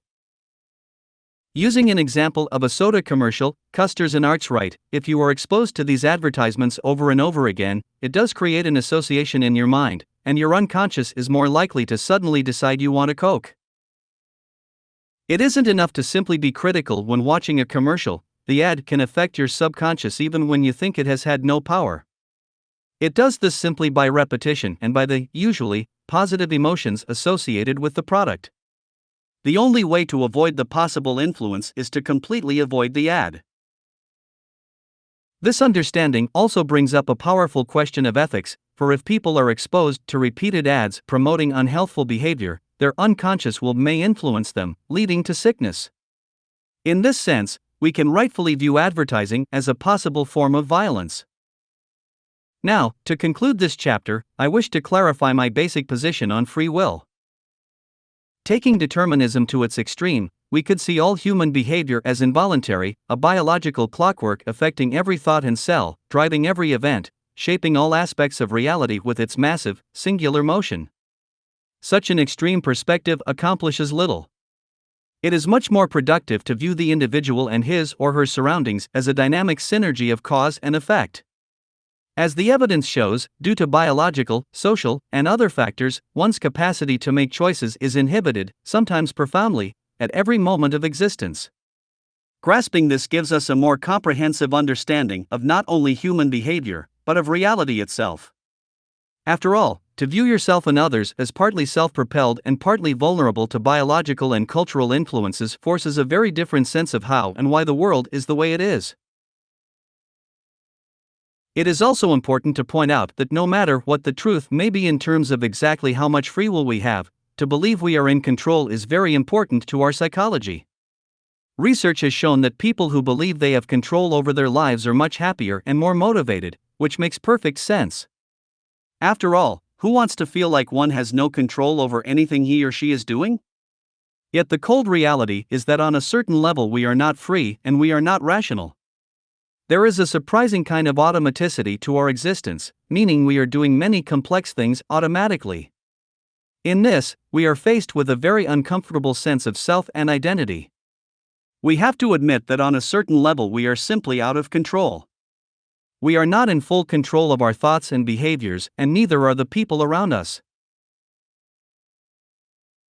Yet, in recognizing this, we are then able to better understand human limitations and weaknesses, allowing for more intelligent decisions on how to better adjust our society to improve well-being, public health, and social relations. This view, once again, rests on a system-based context of our existence. While having some purpose in supporting our required sense of identity and sanity, the highly propagated, dogmatic, and institutionalized idea of free will and morality is also what keeps us from better understanding the causal factors paralyzing the world, perpetuating the same destructive patterns in public health, civil injustice, and environmental destruction. We are constantly judging people and their individual actions, rather than factoring in the structural roles, cultural pressures, modulating stressors, incentivizing influences, dominance mechanisms of control, human vulnerability to submission, cognitive biases, and the litany of other system-based factors that keep the vicious cycles of human disorder in motion. When this higher view is taken, one that positions the individual in a network of factors, bypassing the illusion of singular will and autonomy, a more holistic and effective sense of problem-solving emerges. As such, social activism must become a social science in and of itself. The synergetic, biopsychosocial nature of the human condition needs to be not only understood but also used as a strategy for instigating needed social change. We also need a firm grasp of history and its effects, knowing that our society's root socioeconomic orientation, as derived from the geographical determinism of the post-Neolithic revolution, has evolved a condition based upon factors of competition, dominance, and scarcity. These factors have been fully absorbed into virtually every aspect of our lives, from the social system, to its institutions, to the prevailing psychology of the masses. Without these foundational understandings, very little progress can be expected in the realm of human justice and equality as we move further into the 21st century. The negative forces preserving the status quo today are not substantially affected by street protest, public outcry, media exposure of corruption, or other traditional methods. It is fruitless for us to demand idealized or more just behaviors from our existing institutions, since they have been built around a value and incentive system that thrives on the very behaviors we wish to change. Only deep system changes will prove to have long-standing effects, as will be argued in future chapters. Chapter 3. Structural Bigotry, the Economics of Oppression. Where justice is denied, where poverty is enforced, where ignorance prevails, and where any one class is made to feel that society is an organized conspiracy to oppress, rob and degrade them, neither persons nor property will be safe. Frederick Douglass. After high school, I moved to New York City to attend a music conservatory in pursuit of a degree in classical percussion performance. As passionate as I was about music, the financial reality of my student loans quickly polluted the circumstances. Combined with a growing disillusionment with having to monetize an art form I considered sacred, a tool for meditation and personal growth, I ended my college career at the age of 20 after a mere 2 years. Amazingly, the interest-bearing loan schedule for this short time projected values of over $40,000, a shocking sum for a young adult just entering the earn-a-living reality. Of course, watching my friends graduate with master's degrees from prestigious institutions such as the Juilliard School, only to moonlight in coffee shops thereafter as they struggled with low-paying gigs, wasn't very encouraging either. While I was disappointed at the time, the prudence of the decision is as clear to me today as it was then. As expressed in the previous chapter, economic deregulation and privatization are considered sacrosanct requirements of a supposedly free world. Ironically, the freedom of markets means effectively nothing should ever be free, and being $40,000 in debt certainly didn't give me a sense of liberation. I suspect I have not been alone in that feeling. As of 2015, American student loan debt was about $1.2 trillion, surpassing the GDP of Australia, New Zealand, and Ireland combined. One may rightfully wonder why a society that ostensibly seeks to educate and prepare young people to be intelligent problem solvers and creators would perpetuate a system that shackles them with immobilizing debt the moment they enter the post-education workforce. One may also wonder why many other countries that subsidize higher education through strategic taxation, making sure young people are not inhibited by financial limitation or debt, consistently outperform the United States in global test comparisons. Yet this is only curious if one is unaware of the dominant socio-economic philosophy of the United States, along with its position as a global empire. Today, the US leads the world in terms of both economic influence and military force, endlessly pushing the neoliberal values of free trade as a root priority. Like a philosophical crusade, it has been deemed an imperative of Western business political leaders to ensure that people comply with what is in effect the new global religion, a religion that invariably prioritizes commerce over everything else, with human rights increasingly subordinated to business rights. When one understands how the rules of trade, property, and exchange have become the determining mechanisms of society, decoupling focus from actual life-supporting means and factors of social trust, the dehumanized, conflict-ridden nature of the modern world begins to make a lot more sense. Given this ethic, education is simply another product to be bought and sold and little more. The US government allocates roughly 2% of its annual budget to education. This is in stark contrast to the 20% allocated to the military, suggesting war is more beneficial to the nation's leaders than an educated population. At any rate, with the minimum debt payments from my student loan mounting, I quickly sought whatever work I could find. Within a few weeks, I found myself in the glamorous field of work as a cater waiter. In comparison to traditional restaurant service, this job consisted of being bussed around New York City from one privileged upper-class event to another. We were an army of servants in tuxedos, following the wealthy 1% around the Big Apple. While certain traditional functions had endearing merit, such as weddings and birthdays, the majority were corporate, political events and superficial charity fundraisers. I say superficial because if the goal of charity is to help those in need, you certainly wouldn't know it based on the degree of waste and decadence present. There is something fundamentally wrong when people are eating extravagant meals, wearing $5,000 suits, and drinking $800 bottles of champagne while a guy on stage preaches about global starvation and poverty. This is particularly troubling in New York City, a place with about 60,000 homeless on the street each night. Nevertheless, it was certainly an education to be a fly on the wall. At one event, executives from the Walt Disney Corporation were being honored for both their apparent philanthropy and record profits, explaining how they were bringing needed jobs to impoverished people in Bangladesh and Haiti. It wasn't long after I saw Disney exposed on the news for facilitating some of the worst human rights abuses in sweatshop labor history, paying as little as 4 cents an hour, denying basic labor rights and benefits, tolerating the beating of workers for failing to meet quotas, sexual harassment, using children as labor, and more. It's a unique state of mind when a company moves operations to impoverished areas of the world, exploiting the vulnerable for cheap labor, only to then try to convince themselves and others they are doing the region a favor. In the end, during this time as a cater waiter, I was able to see a side of society I think most do not. Coming from a lower middle class upbringing, my father a postman and my mother a social worker, I had little exposure to such privilege. What I came to realize is that there is often a distinct detachment from reality in wealthy culture. It wasn't that these folks were overtly disrespectful or mean. Most were quite polite when dealing with the help. Sometimes, I would end up at mansions and exotic penthouse apartments serving as a family's personal servant for the evening. These were generally kind people and clearly caring when it came to their home life. Still, a clear disconnect from general society was obvious, a kind of cultural alienation, if you will. Given the access the wealthy have to means and conveniences that most do not, coupled with different social atmospheres and other cultural nuances, this alienation isn't difficult to understand. In the same way we can understand why the Amish tend to isolate themselves as a community, the rich tend to do the same, losing touch with the plight of the normal world.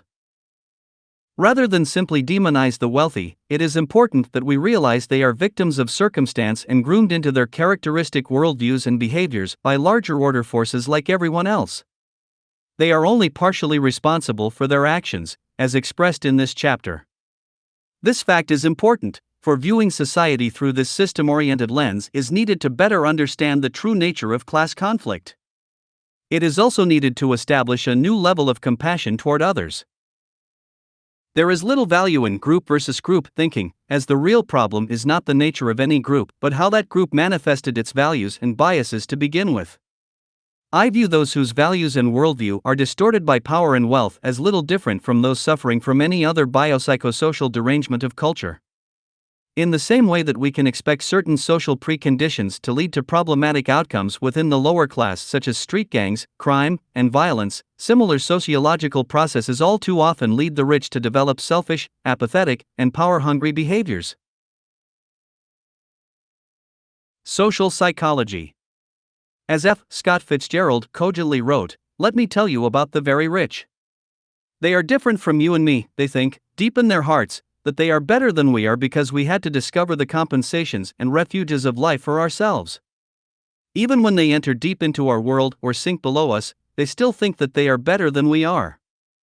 They are different. Social status is not just about material access and social privilege.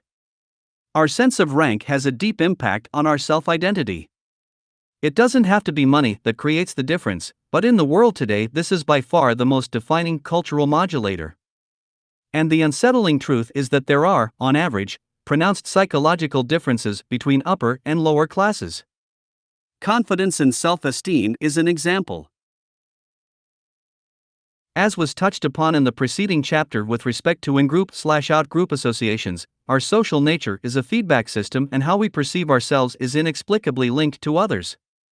In a 2004 study focusing on 2 different ranking social castes, birth classes, in India, it was found that if the whole combined group did not know they were a mix of 2 castes, their performance on problem-solving tests was different from the results when they did know. When the caste was not announced, the 2 castes performed basically the same on the test. When the caste was announced, the lower caste did far worse. This study is one of many confidence studies showing that if people feel inferior and lower in value, they very well may act that way, losing confidence. This is called the Golem effect and it has been widely researched. There are also measurable neurobiological effects of perceived social status. In a 2002 study with macaque monkeys, it was found that those in lower ranks had less dopamine activity in the brain as compared with those in upper ranks. This effect would then change when the monkeys were strategically regrouped. When lower status monkeys assumed higher status positions, they had more dopamine activity, while the prior alphas had less. This shows a direct correlation between perceived social rank and biological expression, a pretty damning link that reveals public health ramifications to social status in a very clear way.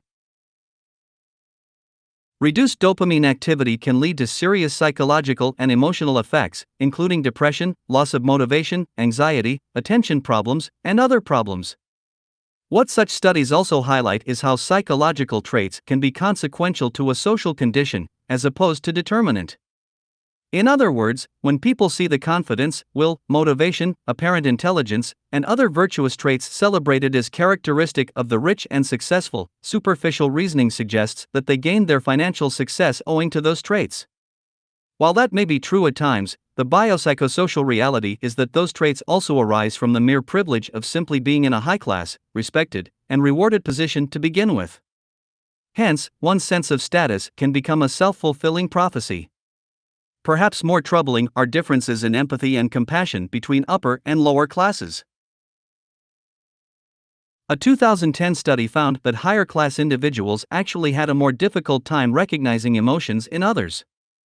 It appears the lower class develops more perceptive social skills than the upper, including the ability to better recognize emotional details in others, making empathic connections. One of the study's researchers concluded, upper-class people, in spite of all their advantages, suffer empathy deficits and there are enormous consequences.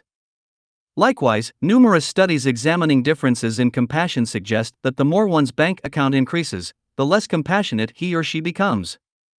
In a paper titled Having Less, Giving More, The Influence of Social Class on Prosocial Behavior, the relative poor were found to give over twice as much to charity as the relative rich in percentage terms. The study also stated, lower-class individuals proved to be more generous, charitable, trusting, and helpful, compared with their upper-class counterparts. Mediator and moderator data showed that lower-class individuals acted in a more prosocial fashion because of a greater commitment to egalitarian values and feelings of compassion.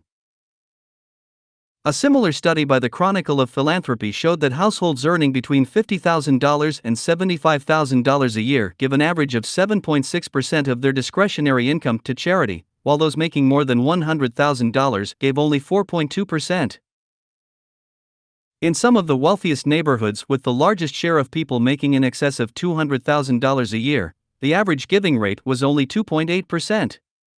In the words of Ken Stern, writing for The Atlantic, one of the most surprising, and perhaps confounding, facts of charity in America is that the people who can least afford to give are the ones who donate the greatest percentage of their income. In 2011, the wealthiest Americans, those with earnings in the top 20%, contributed on average 1.3% of their income to charity. By comparison, Americans at the base of the income pyramid, those in the bottom 20%, donated 3.2% of their income. Again, while these percentage numbers may seem small, 1.3% to 3.2% actually means the poor are giving well over twice the amount in percentage terms. I remember going to work early one winter morning, riding the subway into Manhattan from Brooklyn. An older homeless man was making his way through the mostly empty train car, pausing in front of me as I scrounged for whatever change I had to put into his empty cup. After I dropped in 2 quarters, the man thanked me and moved on. At the other side of the train was a clearly poor woman, bundled up and appearing to try to sleep. The man shuffled along as though to pass her, only to stop and make eye contact. After a brief moment of interaction, he reached into his cup and took out one of the 2 quarters and gave it to her. I was stunned to see the compassion. While I did not know the man's circumstances, there is good reason to assume that with that act of charity, he actually gave away 50% of all the money he had in the world to a stranger. While today many fawn over the billions given by this or that wealthy icon, the real measure of compassion has to do with how giving affects you personally, and that is why the percentage people give is more telling than the absolute values. Sociological research also suggests that something happens to people's ethics as they move up the economic ladder. While there are always exceptions, a general loss of social concern appears common. In a 2011 study from the University of California, Berkeley, it was found that upper-class individuals behave more unethically than lower-class individuals. Upper-class individuals were more likely to break the law while driving, relative to lower-class individuals. In follow-up laboratory studies, upper-class individuals were more likely to exhibit unethical decision-making tendencies, take valued goods from others, lie in a negotiation, cheat to increase their chances of winning a prize, and endorse unethical behavior at work than were lower-class individuals. Mediator and moderator data demonstrated that upper-class individuals' unethical tendencies are accounted for, in part, by their more favorable attitudes toward greed. It has been something of a historical cliché that those who achieve great financial success in business tend to be ruthless or desensitized. It has even been said that the more caring and empathic you are, the less likely you are to succeed in capitalism. It appears the Ebenezer Scrooge phenomenon is not far off the mark as per modern social science. Given the self-interested focus required in economic competition, increasingly rewarded as one climbs the socio-economic ladder, it makes sense that such disassociated values become dominant. Detached from the plight of the lower class, the rich begin to think the padded world they experience is the world everyone else experiences. In other words, people in the lower classes are more attuned to the common suffering and hence more compassionate. Some call this the empathy gap, embracing both the lack of exposure the rich have to the plight of common folk and the psychological changes that reinforce social indifference.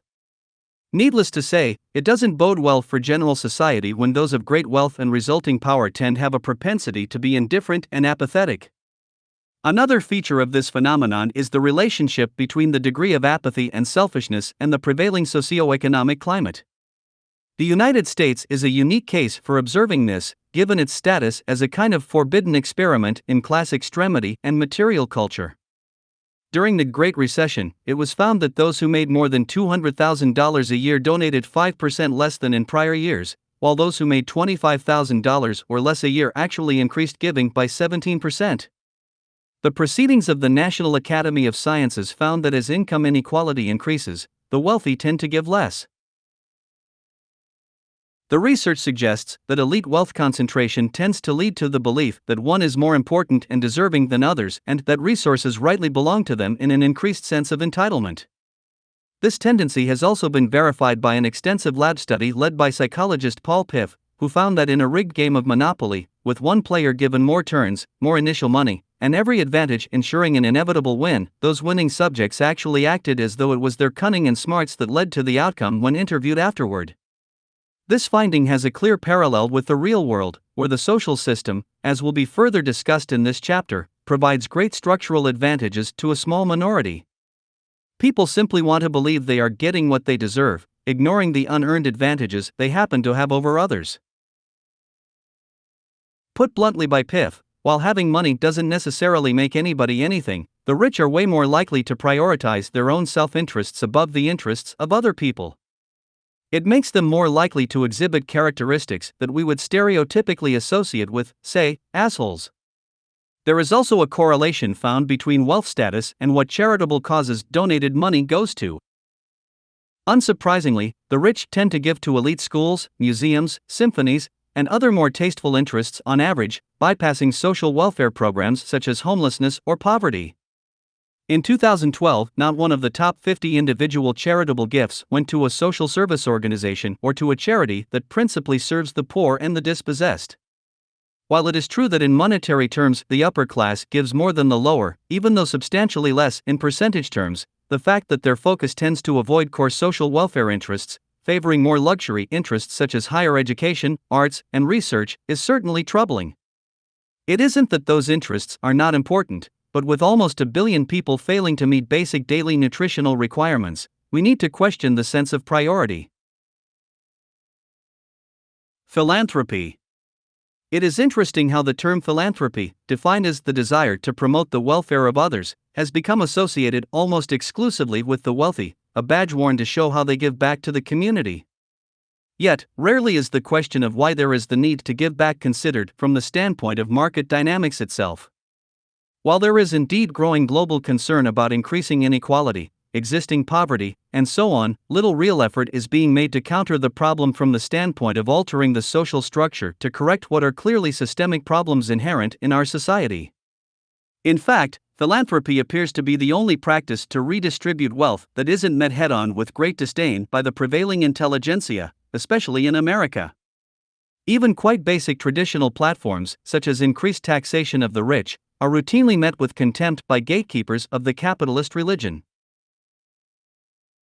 In the words of conservative Forbes contributor Jeffrey Dorfman, once you admit that income redistribution is fair, there is no logical stopping point short of communism. By this, Dorfman essentially implies that there is no stopping point short of everyone simply getting the exact same distribution of income regardless of what job they perform. From there, of course, the gesture suggests this path can only lead to gulags, indifferent central planners, and the loss of individuality and liberty itself. This kind of anti-socialist dogma is nothing new, prominently set in motion in the early to mid-20th century when the threat of communism was putting capitalist hegemony at risk. The long-term consequence has been a reactionary Western culture that sees any direct government action toward economic equality, especially if it inconveniences the wealthy, as little more than a move toward bureaucratic tyranny.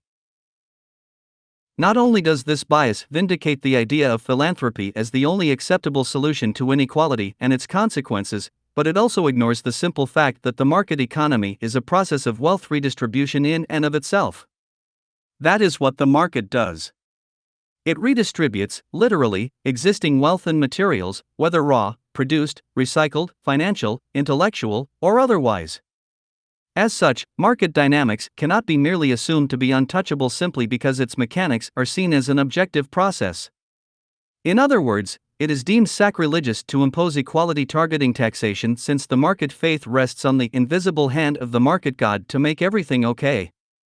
If this god is fallible, then the whole belief system becomes suspect. But there is nothing but evidence, formal and empirical, that the market god is horribly incompetent at best. Thomas Piketty, a French economist who became famous in 2014 for his treatment capital in the 21st century, makes a strong case, concluding that there is no way the growing global class divide can subside given the way capitalism is unfolding in its natural, financially liberalized state. The amount of money being made off existing wealth itself will continue to far exceed what normal people make through labor income. High-level capital investment in the form of financial instruments such as stocks and other means are producing returns far exceeding anything the public can generate without such existing levels of wealth to invest. The technical term is the wealth-to-income ratio, and the higher it is, the worse off the general population. A 2015 Oxfam study found that by 2016, 1% of the global population will own more than the other 99% combined, with dire implications for related social problems. Piketty's proposal to stop this trend is the most expected one, a large progressive annual tax on wealth. Yet, even with this practical, commonplace attempt at a solution, the wealthy community quickly and expectedly condemned the idea. Most notable was the response by Bill Gates, the founder of Microsoft, who is worth almost $80 billion and the richest person in the world as of 2015. He partly contested the idea of capital taxation since, in his view, philanthropy by the rich should be considered a viable institution in itself. He argues that those who choose to be philanthropic with their wealth should not be treated the same as wealthy folks who simply buy yachts and sports cars. While the gesture of this is respectable, given how Gates and his famous Bill and Melinda Gates Foundation have indeed performed positive charitable acts, we need to step back and examine what he, along with an entire culture of high-level, big-money charities, are actually saying.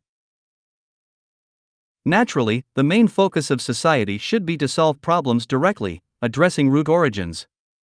In fact, I would argue that a true philanthropic desire to promote the welfare of others could only seek to alter the preconditions creating social problems to begin with. The ongoing need for social welfare charities is really a response to an inefficient economic system. It is a supplemental action to help those who are not as fortunate. The idea of turning this supplemental act of charity into an established social institution, deemed inclusive to the system of capitalism itself, implies the society is no longer to view outcomes such as poverty and other interests common to philanthropy as a real problem. Rather, it is a tacit admission that the resulting deprivation must be necessary, expected, and effectively accepted as just the way it is. Forget trying to change the preconditions leading to these problems, let's just focus on giving back after the fact. That is the message, and it is a terrible one, as it avoids examining the structure of the economy itself. So, neither Piketty nor Gates offers actual solutions. Taxation, as suggested by Piketty, is only a patch, as it doesn't address the structural and systemic mechanisms that converge to create inequality. As with a car engine constantly leaking oil, you do not cover up the problem by continuing to refill the oil tank, pretending everything is fine. You fix the engine or replace it to stop the leaking. Gates, however, takes things to a new level by arguing he and other people of great wealth should simply use their charitable foundations to affect the disadvantaged world directly. Forget government, public policy, democracy, transparency, or even accountability. Private foundations built by billionaires will now save the world. While all charity is admirable, once it becomes institutionalized and funded to the extent seen by organizations such as the Gates Foundation, it turns into something different, with extended social ramifications. These elite charities are true, large-scale institutions with power, engaging in lobbying, transnational partnerships, political policy alignments, and so on. Where and how the George Soroses and Bill Gateses of the world mobilize money can have powerful effects on industry, politics, culture, academia, scientific research, national policy, and the like. In the case of Gates, his foundation is undeniably the most powerful and influential global health charity in history, in the words of health law professor Lawrence Gostin. What critics rightfully point out is that, regardless of good intentions, unaccountable, singular private power in global health affairs poses serious problems, in the same way autocratic dictatorships pose serious problems for democracy and liberty. Any organization with the power to actually affect the lives of millions of people needs transparency, accountability, and a democratic presence. These private institutions have little to none. So, what we have is the rise of a new breed of pseudo-egalitarian capitalists. They generate their great wealth by way of often ruthless competitive behavior in the private sector, arguably promoting the very mechanisms that have led to the vast structural violence and extensive poverty existing on Earth to begin with. They then turn around and offer their charity as the solution to the problems created by the very system that rewards them. Once again, this has nothing to do with intent. It is about an underlying hypocrisy that bypasses and obscures the real problem-solving focus desperately needed to further human rights justice. That focus can only be structural. At the same time, this institutionalization of philanthropy also serves to placate the public, giving a caring face to those who have often extracted such great wealth at the cost of others' well-being. In the words of activist Slavoj Zizek, charity is the humanitarian mask hiding the face of economic exploitation. As shown before with the research regarding how people tend to change as they gain more wealth and advantage, there is a deep psychological need in those of great wealth to feel that their exceptionalism is justified. They naturally wish not only to ensure everyone believes they deserve what they have, but also to justify it to themselves. An example of this is the Giving Pledge, wherein a group of more than 130 people, mostly billionaires, have promised to give half or more of their wealth to charity before or after their death. This now globally recognized project has been met with great humanitarian accolades in the media, especially given its timely creation as public outcry against inequality grows. Yet it's very difficult not to view the entire project as a PR stunt for the upper 0.1%. As the organization states, the pledge is a moral commitment to give, not a legal contract. It does not involve pooling money or supporting a particular set of causes or organizations. In other words, it is first and foremost a gesture, and no one signing the prestigious pledge has any obligation to do anything. There is also no transparency, so the public might never know whether a person gave or not. For those who do follow through, there are prominent tax incentives, specifically in the United States. Since donations to charity and philanthropic foundations allow for reduced tax liability for the rich, giving money away often becomes an act of strategic self-interest. Very often, the rich simply set up their own foundations and move money through them via tax loopholes. For example, the infamous Walton family, 5 people with a combined net wealth of over $139 billion as of 2014, more than what the bottom 40% of Americans have combined, do some fantastic tax gymnastics through their foundation.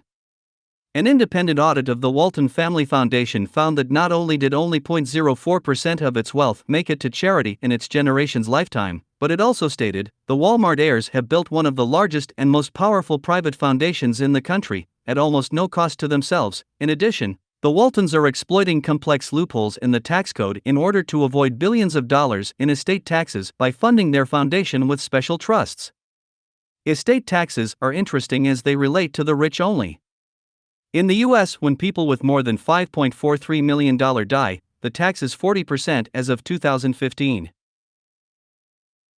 The rich work around this tax in various ways, with charitable foundations forming the most common means. Billionaire Albert Uelchi signed the Giving Pledge in 2012 and died later that year. It was reported that in his will, he made the condition that nothing would go to charity if there was no U.S. estate tax. Since there was one, he followed through, moving that money to his own charities. This is also interesting as a general correlation. A study done by the Tax Policy Center in 2003 found that the estate tax encourages charitable giving at death by allowing a deduction for charitable bequests and also encourages giving during life. The center calculated that if the estate tax was removed, there would be a reduction of charitable giving upon death of up to 37%, while the Congressional Budget Office corroborated this finding and added that during life, the same class would also reduce giving by up to 11%. What this means first of all is that the giving doesn't appear to be entirely genuine. We can understand a poor family donating to a charity, knowing they can write the donation off their taxes if the deduction is itemized. They might not be able to afford the donation otherwise.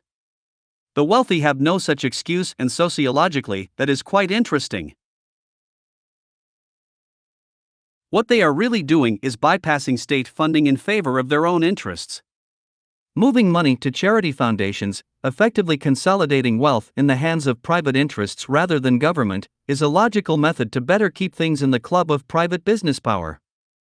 Keep in mind the state is deeply flawed, as noted previously. But at least the state has some basic formal responsibility to the public, regardless of how corrupted it may be by vested interests. The Giving Pledge is partly just another avenue for this anti-government and hence antisocial behavior. In the words of German multimillionaire Peter Kramer, an open critic of the Giving Pledge, it is all just a bad transfer of power from the state to billionaires. So it's not the state that determines what is good for the people, but rather the rich want to decide. That's a development that I find really bad. What legitimacy do these people have to decide where massive sums of money will flow? That runs counter to the democratically legitimate state. Pablo Eisenberg, a senior fellow at the Center for Public and Nonprofit Leadership, said regarding the pledge, "What concerns me is that no one has said what the pledge is going to do, who it will serve and how it will be accountable. It will increase the number of mega foundations, and I worry that will hurt our democracy because of the influence these institutions will exert." These are legitimate social concerns given how such high-level, unaccountable private power is similar in effect to that of regulatory dictatorship. This is something deeply obscured in prevailing views of capitalism. While the world still seems to associate markets with freedom and democracy, the very structure of private business is actually in direct opposition to both. In the words of political economist Robert Brady, within the corporation all policies emanate from the control above. In the union of this power to determine policy with the execution thereof, all authority necessarily proceeds from the top to the bottom and all responsibility from the bottom to the top. This is, of course, the inverse of democratic control. It follows the structural conditions of dictatorial power. The accelerating rise of private charity foundations have the same flaw, as they can set their own public health and social standards, bypassing public participation in areas that require it. Inequality machine.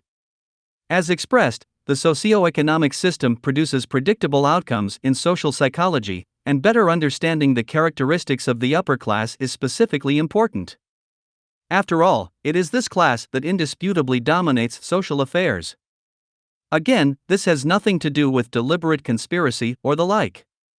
It is simply a systemic result inherent to the logic, values, and structure of capitalism.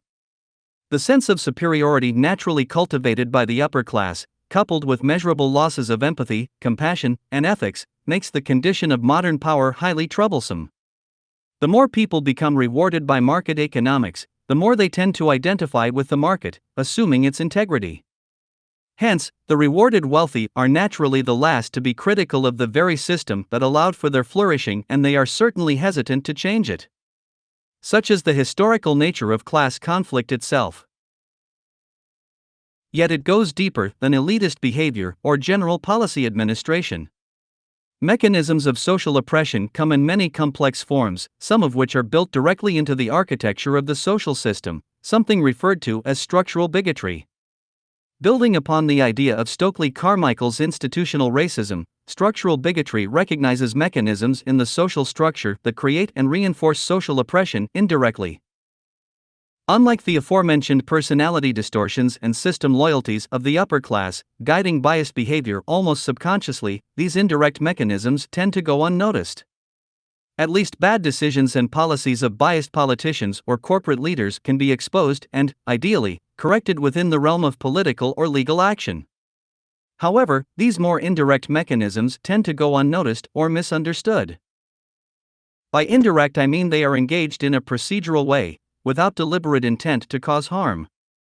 This involves the interaction of essentially everyone in society. We are all pulling levers on a giant machine, and the consequences of these actions go far beyond our localized perception, making our ability to comprehend the outcomes difficult. Structural bigotry is about relationships and reactions, not necessarily individual decisions or events. While one may argue that a government's tax policies are structurally oppressive if they favor the rich by allowing loopholes, reduced maximum rates, and so on, it isn't exactly structural by my definition, as tax policy is actually designed to change and commonly does. What I am referring to goes deeper, and I will focus on two mechanisms. The first has to do with the incentive psychology inherent in market behavior itself and the structural interplay that naturally leads to highly unequal outcomes and ultimately injustice. The second mechanism is slightly more obvious than the first, addressing the nature of the monetary system itself, specifically the existence of and dynamics related to debt. These are both structural in that they are interactive frameworks engaged by everyone, with very little objection. You will likely not see voter referendums related to them, protests in the street, or official governmental meetings about altering them in root form. Rather, what you do see are constant protest movements and public outcry against the chain reactions created by these hidden structural mechanisms. Again, society is constantly battling symptoms, not causes. For example, to revisit a subject from Chapter 1, at the time of writing there is a growing social movement in America called Black Lives Matter, which protests for justice and seeks solutions to a modern epidemic of racially charged American police brutality and general discrimination. The work is very much an extension of the 1960s civil rights movement in America, and eerily so. To really understand the origins of such problems as police brutality and discrimination, one must look beyond the current political environment, specific police department policies, or even the lone mentality of the individual perpetrators. The problem is sociological as opposed to political or moral. These sociological issues stem from early economic practices, namely abject African slavery. Like an infection that is constantly reinvigorated by contaminated conditions, racism between white and black culture has continued as a form of class conflict, long after abject slavery ended. In fact, classism is really racism's father. In the words of Dr. King, racial segregation as a way of life did not come about as a natural result of hatred between the races immediately after the Civil War. There were no laws segregating the races then. The segregation of the races was really a political stratagem employed by the South to keep the Southern masses divided and Southern labor the cheapest in the land. You see, it was a simple thing to keep the poor white masses working for near starvation wages in the years that followed the Civil War. Why, if the poor white plantation or mill worker became dissatisfied with his low wages, the plantation or mill owner would merely threaten to fire him and hire former Negro slaves and pay him even less. Thus, the Southern wage level was kept almost unbearably low. As such, impoverished white society was forced into competition with the now semi-free impoverished black society. This sparked a complex reinforcement of in-group/out-group fear and exacerbating bigotry that has pushed racial tensions ever since. Coupled with the consolidation of poor blacks in urban areas after segregation, with reduced means and options, the focus of law enforcement has been disproportionately targeting blacks and minorities to help meet arrest quotas because it is easy given how vulnerable and often desperate those impoverished communities have been. From there, the racial profiling begins to take on a life of its own, and suddenly a white cop, who likely has many black friends and doesn't think he is racist, still conditioned by his experiences, impulsively shoots a black man in a middle-class neighborhood with no viable provocation. The racism is ingrained in his mind through a web of influences, literally stretching back hundreds of years. Yet activist communities still tend to fragment things in a more localized way, missing deeper connections. While we cannot go back in time to change the history of economic slavery to stop the toxic chain reactions that brought us to where we are today, we can, however, change the current conditions that continue to preserve and inflame those traditionally bigoted associations. This is something Dr. King knew well as he pushed his Poor People's Campaign of 1968. He understood that if we could just remove general poverty, easing desperation and labor fear, many of the pressures and associations creating racial bias would dissipate. It is not a complete solution, but it would help. As will be detailed in Chapter 4, racism, bigotry, and xenophobia, including resulting consequences such as minority-targeted police brutality, are ultimately linked to mechanisms of economic inequality and its consequences. Until economic inequality and its causes are reduced or stopped, bigotry and social injustice on many levels will continue as a systemic result. In fact, as I will also argue, positive social trends that have occurred have a good probability of reversing in certain ways as looming negative social and ecological pressures mount. I have little doubt that if our business-as-usual socioeconomic practice remains, the growth of bigotry, race-based or not, will continue to accelerate rather than decline. Rational choice.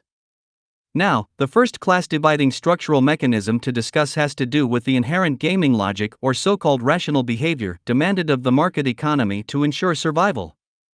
This is again about the shared incentive psychology of the interacting masses. While the generally caustic nature of competition itself was already touched upon in the previous chapter, the issue here is specific to the actual dynamics of mass competitive behavior. What is to be found is that inequality and oppression are systemically reinforced through the market's most basic, trivial, incentivized gaming behaviors, regardless of the personal intentions of people. In the prior chapter, utilitarianism was introduced. This idea of people seeking to maximize their utility, or self-interest, in economic decisions was further codified in microeconomics by rational choice theory. This is defined as an economic principle that assumes individuals always make prudent and logical decisions that provide them with the greatest satisfaction and act in their highest self-interest. This simplistic principle raises difficult philosophical questions about what exactly rational or prudent decisions are and to what degree they are rational and prudent. What exactly is self-interest in the long run? For simplicity, let's divide market decision considerations into two categories, primary and secondary. Primary considerations have to do with the root incentive logic of markets. This means reducing costs and maximizing income. Each one of us orients our economic behavior this way in general. From buying discount clothes, to selling off the old family car for the highest possible price, to running a company, we naturally seek to maximize our income and reduce our expenditures as best we can. In fact, most do not even think about this procedure today, as it is now so customary. Every day, our lives revolve around the abstraction of minimizing costs and maximizing gain. Secondary considerations are actual real-life considerations, such as gauging how your actions may tangibly affect the well-being of others and the environment. These decisions enter the realm of morality or ethics. Do you buy slave-harvested chocolate or clothes made by children in sweatshop conditions because they are less expensive, even though your purchase is maintaining abusive labor demand? Should your company use a cheaper part in a product to save money and increase profits, even though it will prematurely break and contribute to waste and pollution?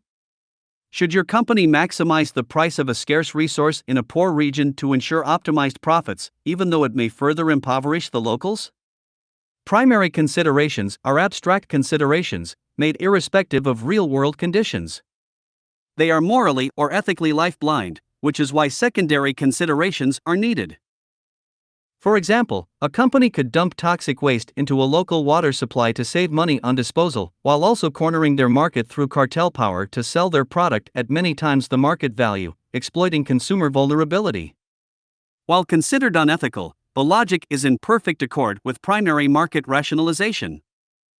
When the Bayer Pharmaceutical Company willfully and knowingly sold HIV-tainted drugs across the world in the 1980s, killing thousands, simply because the financial investment in the product was considered too high to destroy the inventory, basic moral integrity was no doubt in question. But where do we draw lines in more subtle cases, where people succumb to undertaking negative behaviors not because they are malicious, but because the pressures of their circumstances require acting for market survival? When it comes to ethical assessments in the market game, the real calculation very often comes down to how much ethics you can afford, not what you think is morally correct. Once again, the root socioeconomic orientation of commerce is based upon scarcity. This means that regardless of the reality of the human condition, the market system looks for deficiency and seeks to capitalize off of it. This is built directly into the logic of every business decision by way of the primary incentive framework of reducing costs and maximizing income. All players are seeking advantage in every circumstance, fundamentally denying the well-being of others by strategic default. Therefore, the moral continuum resulting from primary market logic is already structurally biased in an inhumane, or at best indifferent, way. This makes whatever extreme of perceived moral violation merely a matter of degree. In other words, when it comes to primary rationale, there is no difference in principle between selling people HIV-tainted drugs to save money and increase profits and knowingly selling people cheap processed foods that contain sickness-causing additives to reduce production costs and make the product more affordable in the competitive marketplace. There is no difference in principle between exploiting the labor of an intern fresh out of college at minimum wage and exploiting the extreme poor in the third world for 2 cents an hour. There is no difference in principle between dishonestly selling a used computer that has a major hidden defect to a person who isn't the wiser and a corporation selling factory new computers that have inferior quality components in them so the corporation can save money in the short term and increase profits in the long term by repeat purchases.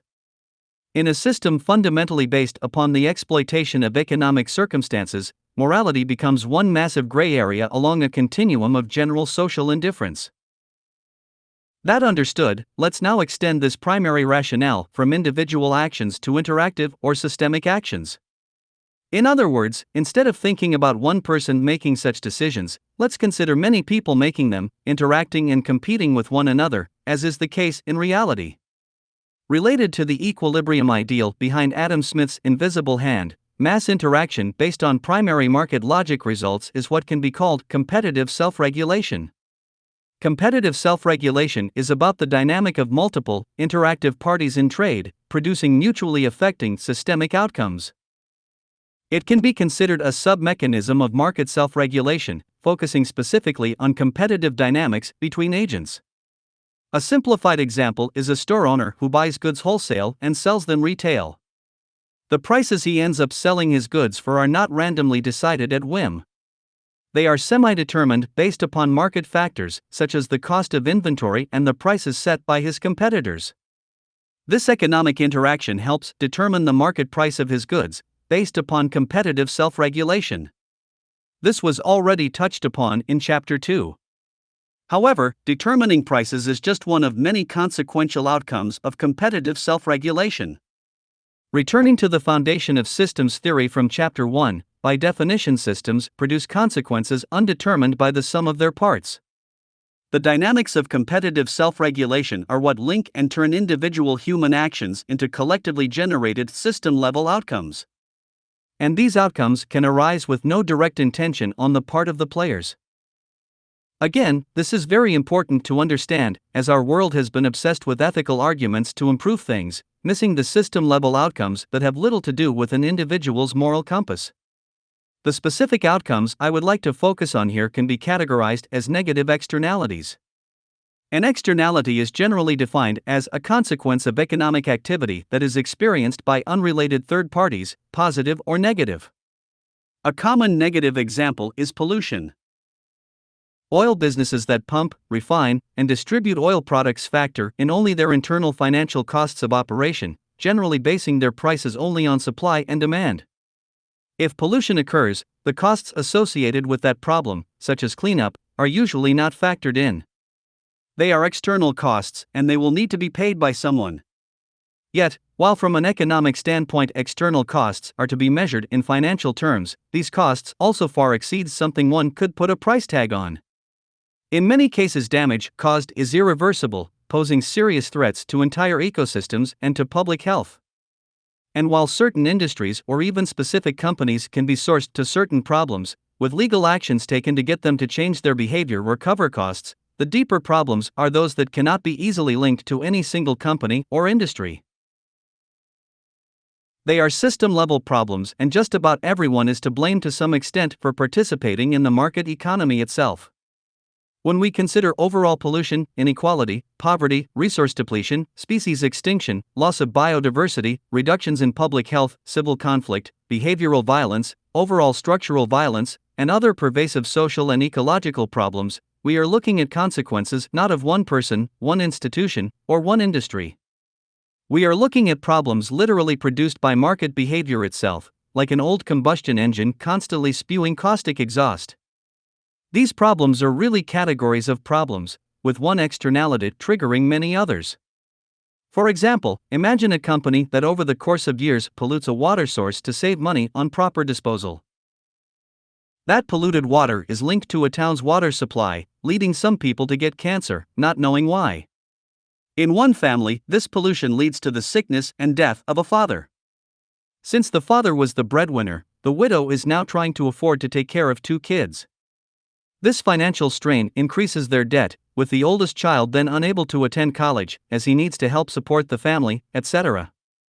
You can see how chain reactions spread in complexity and are difficult to track due to unforeseen consequences linked to negative externalities. A defining characteristic of externalities is that they require actions outside of the market's primary logic for resolution.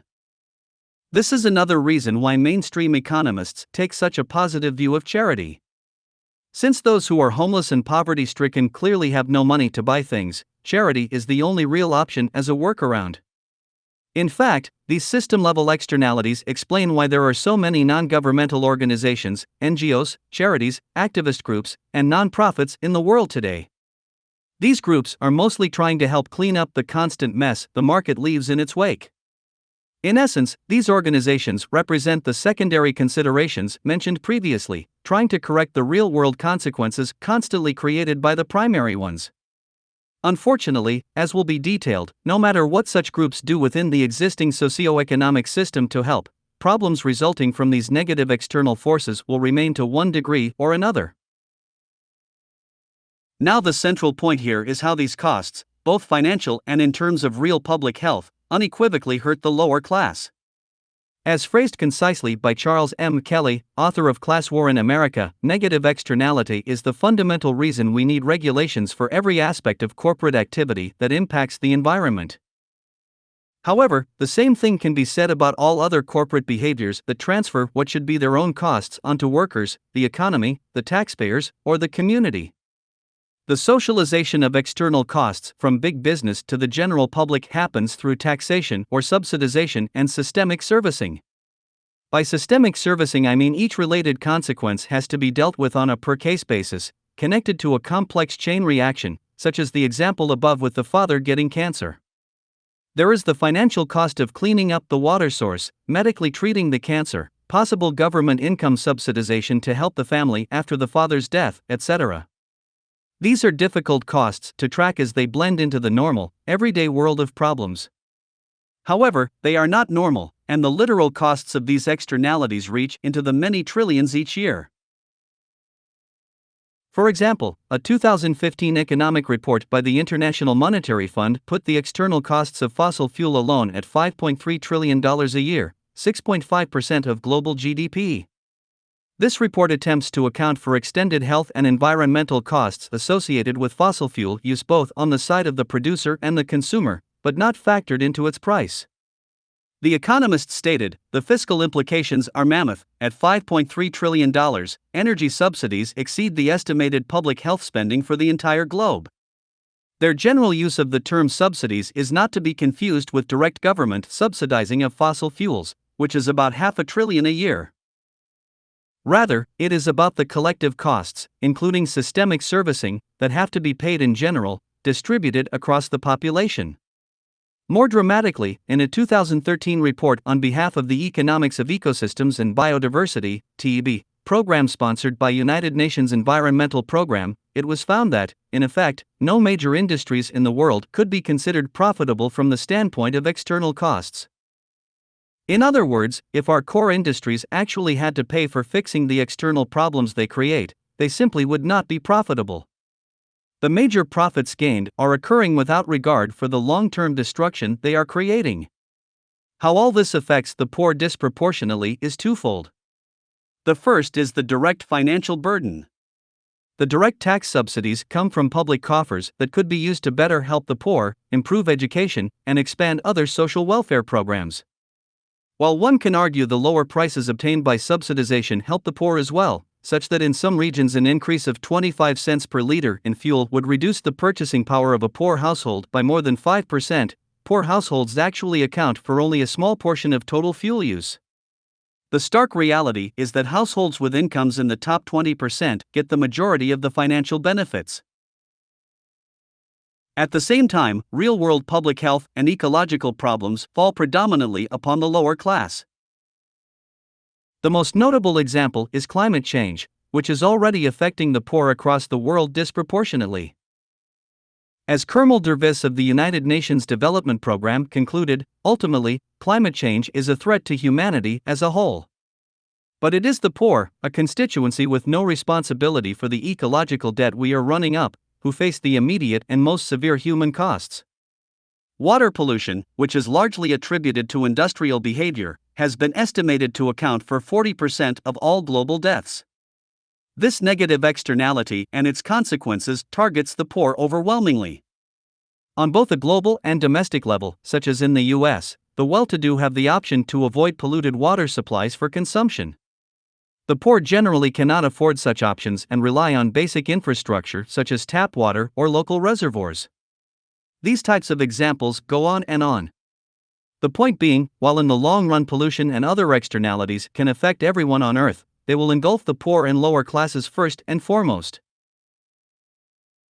This disadvantage furthers their individual economic inhibition and class suppression not only by way of an increased economic burden but by way of health and social problems as well. And as a final variation of this analysis, externalities create economic imbalances that have chain reactions throughout the business network due to competitive self-regulation. Like a trapped air bubble being pushed around poorly hung wallpaper, shifting but not really going away, an unexpected cost incurred by one agent can start a chain reaction of adjustment across many agents. For example, imagine a tuna company that has been profitable and stable for some time. One day it is found that the tuna it has been fishing is highly polluted with mercury. This mercury pollution is an externality coming from power plants nearby. People who have become sick bring lawsuits against the tuna company, and it loses business. The company cannot in turn sue the power plants for its resulting losses, as the tuna company is not directly in trade with the power plants and hence the pollution is legally seen as an act of God. The tuna company is stuck with costly litigation, a need to shift its fishing to another region, and the loss of sales. So, bound by the law of competitive self-regulation, the company has to make adjustments in order to adapt and stay competitive with other tuna producers who are not weighed down by these external costs. Hence, the tuna company is now highly disadvantaged and perhaps even desperate. And with desperation, the gray area of what constitutes moral behavior in business starts to widen. Up until this time, the tuna company was held in high social esteem. It had clean boats with no fuel leakage, cared for workers with extensive benefits, and was even careful not to overfish, to prevent depletion. However, with this new pressure, those high standards have to be lowered for the sake of company survival. So the company lays off some employees, extends the hours for others, and reduces medical benefits. It also curtails equipment inspections and mechanical updates, while raising fishing quotas so it has more tuna to sell. While these changes return the company to profitability, new external costs have been created that otherwise would never have occurred. The employee layoffs have put more pressure on the city's unemployment insurance program, increasing taxes on the general public. The extended work hours result in more employee injuries, while the loss of medical benefits puts them and their families in debt, injuring overall financial health. The reduced equipment inspections and mechanical updates lead to equipment decay, and some of the boats start to leak fuel, causing even more pollution. Meanwhile, the higher quotas hurt the ecosystem, reducing tuna fertility and increasing regional scarcity. This scenario has immeasurable downstream effects. The point is that once an externality is set in motion, it can trigger many others as companies try to compensate for the disequilibrium. As financial stress increases, companies become less ethical as they try to remain competitive and profitable. And who suffers disproportionately in these corrective circumstances? The workers and, in general, the lower class. In fact, all debilitating influences that reduce market efficiency, regardless of what they are or where they came from, will hurt and suppress the health, income, and options of the lower class more than the upper class. This unfolding in turn maintains downward negative pressure. Such reality becomes even more frustrating when one realizes that no matter what the market system does, these problems will arise over and over again because the market's function is constrained by its own rational choice mechanisms. It creates negative externalities not as an anomaly but as a constant predictable attribute of its system-level behavior. All this is particularly alarming when we look at current large-scale negative externalities that are trending into more and more ominous territory. While this will be addressed in detail in Chapter 4, there is no doubt a sociological correlation between desperation and less ethical behavior. Therefore, the more pressure put on the profitability of existing companies, the less ethical they will tend to become, no different from how perceived scarcity and desperation can affect one person's decisions. In fact, you might notice how consumers today are encouraged to be socially conscious with their purchases or to vote with their dollar. Yet, the inconvenient fact is that being socially conscious is contingent upon one's financial flexibility. Many who would prefer to avoid items made in morally questionable circumstances such as sweatshops often still end up making those purchases because of the lower prices. A debt-strapped single mom working for minimum wage will be hard-pressed to be selective when buying her child's shoes, even if those shoes were produced in an unethical way. People can only spend within their limits, and there is no doubt that ethics are expensive. So, competitive self-regulation is not just a determinant of prices and other economic variables, it is also a determinant of ethical capacity. It comes down to what degree of morality can be afforded, depending on how badly profitability or survival is hindered by external pressures. Debt bondage. Shifting gears here, the second mechanism of structural bigotry I wish to discuss is a little more straightforward than the winding road of negative externalities and competitive self-regulation. This mechanism deals with debt and its dynamics. Stretching back thousands of years, credit and debt practices can be found in virtually all societies with written records. In fact, it appears early civilizations actually used debt systems for trade even before they used money. One could imagine how an early farmer, experiencing a bad crop season, might go to a neighbor to borrow some grain. The loan is made under the condition it will be paid back in a future return of grain or something deemed to be of similar value, with the lender also asking for an extra amount as a service charge, what we now call interest. Over time, the practice of making loans and storing deposits has evolved into the powerful banking/financial system we know today, a system that effectively underscores the entire global market economy. However, this seemingly innocuous practice has a very dark history. In fact, to track the history of debt is also to track the history of something else: class conflict and slavery. They are so interlinked throughout the evolution of human civilization that an entire college course should be dedicated to it. In the words of anthropologist David Graeber, for thousands of years the struggle between rich and poor has largely taken the form of conflicts between creditors and debtors, the rights and wrongs of interest payments, debt peonage, amnesty, repossession, restitution, the sequestering of sheep, the seizing of vineyards, and the selling of debtors' children into slavery. The practice of debt peonage, also called servitude or bondage, has been a formal institutional practice throughout the past 5,000 years, coupled with debtor prisons that existed up until the mid-19th century. Of course, most first-world cultures today see debt slavery as a relic of the past, along with abject or chattel slavery. Unfortunately, the obscured reality is quite different. First, I would argue that the only real reason we do not have debtor prisons anymore is that people in prison are not generating any value. Unless it is a slave labor prison, there is no real point since the creditors gain nothing. And the reason we have very little abject slavery anymore, meaning the complete ownership and control of people, is that time has eroded its feasibility and necessity.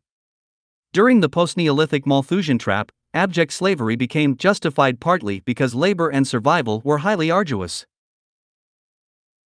This climate led to serfdom and slavery as a social dominance reaction by those who could assume such power and control, embracing the competitive nature of survival. However, once the Malthusian trap broke upon the Industrial Revolution, things started to change rapidly. Most countries moved to abolish chattel slavery in the early 19th century, starting with the British in 1833 and the United States in 1863. There is a seldom talked about correlation between applied mechanization in production and the reduction of abject slavery. With the rise of technology in farming and the slow shift from land to factory work, the nature of labor itself has changed, becoming more and more interactive with efficiency-improving technology. As generalized by the Abolition Project, as the Industrial Revolution took hold in the 18th century, Britain no longer needed slave-based goods. The country was more able to prosper from new systems. From there, the ever-looming moral quandary grew more compelling to resolve, with each country further incorporating low-wage free labor upon the rise of modern industrial capitalism. Well, at least to a degree. European countries still specifically traded for America's slave-made cotton long after their abolitions since it was still the cheapest on earth. By 1860, 80% of the cotton grown was exported across the Atlantic, much of it to Britain. In fact, the American South's cotton production of the 19th century dominated global markets and was the cornerstone of the Industrial Revolution. There is a long-standing economic myth that free labor proved to be more efficient than slave labor and the transition away was economically practical. This is untrue and appears to be mere hopeful dogma. Essentially, it's an attempt to avoid the reality that slavery is inherent in the true roots of capitalism. There is no empirical or statistical evidence that paid labor on its own was or is more profitable or productive than slave labor. U.S. cotton production had reached a staggering 4 million bales a year in 1860, up 22 times the rate from 1790, meeting enormous global demand. Cotton was the oil of the world in economic force, setting the stage for the emerging U.S. empire. In Edward Baptist's work The Half Has Never Been Told, he explains how the real driving force that increased productive output by slaves was not just more slaves being brought over through the slave trade, but strategic torture. What enslavers used was a system of measurement and negative incentive. Actually, one should avoid such euphemism. Enslavers used measurement to calibrate torture in order to force cotton pickers to figure out how to increase their own productivity. While it may superficially seem that free labor was more efficient than slave labor due to the increase in productivity, once the Malthusian trap broke, it was actually the cultivation of technology that set this trend. This trend very slowly eased stress on low-status labor roles, as machines assisted tasks, increasing efficiency. That being noted, the main evolutionary link between modern capitalism and abject slavery rests with the practice of debt slavery, something still with us to this day. After the American Civil War, millions of slaves were suddenly free in the South. Quickly, a troubling yet not unexpected practice termed convict leasing arose. With the white Southern population in economic disarray, a very deliberate method of arresting and charging former black slaves with bogus crimes became common. Vague vagrancy laws and other fraudulent means to conduct an arrest sent enormous numbers into the courts. When inevitably found guilty, they would usually be charged a fine. They could either pay that fine, get a bondsman to pay the fine, or go to jail, except it wasn't jail. It was forced labor, then still legally allowed for criminal punishment by the Constitution. So, if the person could pay the fine, which was rarely the case, then he would be free, at least until the next bogus arrest. If he couldn't pay, he would be sent off to forced labor by private contract to pay off the debt. Or, the person could get a bondsman, who was usually a former slave plantation owner sitting in the corner of the courtroom. The bondsman would pay the debt for the person, then force him to sign a contract to work until the new debt was paid off. Since literacy was almost non-existent for former slaves, rarely did they know what they were signing. Many were multi-year contracts, effectively putting them right back where they were before emancipation. The practice was so popular that by 1898 convict leasing constituted 73% of the state of Alabama's total revenue. This brutal practice, which caused immense suffering and death since convict workers were considered easily replaceable, was very slowly shut down by the federal government over many decades. It really wasn't until 1951 that the government finally created comprehensive statutes against any form of involuntary servitude, including such debt peonage. As an aside, what this convict leasing version of debt slavery also reveals is a feature buried deep inside the American criminal justice system. The general practice of imprisoning people who cannot pay fines while employing private prisons that use prisoners to create goods for corporations is alive and well in the United States and elsewhere. In fact, just like convict leasing in the late 19th century, in which corrupt arrests were made based upon meeting labor demand quotas, today private prisons actually have contracts with state and local governments that effectively encourage the same thing. These contractual agreements require a certain number of occupants to be sent by the courts to the prison. The state complies, agreeing to meet a prison occupancy quota, and if the state doesn't, then it, or the taxpayers, must pay for the empty cells. One may argue that this quota stipulation is a simple technicality for the service offered by the private prisons, but it actually encourages maximum occupancy of the prisons, regardless of the level of crime in a region. In fact, this incentive has manifested in predictable associated corruption, including the 2008 scandal known as Kids for Cash, in which 2 judges in Pennsylvania were caught taking millions in bribes from a for-profit prison company to increase the number of inmates. As far as labor goes, numerous corporations exploit prison populations today. Earning as little as 23 cents an hour in some cases, modern prisoners make things for the U.S. military, McDonald's, Microsoft, and Starbucks, along with furniture, car parts, solar panels, and a host of other goods. The facade is that convicts are learning a trade so they can be better prepared when they get out of prison. Convict leasing, which was an extremely violent, racially targeted practice to enrich the corporations of the postbellum South, is just a variation on the common theme of labor exploitation by whatever means businesses can get away with. Modern private prisons making money off of inmates, along with prisoners working for corporations, are principally the same thing. This pursuit of cost efficiency is what notably defines market efficiency and hence profitability. This is simply the nature of capitalist logic, and the still common idea that the rise of capitalism was somehow instrumental in the general ending of abject slavery on the structural level is little more than denialism. That noted, what I find most interesting about debt slavery as a through line of labor exploitation and coercion is how almost all the prior forms of its use, going back 5,000 years, still exist on Earth to one degree or another. As recognized by the United Nations, for 2 decades now, it has been estimated that there are roughly 27 million slaves in the world, more in absolute terms than ever before in human history. However, these numbers have recently been challenged. In 2016, an organization called the Walk Free Foundation released new estimates, finding a startling total of 46 million slaves. The vast majority of those slaves are bonded laborers, debt slaves, in India, Pakistan, Bangladesh, and Nepal, according to expert Kevin Bales. Human trafficking is also a large part of the problem, moving coerced prostitutes, domestic servants, and other groups around the world. General debt bondage industries include brick making, mining, jewelry making, carpet weaving, and a vast amount of agricultural labor. As expected, the areas where people are most vulnerable to this exploitation are in extreme poverty. In the words of Bales, the question isn't are they the right color to be slaves, but are they vulnerable enough to be enslaved? The criteria of enslavement today do not concern color, tribe, or religion, they focus on weakness, gullibility, and deprivation. Debt bondage is so strong in some areas today it can still actually be passed through generations, with children literally being born into slavery due to a parent's debt. Monetary system. Now, with all that in mind, let's examine where we are today. Credit, debt, interest, and money creation are deeply connected, with debt resting at the epicenter. While for a time in the modern period money was backed by precious metals such as gold and silver, its root association is and has always been based around credit and debt.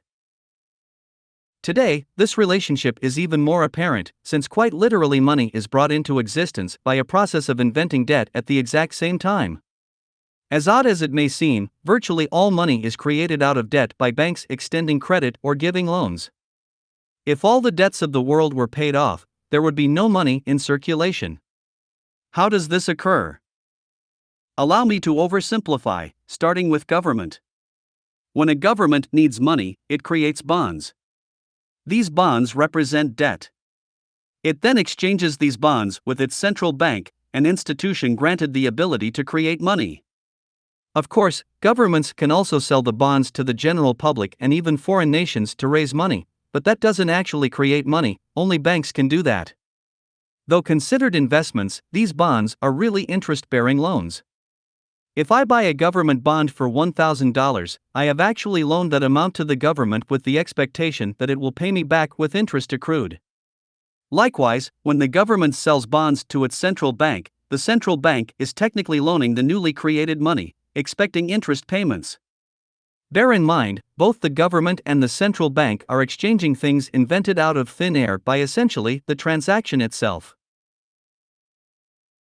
Of course, the central bank doesn't just create money to loan to government, it also has the power to create money and loan it to common commercial banks, effectively upon request. The commercial banks in turn make loans to the general public, setting in motion what is actually the most active money creation process of the global economy. While most tend to believe governments create money and that money is simply put into circulation, that is not at all what happens. The government acts as another debtor of the banking system, albeit one with special privileges. The vast majority of the money supply is actually created by commercial banks through a process of deposits and loans. All that is really needed to create new money is, first, a demand for a loan, such as by a family who wants to buy a car, and second, a bank's meeting a required reserve percentage in existing deposits. This reserve requirement, which is usually 10%, simply means a bank can create new money by issuing loans of up to 90% of the value of its existing deposits. So, let's say a person is approved for a $9,000 automobile loan by his or her local bank. The loan will not come from existing stores of deposits in the bank, as is commonly assumed. Rather, the bank invents the money through credit, out of debt, assuming it has at least $10,000, 90% of $10,000 is $9,000, in existing deposits to base it on. In other words, that $9,000 is literally created when the debtor party signs the loan contract. Likewise, since most money in the system just moves between banks, if that $9,000 is indeed loaned out, it will likely end up as another deposit in another bank. So, let's say you borrowed $9,000 from a local bank to buy a car, giving a check for that amount to the car dealer upon purchase. The car dealer will then deposit the check into its own bank account. And with that deposit, this money creation process can repeat. Given the 10% required reserve, that bank is now able to create/loan out $8,100, 90% of $9,000 is $8,100, in new credit money upon demand. If that new loan does occur, the $8,100 will then likely make it to another bank, becoming the basis for $7,290 in new loans, and so on. Taken to its mathematical extreme, an initial $10,000 deposit that is repeatedly used as a basis for new loans can create about $90,000 in new money. Of course, each time a loan is paid back, that money disappears. So, like a financial monster breathing in and out, the money supply expands and contracts as loans are given and returned. However, there is a severe problem with all of this. Since the business of banking needs profit like any other, each loan given is done with interest attached. So, if a person borrows $9,000 for a car loan at 6% interest, she will need to return $9,540. Yet, if all money comes into existence through loans, with the returning of those loans removing the money from the money supply, where does the money to pay the interest come from? To better understand the question, consider a small island with 100 inhabitants. They have a bank that creates and loans money. Let's assume each person gets a $100 loan. This means $10,000 has been created as the island's total money supply. Everyone then buys goods and services, exchanging this money with each other, generating economic activity. This $10,000 in loans could then technically be returned to the bank, fulfilling the society's loan obligations, removing all money from existence. However, if interest is charged, more money needs to be returned than actually exists. If each of those $100 loans required has a 10% interest fee, then while the total money supply is still $10,000, the actual value owed back to the bank is actually $11,000. So where does that extra $1,000 come from? In modern society, with its enormous amount of economic activity, it is very easy to miss this reality. In theory, if the velocity or rate of money changing hands is quick enough, then society, paying back and loaning money at a certain simultaneous pace, could theoretically operate without experiencing shortages. But that is far from the case in reality. Rather, the entire world is producing debt by way of interest charges that are mathematically impossible to repay, and there are severe consequences.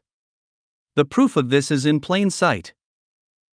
As of early 2015, there was $199 trillion in debt in the global economy, 286% of GDP. So just how much money is in our global economy, you ask? About $81 trillion is valued in US dollars, well under half the amount of debt outstanding. See the problem? The only outcomes that reconcile it are bankruptcy, defaults, property repossession, or more loans to extend the day of reckoning. It is like a game of musical chairs. At some point, certain people somewhere are not going to have the money to pay back their loans. As the world witnessed to an extreme in the 2007 U.S. housing crisis, when defaults occur, the most common step is repossession. In this, the same banking system that created money out of nothing and loaned it at interest can now take ownership of physical assets, such as houses or cars. It is bad enough that debtors can pay off 99% of a debt and still have 100% of the property repossessed if the final 1% isn't paid. But often the failure to repay is not even an issue of responsibility or personal choice, it is a mathematically inevitable result due to the amount of debt in the system. In this scenario, what we really have is a structurally induced transfer of wealth from the lower class to the upper class, for guess who owns the banks? The lucrative financial sector, including lending institutions, is the realm of the wealthy 1%. Now, a traditional economist hearing that would quickly object, noting how the bank will often take a loss on a loan when it sells off property at auction after repossession. This is true on paper. But remember, in real life the money for the loan was created out of thin air, whereas the property is real. Banks merely deal in bookkeeping ledgers. At the same time, since money is debt and when it is moved or spent, the debt separates from the money, you can better understand why the people in the lower class are most injured. Consider the island example of 100 inhabitants again. Ignoring interest, if each takes a $100 loan, creating $10,000 in the money supply, and through capitalist gaming for profit $9,000 ends up in the hands of only one person, the other 99% still need to pay back $9,000 in debt, abstractly speaking. Yet they only have $1,000 among them. As of late 2015, U.S. household consumer debt, which includes mortgages, student loans, credit cards, and the like, was over $12 trillion. Once again, that is only consumer debt, with the total outstanding U.S. money supply at about only $12.2 trillion, based on M2 data. Needless to say, it is the lower class that takes on most consumer debt by a long shot, in effect creating $12 trillion. So where did all that money go? Why do 62% of Americans not even have $1,000 in savings, living paycheck to paycheck? Obviously, the loans creating the money supply are spent in the economy, and, due to the magic of structural classism, much of that money trickles right up to the upper class. I liken it to taking out a loan to buy a house, and paying the mortgage, while another person lives there without you. The poor create the money in debt, while the upper class extracts the money, leaving them with the debt. In the words of Dimitri Papadimitriou of the Levy Economics Institute of Bard College, the evidence demonstrates that the deleveraging, debt reduction, of the very rich and the indebtedness of almost everyone else move in tandem, they follow the same trend line. There's a strong and continuous correlation between the rich getting richer, and the poor, make that the 90%, going deeper into debt. Likewise, this debt system that suppresses the lower classes further rewards the upper class by way of capital investment. While a lower-class person may take on the burden of common loans and interest payments, an upper-class person who has no need for such loans can simply invest in things like interest-bearing certificates of deposit, CDs, or other financial vehicles to create interest income. For instance, a person who puts $1 million into a CD at 5% interest will generate $50,000 a year merely for that investment alone. This situation relates back to the research of Thomas Piketty, showing that the wealth capital inherent to the upper class leads to highly disproportionate gains by the rich as compared to everyone else, increasing economic inequality. While interest income is one of many kinds of returns possible for the investment class, what is really happening is also a transfer of wealth. Although indirect, the interest payments from the lower, consumer class are effectively being funneled into the pockets of the upper, investment class. Then we have inflation. Inflation is generally defined as the rate at which the general level of prices for goods and services is rising, and, subsequently, purchasing power is falling. While the causes of inflation are nuanced, devaluation of a currency by way of money supply increases is the most powerful. The hyperinflationary period in Germany after the First World War, old photos show people loading billions of marks into stoves to burn for heat, is a classic example of what increasing the money supply too much can do. Germany had massive deficits after the war and decided just to start printing money itself.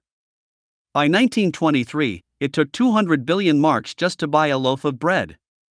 With respect to debt, there is naturally a correlation since money is created out of debt. The more money and the more inflation, generally speaking. In the US, $100 in 1950 is equivalent to almost $1,000 today in its power to purchase things, an almost 900% cumulative increase in 65 years. So a $50 dinner today would have cost you $5 in 1950. Of course, while there is often great time lag in the relationship, economists rationalize modest inflation as acceptable since wages also tend to rise along with the price of goods. But what isn't talked about is how inflation functions as something of a hidden tax, strongly affecting people's savings and people with fixed incomes. While people are encouraged to counter inflation by putting money into interest-bearing savings accounts or the stock market, not everyone has or prefers those options. 83% of all U.S. stocks today are owned by 1% of the population. Only the rich really have the risk threshold to take full advantage of the financial market's ability to offset inflation, not to mention most savings accounts as of 2015 offer a mere 0.06% annual interest on average. Meanwhile, annual inflation averages 3 to 5%, conservatively measured. So, a person with a life savings of $30,000 will only have the purchasing power of $21,000 after 10 years given a 3.5% rate of inflation. While this applies to any value, a person with $1 million in savings will clearly be better able to absorb or counter the devaluation than a person with only $30,000. More important, what the rich and poor tend to buy and the proportion of income spent on such things varies greatly. In other words, different income groups tend to have different consumption habits. For example, the poor generally spend a much higher percentage of their income on food. German economist Michael Grimm has studied these effects, concluding that inflation, especially in poorer countries, leads to crippling inequality and social disadvantages, such as children not being able to go to school. In a global study titled Inflation, Growth, and Income Distribution, a cross-country study, it was found that inflation worsens income distribution, increases the income share of the rich and reduces the rate of economic growth. Now, short-term inflation and deflation usually relate to expansion and contraction in the economy, something commonly referred to as the boom and bust cycle. While there are many variables, generally speaking, the more money in the system, the more it is put to work and the more goods and services are created and sold. GDP rises, employment increases, and so on. However, monetary expansion and economic growth can't go on forever, owing to a number of factors, namely the increasing parallel debt and eventual inflation. As a result, contraction has to occur at some point to reset the cycle. Perhaps you have noticed how central banks often manipulate interest rates. This is a kind of acceleration and deceleration on the rate of money being created, as interest rates go up or down. When interest rates go up, borrowing becomes more expensive, leading to a reduction in loans given, meaning less money being created. Since this behavior is generally in an economy already saturated with debt after a period of credit expansion, the existing loans will start to be repaid faster than loans given, effectively removing money from the money supply.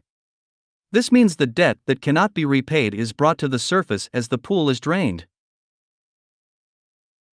And it is the poor who are holding the bag, suffering defaults and enduring unnecessary economic stress. Bear in mind that in 2003, 43% of American households spent more each year than they actually earned. Now, we can argue that they are living beyond their means, however, it isn't that simple.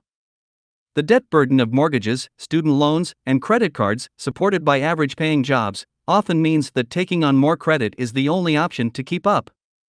And once the availability of jobs, wages, and loans starts to dry up, low and middle class households, with proportionally greater debt, suffer first and foremost.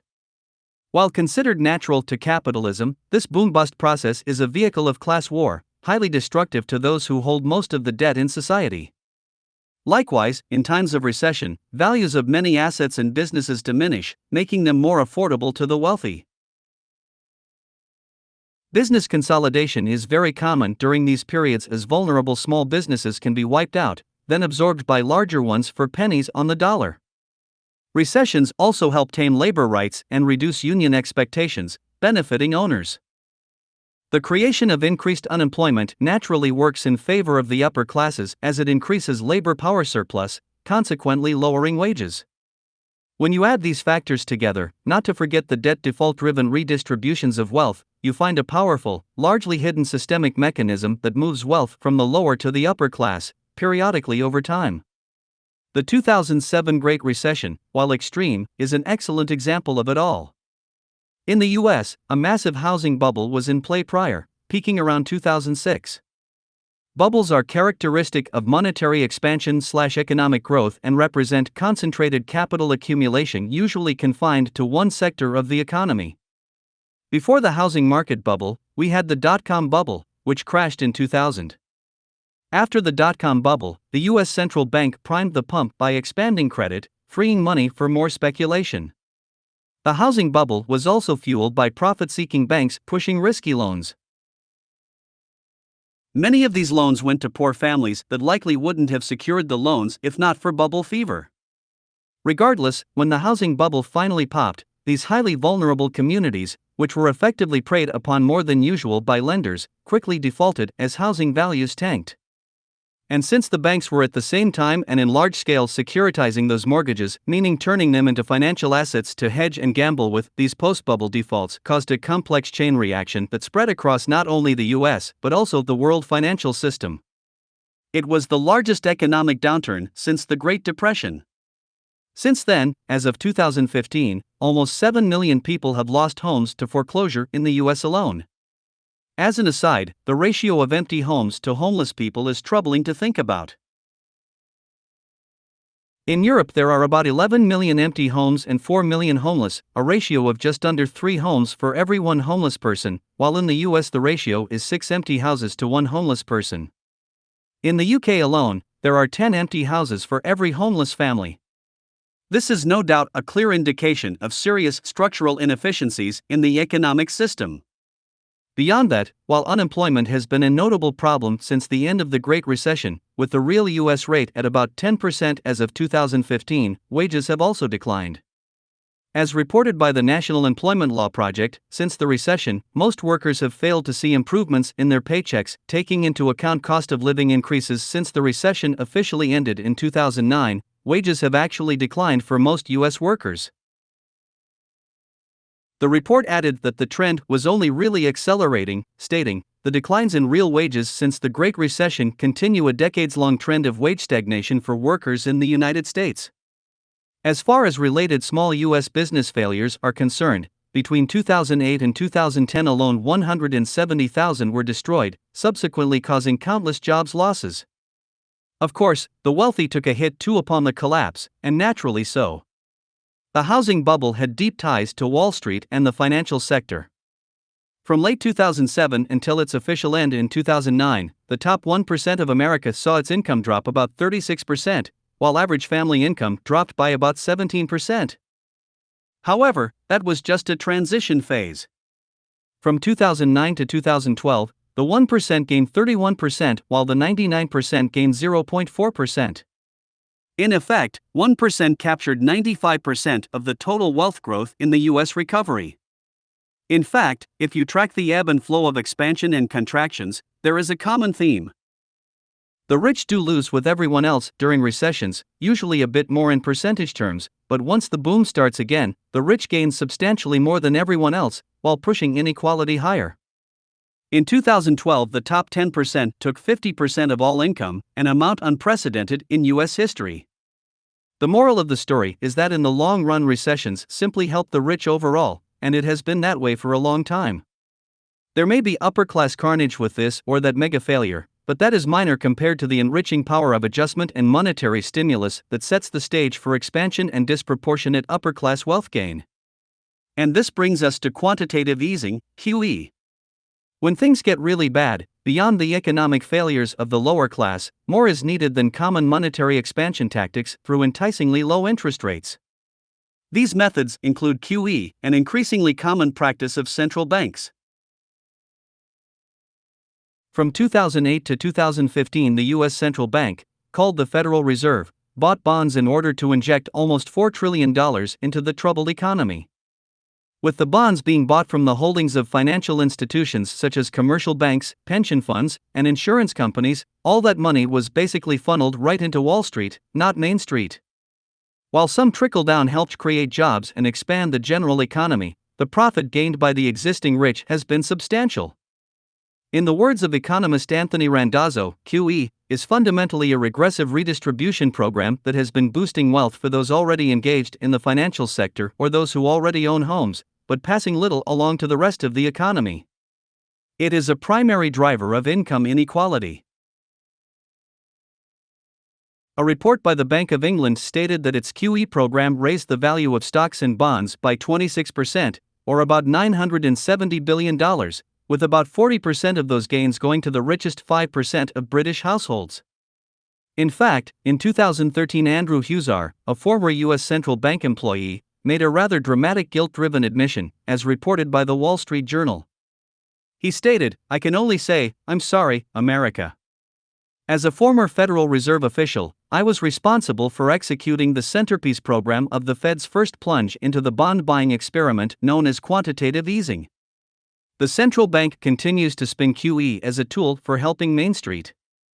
But I've come to recognize the program for what it really is, the greatest backdoor Wall Street bailout of all time. It is troubling to realize that the institutions most responsible for creating economic crises are actually the ones to gain disproportionately by attempts to fix them." Now, very often in public talks and conversations on these issues, the idea of simply removing debt and interest from the economy is brought up. But these features are predominantly structural. Debt goes back thousands of years and forms the root of capitalist exchange, since exchange is about mutual values being traded. In cases where a need is required but equal exchange cannot be satisfied at the moment, debt is created. The implications of this led to control and domination as a natural side effect, once again. To simply get rid of debt from the economy, in the sense of a policy shift, would effectively change the nature of things beyond the scope of what we could call capitalism. Debt is foundational to the market system. The same goes for interest, but to a lesser degree. Interest itself simply represents profit for the service of loaning money. Like the retail markup on any inventory, interest is principally just a fee. Could it be removed from the equation? Yes, it is possible. But it would first require that the entire banking system be turned into a non-profit agency, funded directly by other means. However, as will be explained in the next section, the financial sector itself has now become the epicenter of the super-rich. As such, it is also the epicenter of political lobbying power and hence the cornerstone of the revolving door of plutocracy. Bank nationalization and other dramatic changes, therefore, would be met with fantastic resistance. Financialization. As discussed, the Neolithic Revolution gave birth to the slowly evolving organism we know as market economics today. While the root socioeconomic orientation has remained the same, unique mutations have occurred. If Adam Smith were alive today, he would likely be baffled at the incredible rate of technical advancement and how what was once a world marked by great scarcity and endless strife has transformed to one where machines are replacing jobs entirely, increasing technical efficiency exponentially. And while he might not be too surprised by how the colonialism of his day has merely morphed into a higher-tech version now termed globalization, he would still be shocked by how powerful transnational corporations have become. These operate with larger GDPs than many countries, have little loyalty to specific nations, have built global trade agreements that act like their own legislative authority, and effectively have transcended national sovereignty through a kind of financial deterritorialization. In effect, big transnational businesses have been slowly morphing into a kind of sovereign entity network in and of themselves, making their own rules. However, I think the most shocking thing Smith would notice is the financial system, with its trillions in stocks, bonds, derivatives, and other assets, and how it increasingly overshadows in performance the tangible productive market. In effect, gambling and service fees are replacing real production, with the financial sector becoming proportionally the most profitable sector on the planet. Yet, it creates nothing of any tangible relevance and, in point of fact, has no true structural importance to meaningful economic production. I state that, of course, not from the standpoint of capitalist operations, but from the perspective of pure technical economic reality. I suspect that never in a million years did Adam Smith think the real-world market of handicraft, basic services, and physical trade would evolve into the abstraction of financialization, while giving birth to the mutant monster known as Wall Street. I was first introduced to Wall Street and financial trading when I was about 25. This was a few years after my cater-waiter days and that dubious first corporate job I spoke of previously. At this point, I was working at an ad agency in Lower Manhattan, doing audiovisual design work to sell high-end real estate. As in my cater-waiter days, the clients were super rich and the focus was on luxury properties only they could afford. Basically, we would make movies to sell these overpriced places to people with money to burn. It was the ultimate vulture institution, as advertising companies generally are. At one point it was leaked that the bosses would ask for around $75,000 to produce a 2-minute promo, paying my production team about $7,000 in salary to produce it.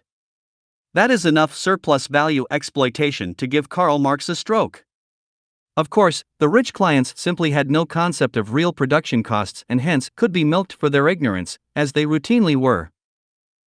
Needless to say, I was far from fulfilled in this job and tired of working 10 hours a day with harsh deadlines and aggressive, stressed-out coworkers. However, I didn't just want out of that job and the industry, I wanted out of the entire top-down dictatorial structure inherent to business itself. So I looked around and eventually honed in on short-term, private stock trading. In hindsight, I'm not quite sure which I find more offensive, advertising or the financial markets, but from the standpoint of personal freedom, equity trading from a private account is the only job I know of that literally has no boss and no clients, and that is all that mattered to me at the time. So, with the little savings I had, I shifted my ad work to part-time freelance and focused on equity trading in the morning markets. The learning curve was steep and I had expensive mentorships with various professional traders. These were people mostly like me in that they had just wanted to be outside the corporate structure. While I certainly have met some traders with truly distorted worldviews, the guys I learned from were not inhumane, soulless people. They were simply professional game players, not insiders, who understood risk management, macroeconomics, and mass human psychology. It was through this training and related research, via reading literally hundreds of texts on economic theory and behavioral psychology, that I began to really understand the nature of capitalism, leading me to where I am today as an activist, interestingly enough. Now, for those unfamiliar with the history of financial markets and where they came from, allow me to summarize. The global financial markets, including stocks, bonds, futures, currencies, options, and a host of other derivatives, are an outcome of thousands of years of what I consider the maturation process of trade-based economics. While the root socioeconomic orientation of capitalism is built around scarcity, competition, and dominance, as noted in the previous chapter, the financial markets embrace the pure abstraction of capitalism's primary incentive structure, that being the art of reducing costs and maximizing income. This translates into buying an asset at one price and selling it at a higher price, making a profit. It doesn't matter what that asset is or even if it exists, just as long as one can reasonably assume it will gain value and can be sold back off, securing profit. The evolution of this practice is in lockstep with the rise of merchant capitalism. Upon the advent of agriculture and settlement, labor specialization and good markets slowly emerged, along with mediums of exchange or money. A merchant class developed where producers would create goods and their merchants would take them to public market centers and sell them. This division of labor then led to more modern systems of distribution, where the merchants simply bought items in advance, selling them independently at higher prices. At this stage, you can begin to see how the idea of trade for the sake of trade started to take hold as an abstraction. It didn't matter what the merchants bought and sold, they simply made profit on the act of exchange. By the late 19th century, the practice of raising capital to start new companies was common. In this, representative company shares or stock would be issued to those who invested, with that stock entitling them to a percentage of ownership and profits of the company. If there were 10 investors, for example, there would be 10 shares of stock and each would get a tenth of the profits. This practice evolved into the idea of public ownership, in which stocks would be offered and sold to the public to raise money, with the owning public then being paid dividends, which could be fixed or variable. However, in the midst of all of this, the merchant mindset of simply trading for the sake of trading shifted focus. Stock exchanges allowed people to trade their shares of stock with other people they had never met. And while gaining dividends was once a major focus, trading the stock itself and speculating on its price moves emerged as the main interest for profit. Initial public offerings of company stock now grew to include millions or billions of shares depending on the interest and company size. Likewise, commodity markets, trading in staples such as wheat, cotton, steel, etc., went from finding value based on real material supply and demand, to prices being pushed around by speculative traders through commodity futures, the speculated future cost of a commodity. Currency exchange markets allowed people to literally make money off of money, gambling on how the value of one nation's currency would change relative to another's. Of course, this idea of speculation goes back hundreds of years, with the tulip mania of the 17th century a notable highlight. In Holland, people became obsessed with tulip bulbs and the bulbs skyrocketed in price as people paid more and more for them. Some even sold off their homes to buy the flowers, assuming the value would keep rising. Now, to correct a common misconception, the actual real-world performance of a publicly owned company is not directly related to its stock price. Rather, prices are driven by the perceptions of people as they buy and sell existing stock shares, moving share prices around by their collective actions. While the performance of the company is a factor, it is just information or news to the trader or investor. There is a predictable psychology that tends to move prices in certain ways on the basis of different performance metrics released by a company, but these metrics are still superficial. For example, it could very well be that the CEO of a company gets caught cheating on his wife, sending his company's stock lower because of emotional public reactions. Just as easily, a company could lie about record profits, sending the stock price upward. As one of my trading mentors used to always say, we don't trade stocks. We trade people. So, what we have is a kind of financial parallel universe. There are real producing companies and resources in one universe and these proxy, avatar-like financial representations of them in the other. A company such as Apple has a market capitalization of about $700 billion as of 2015. This number represents the total value of its more than 5 billion stock shares outstanding. Does this mean Apple is worth $700 billion as a wealth creation industry, turning raw materials and information into tools for people to improve their lives? No, the value is derived from mass speculation after an initial public offering of the stock, IPO, and little more. As of 2015, the U.S. stock market itself was valued at about $25 trillion, with the global stock markets at about $70 trillion. Total global financial securities value, meaning not only stocks but also bonds, options, and other such assets, was about $300 trillion. Then we have derivatives, which are financial instruments that link to underlying assets created out of thin air once again. These are cartoonish proxy instruments that take anything from stocks, bonds, currencies, interest rates, indices, options, commodities, credit, or just about anything two financial parties can agree upon, deriving a new instrument for gambling. Of course, if you read mainstream views of derivatives, they are defended as hedging or a means of lowering risk for some party. While this may be true in the fantasyland of abstract investment, the argument defends nothing as to their root absurdity. Today, the total value of these derivatives has reached epic levels, with conservative estimates being about $700 trillion in notional value. If we add common securities, we get an estimated global market value of more than $1 quadrillion.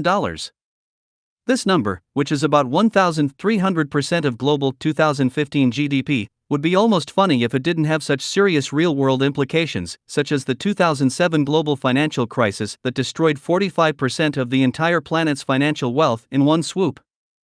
Now, this abstract trading reality is only part of a larger trend termed financialization.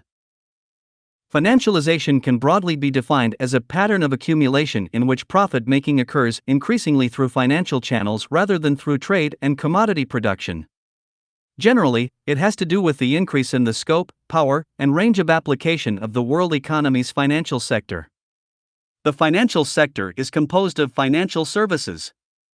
These deal with the management and administration of whatever financial activities are in play, usually based around bank loans, stocks, investment services, insurance, and so on. Financialization is an evolutionary outcome of market capitalism, prevalent in economically mature nations. It appears to be part of an increasingly common developmental path as countries' true productivity declines, pushing non-producing mechanisms for income. Now emerging as, indeed, the most profitable industry on the planet, this economic mutation from merchant capitalism into financial capitalism is further expanding the already problematic inequality and oppression-producing tendency inherent to the system. Like the growth of cancer in an organism, the global market economy is becoming increasingly more lifeline and polarized as financialization takes over and abstraction becomes reality. From the broad view, given trends over the past 40 years, it is difficult not to view the growing financial sector as little more than an upper-class money machine that does little for the normal economy. Its growth and profitability has eclipsed other sectors' growth, even though there is little evidence this disproportionate income has had any benefit for anyone in the world but the investment banks, brokers, and other financial players. In fact, if you compare the profit trends from the manufacturing sector to the financial sector, you will notice they are now inversely related. The production of goods is becoming less profitable while immaterial financial services are becoming more so. This is particularly bothersome since the number of people employed in the financial sector has virtually stayed the same, while the amount of profit they extract has skyrocketed.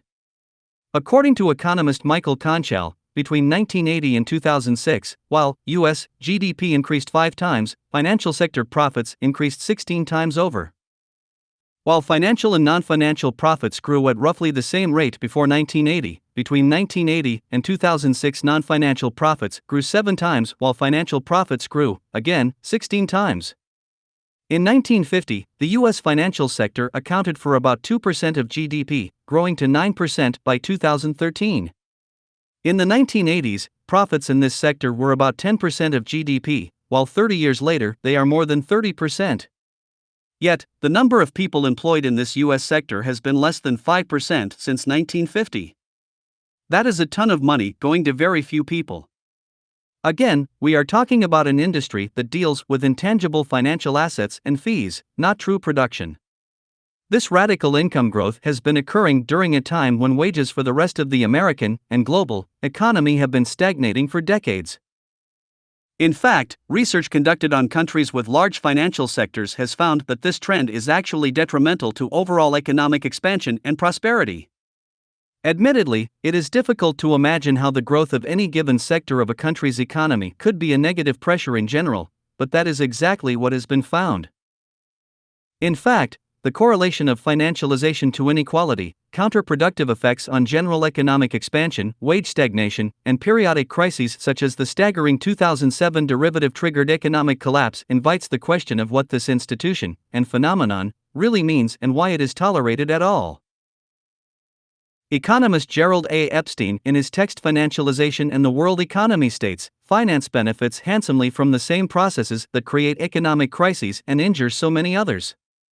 Hence, the costs of financial crises are paid by the bulk of the population, while large benefits accrue to financial institutions and owners of financial assets have been able to greatly increase their shares of national income in a variety of OECD, Organization for Economic Cooperation and Development, countries since the early 1980s.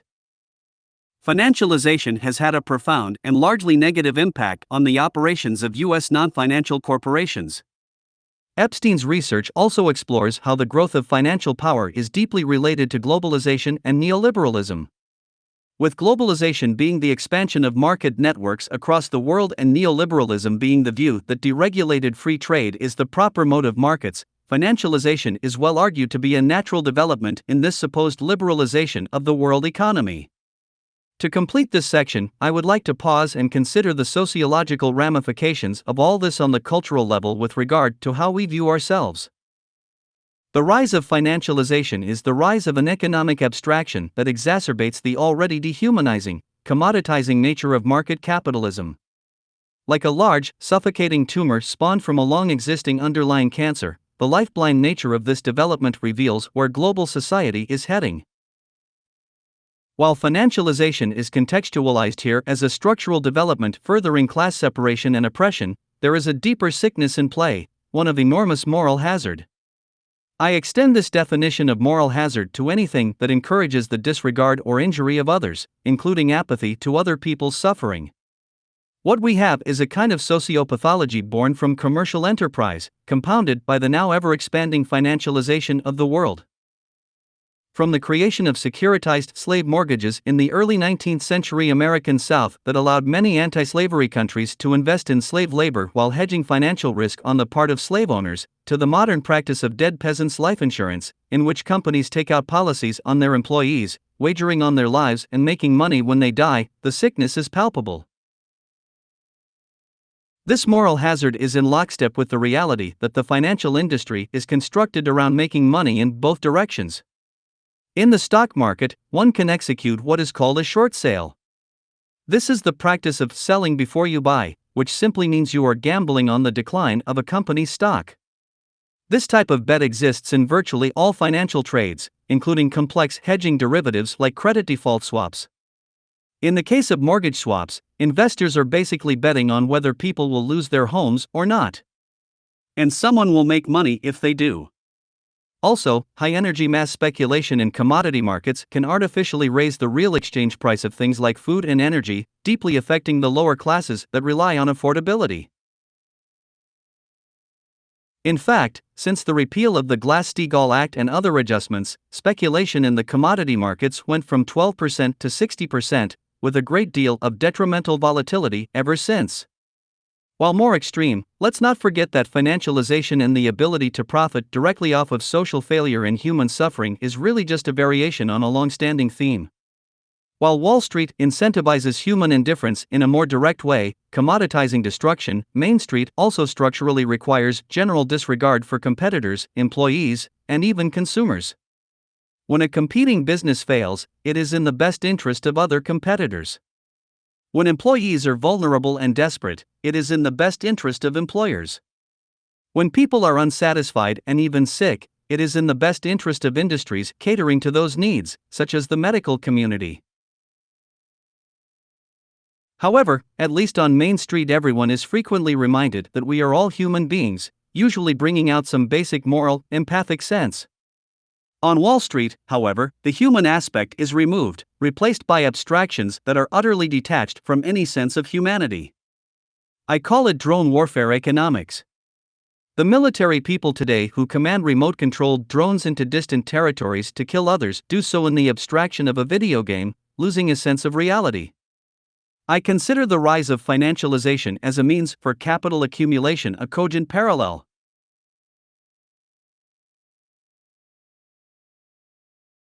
Class war. To conclude this chapter, I would like to now step back and examine the overall state of class conflict. Perhaps best formalized by sociologists Karl Marx and Max Weber, class conflict or class war is defined as an antagonism between socioeconomic groups, with the dominant class minority disproportionately favored against the subservient class majority by a range of social factors. There are many intersecting mechanisms in play, including class-biased psychology, sociology, politics, legislation, economic policies, and so on. Culturally, we have what historian Carl Becker called the climate of opinion.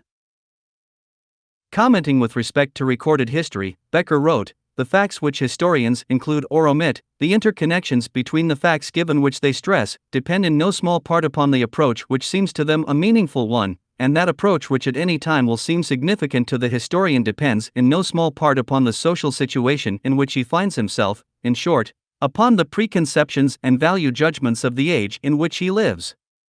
In the age in which we live today, with all the media power to remind us of what we are supposed to agree with or not, the climate of opinion still overwhelmingly favors materialism, competition, selfishness, dissatisfaction, war, and elitism. These are critical social values for maintaining the capitalist social order.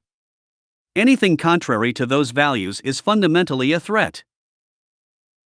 Needless to say, there is nothing more important to modern class war than the widespread belief that capitalism is in the best interest of everyone and any alternative will only lead to social destruction.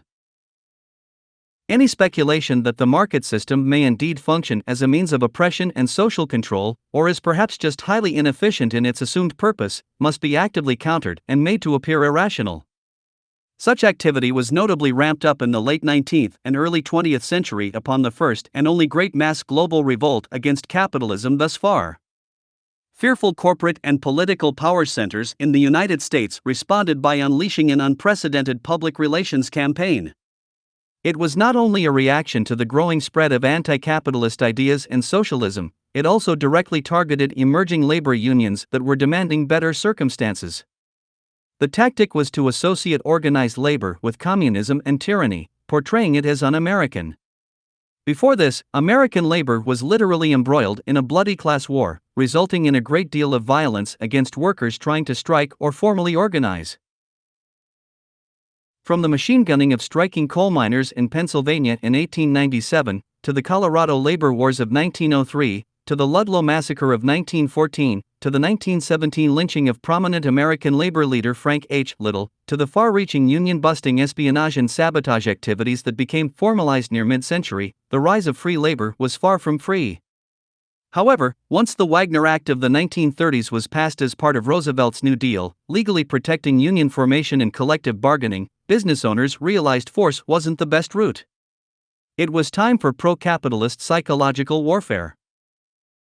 The National Association of Manufacturers, NAM, conducted a massive media blitz, painting unions as anti-American and communistic, the New Deal as slavery, public ownership as totalitarian, and free market capitalism as the only true savior of humanity. This propaganda was incorporated in schools, social events, and every major form of media. According to the Hagley Archive, a museum and library of business material, the NAM public relations team circulated 2 million copies of cartoons, 4.5 million copies of newspaper columns written by pro-business economists, 2.4 million foreign language newspieces, and 11 million employee leaflets. It also displayed 45,000 billboards, which were seen by an estimated 65 million Americans daily, while its film series was viewed by approximately 18 million. In Elizabeth A. Fones-Wolf's Selling Free Enterprise, The Business Assault on Labor and Liberalism, 1945-60, she further details the vast extent of this campaign. She writes, sourcing primary materials, the NAM was joined by several trade associations, including the American Petroleum Institute, the National Association of Electric Power Companies, and the American Medical Association, in an effort to derail fair deal programs on such issues as natural resources, public power, and healthcare. J. Warren Kinsman, chairman of the NAM's Public Relations Advisory Committee and vice president of DuPont, reminded businessmen that, in the everlasting battle for the minds of men, the tools of public relations are the only weapons powerful enough to arouse public opinion sufficiently to check the steady, insidious, and current drift towards socialism.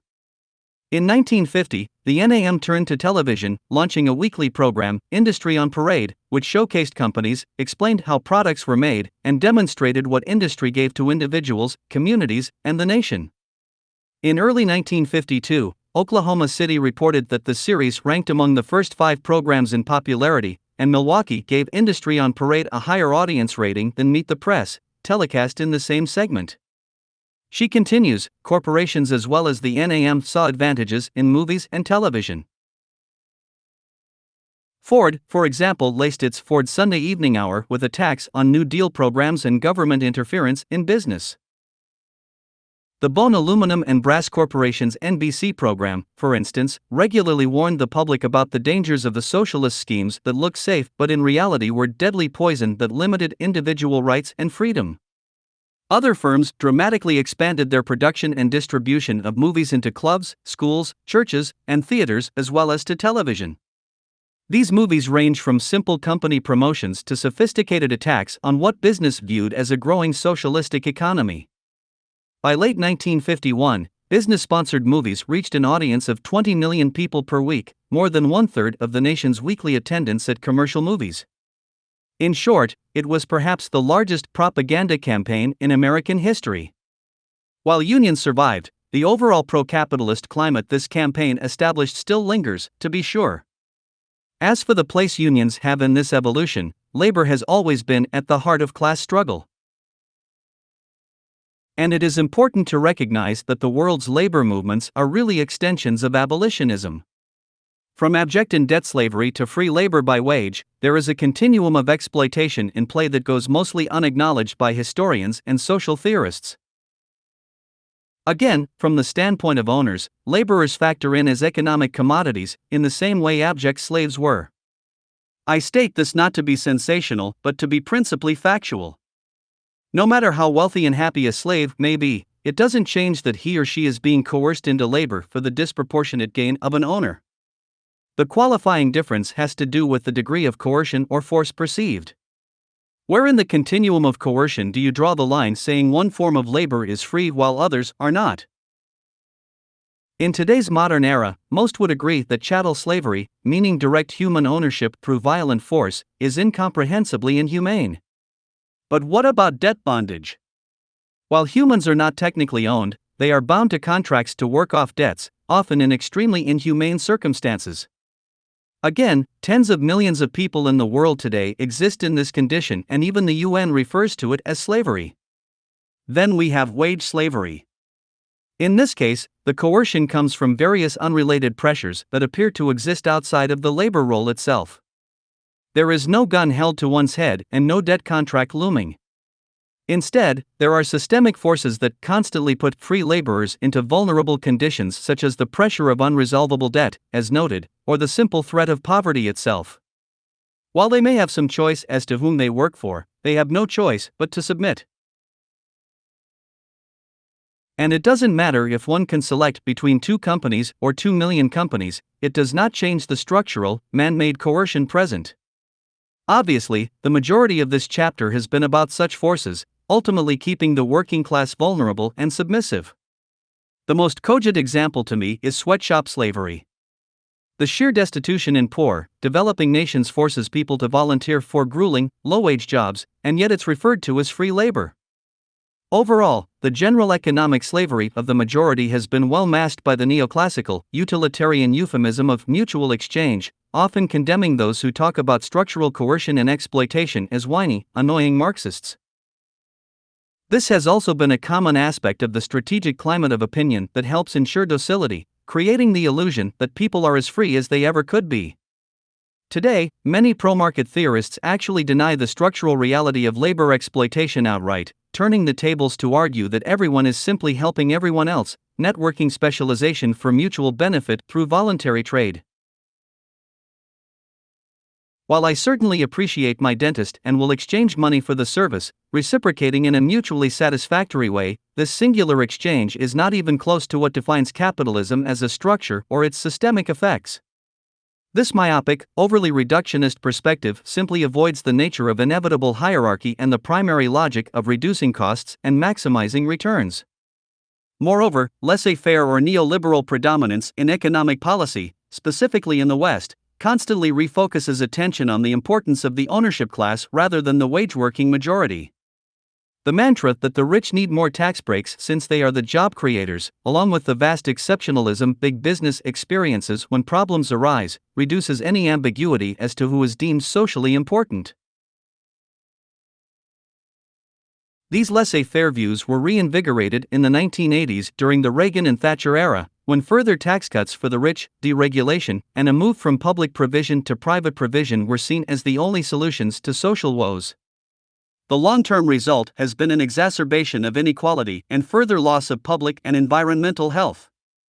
At the same time, the free trade or market discipline hypocrisy is palpable, as it most certainly doesn't apply to the rich and powerful. From too big to fail bailouts, to massive corporate subsidies and general international protections, the truth is that big business and the rich elite operate with direct, non-market, socialized, top-down controls. As put succinctly by Dr. King with respect to America, this country has socialism for the rich, rugged individualism for the poor. It seems the lower class can battle it out in the free market, fighting, failing, and suffering, while the rich tend to enjoy a general exceptionalism, unsusceptible to market forces when things get bad. Of course, as expressed in Chapter 2, I say hypocrisy only in gesture. It is only hypocritical if you were to believe the current system was actually supposed to respect true laissez-faire principles, applied to everyone regardless. The truth, as I hope this text demonstrates, is that capitalism is a system of structural class oppression and social control, with only the naive illusion that these pure free market principles are universal, effective, or even possible. One example is low-wage labor subsidization. At the time of this writing, there are U.S. protests demanding higher wages for lower-class jobs. Since the minimum wage is far from livable for many, welfare support from the state is needed for millions of people. Some of the most profitable companies such as McDonald's and Walmart are able to keep these low wages because the state is filling in the gap. In other words, the state is subsidizing the wages, effectively saving these big corporations responsibility and money by taking tax dollars from the public. One estimate put the value of this subsidization at $153 billion a year, as of 2015. Meanwhile, while wages generally stagnate, CEO pay continues to grow globally. Naturally, the US leads the way, with CEOs earning about 354 times more than their average employee, while often deemed socialist candidate trails with a modest 206 to 1 as of 2014. In fact, in a study conducted by the Canadian Centre for Policy Alternatives, it was found that Canada's top CEOs make an average worker's yearly salary in just 3 hours. Meanwhile, general corporate welfare practice is found throughout the industrialized world and in various forms, working in concert with strategic tax avoidance. The UN estimates about $200 billion is avoided in annual tax each year by corporations owing to offshore holdings alone. In 2016, 11.5 million documents were leaked by an anonymous source, revealing the financial specifics of over 214,400 offshore entities sheltering in what would otherwise be known as tax havens. Now called the Panama Papers, this leak revealed the enormous amount of tax avoidance and other schemes practiced in the world today by the super-rich, with reportedly an estimated $21 trillion to $32 trillion invested virtually tax-free as of 2010. We also can't ignore the legal exceptionalism inherent. As common to all historical royalty, those in power generally make the rules, not follow them. Of course, to ensure the appearance of democracy, examples must be made, and every now and again a very powerful, rich figure will be prosecuted, with great fanfare, in lieu of addressing the modern epidemic of corporate crime. But generally, as author Glenn Greenwald would put it, most are too big to jail. In his work Liberty and Justice for Some, How the Law is Used to Destroy Equality and Protect the Powerful, Greenwald catalogues the modern history of white-collar and political crime. From hedge fund managers getting away with hit and runs to banks absolved of rampant fraud, Greenwald concludes in regard to the U.S. financial elite, worse still, the scope of these financial crimes is so vast, and the suffering they have caused so deep and enduring, that the refusal to impose any consequences on the culprits proves the near-absolute nature of this elite law-breaking license. It is now clear that there are virtually no limits on the magnitude of the crimes that the nation's most powerful private actors can commit with impunity. At the same time, as touched upon in Chapter 1, the general U.S. population experiences a legal punitiveness unmatched in the industrialized world, with much higher levels of incarceration, longer sentences, worse prison conditions, and other draconian attributes. While most politicians give lip service to an ideal society without crime or insurrection, a looming sense of public fear and a certain amount of crime actually assists the preservation of the ruling class. On the most basic level, criminal behavior consequential to the precondition of socioeconomic inequality within the lower class allows for a systemic targeting by legal forces. Again, it is within this lower class demographic that society can expect the majority of common crime, along with political or economic disapproval. In other words, the subculture most likely motivated to change society, to alleviate their plight, are also these poor or lower class demographics. So, keeping highly punitive attitudes in legal justice proceedings is a straightforward act of social oppression of this demographic, helping to keep sources of insurrection fragmented and at bay. Again, this is a systemic consequence, like a feedback loop that structurally favors the preservation of existing power. Another level has to do with dependence. We again see this with the highly politicized use of terrorism, as it makes the general population feel as though they must succumb to the whims of state power for some kind of alleviation. This has led to a general public sanction of arguably fascist social policies that have systemically reduced civil rights while allowing for numerous human rights violations on the whole. The phenomenon is really no different than the war on drugs, only this war on terrorism extends what was mostly US class oppression into global nation class oppression. Politicized or not, terrorism has become an excuse to inject social dominance both domestically and internationally, justifying war, theft, and violence against the global poor. Regarding war, it is important to realize that when it comes to root cause, all wars are class wars. While the lower social classes tend to have limited options, partly serving as cogs in the wheel of upward wealth redistribution, the rise of national empires exploiting their vassal or tributary states is effectively the same thing. In other words, we can view the nations of the world as stratified in a power and wealth hierarchy in the same way a national population is. The United States Empire, like Britain and many before them, has great geopolitical and economic power over the affairs of much of the world. With nearly 800 military bases across 70 countries, the US casts a wide shadow. Through what is the new colonialism, by way of globalization, neoliberalism, and financialization, the US and its parallel Western interests have been pulling the world into a tight web of international financial and transnational trade agreements that favor Western imperial business interests. Over the past century, highly privatized, deregulated economic policies have spread globally, often by force. Many wars have resulted in the overthrow of old national regimes, giving way to this expansion, while the growth and power of international finance institutions has increased. These dominant global trade and banking institutions, the World Bank, World Trade Organization, and the International Monetary Fund, which are Western in origin, blatantly subscribe to these neoliberal views, constantly imposing welfare, removing austerity on poor countries in debt, leading policy shifts in favor of free trade, liberalization, and so forth. This process of conformity only strengthens the power of US transnational corporations, as the leverage they hold is already vast in the globalization game. This is not speculation. You can simply examine the growth and influence of these powerful corporate entities statistically as they have expanded via free trade agreements and structural adjustment policies. Even the smaller, socially democratic Scandinavian countries that are often praised as examples of what capitalism should be, since they have generally had less inequality and stronger social safeguards, are systemically being dismantled with the spread of financialization, globalization, and neoliberalism. In fact, all OECD, Organization for Economic Cooperation and Development, countries are seeing inequality rise, as tracked by comparing Gini coefficients, which measure income inequality. Government subsidies for education, transportation, healthcare, food, housing, and so on are continually being eroded, replaced by privatization. Understanding this as a global trend is important, as it has become very common for economists to assume what is going on in one country can simply be applied to another. Norway, Denmark, Sweden, and other countries have had low inequality, high relative standards of living, low crime, low unemployment, and fairly stable overall economies as compared with the erratic and elitist West. It is almost like they are two different worlds. Can't countries like the US just copy their policies? While there is certainly good sociological information found in understanding how other nations are successful in specific ways, the mistake is to assume they are isolated from global dynamics, each existing in a vacuum. The rise of empires, a historical constant for thousands of years, reveals a systemic drive for dominance inherent in global affairs.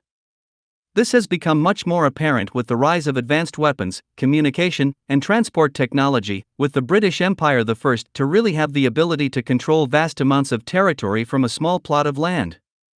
By 1922, it covered 13 million square miles, dominating 20% of the world population and controlling 25% of the world's lands. The resonance of European ideas and policy certainly made its mark as well, as is the case with the United States empire today. The dominance of American media and fashion alone demonstrates the power of its presence, and the same goes for its social and economic views. In fact, we really cannot understand the state of the world crisis today without understanding the role of the United States' influence. With the growth of technology in the 21st century, the power wielded by US-centered Western interests has also increased, enabling the American empire to extend its influence in ways once impossible. There is far less of a need for physical colonial invasion anymore, since the dynamics of trade agreements and financial negotiation can create the same subservience and exploitation of resources and labor. This isn't to say military power isn't apparent or utilized, as the world continues to impoverish itself by way of global military spending. However, it is now mostly an ominous backdrop to the highly strategic economic warfare constant at all times among and surrounding today's major industrial powers, the US, China, and Russia. All of this is to say that no country is an island, and the interplay of global affairs creates outcomes across countries in the same way socioeconomic classes self-arrange in a given nation. In the world of nation-states, the Scandinavian countries play the same role as the fleeting middle class in American society, with security, fulfilling jobs, little debt, reliable transport, a good home, and overall balance. These countries are the resulting global middle class and exist only because of the extremes surrounding them. And, like domestic classes today, they are also slowly being eroded by the ongoing pressure of neoliberalism, which is again really the socio-economic colonization of the modern era. Contrary to popular belief, this game of strategic international exploitation and geopolitical dominance has not declined in the past century, only morphed into new methods. French colonial Secretary of State Albert Sarraut stated bluntly in 1923 regarding African resource expropriation, "What is the use of painting the truth?" At the start, colonization was not an act of civilization, nor was it a desire to civilize. It was an act of force motivated by interests. An episode in the vital competition which, from man to man, from group to group, has gone on ever increasing. The people who set out to seize colonies in distant lands were thinking primarily of themselves, and were working for their own profits, and conquering for their own power. The origin of colonization is nothing else than enterprise of individual interests, a one-sided and egotistical imposition of the strong upon the weak. This is as true today as it ever was, despite modern rhetoric. Only today, the profiting interests Sarraut speaks of operate in plain sight, with no shame. This pattern of dominance is facilitated by an increasingly fluid global infrastructure that, like a well-oiled machine, extracts wealth for the benefit of a small elite while ensuring resulting concentrations of power are protected from all sides. Why? Because this is what the economic system is and what its structure creates. The social psychology it manifests, compounded by the historically self-generating culture and its customs, fueled by structurally consequential negative pressures that constantly reinforce the psychological need to fear and fight, brings out the worst of the human condition. The structural bigotry inherent only mutates, never changes. As will be discussed further in the next chapter, the gravity of this entire sociological predicament is and has been tearing the fabric of humanity apart, resulting in a schizophrenic culture that is quickly moving towards social and environmental oblivion.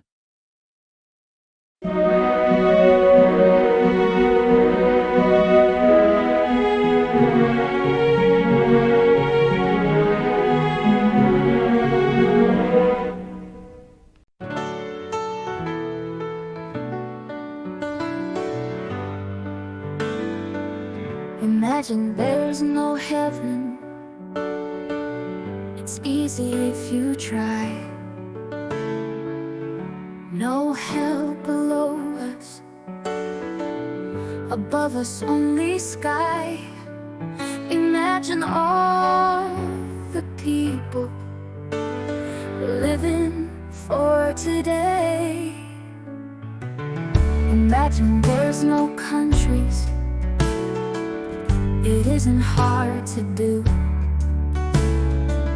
Nothing to kill or die for, and no religion too. Imagine all the people living life in peace. You may say I'm a dreamer, but I'm not the only one. I hope someday you'll join us, and the world will be as one.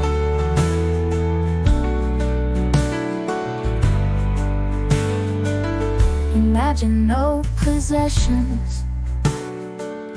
I wonder if you can. No need for greed or hunger. A brotherhood of men.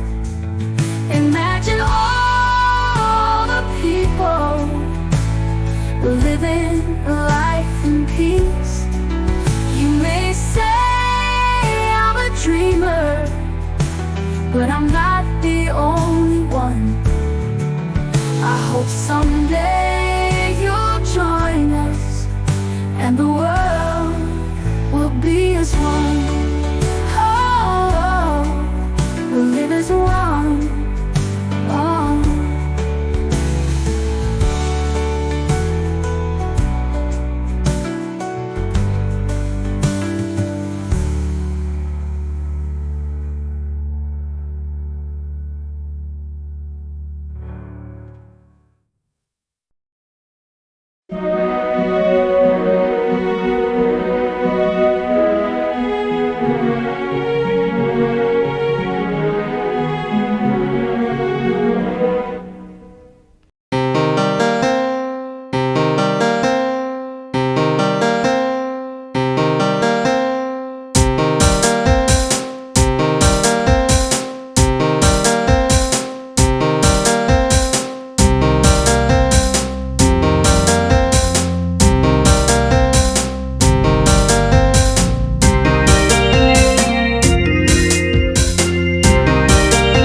Hello, political and corporate leaders of the world.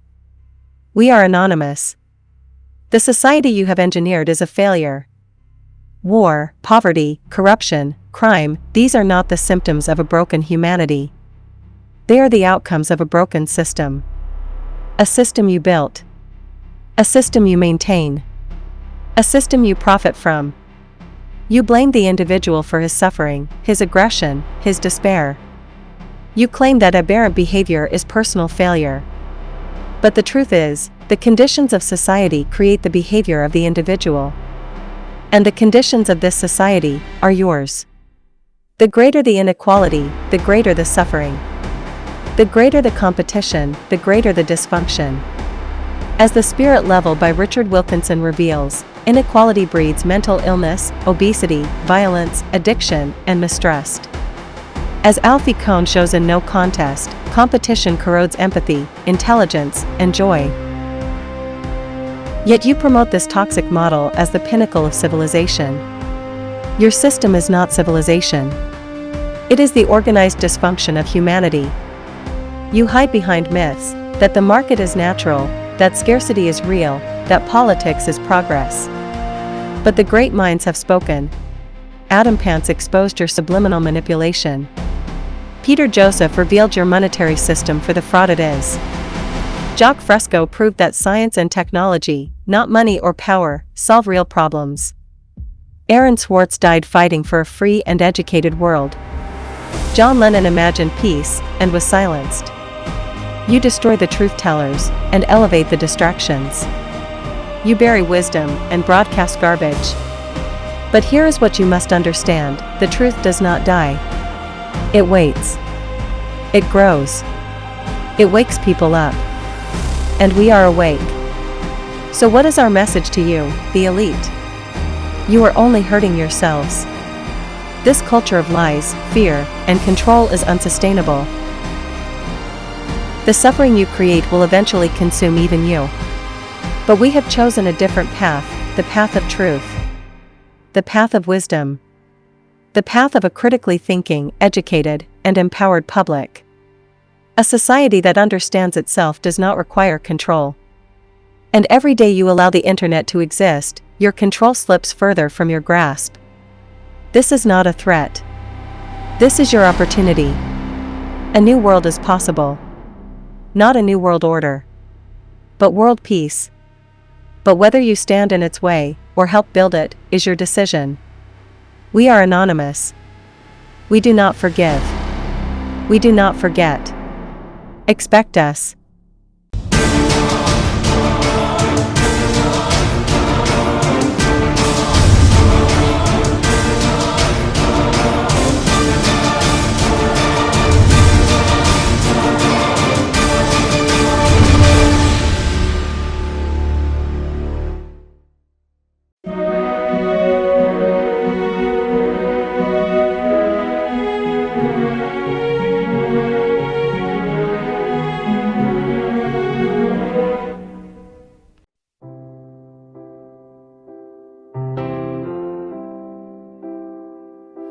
Imagine no money. We can have it if we want. No war or conflict, no power to flaunt. Imagine every single person living for the here and now.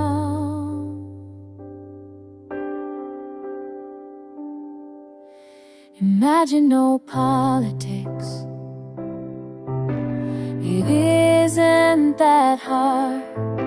A world without belief and no need for guards. Imagine every single person living a peaceful life.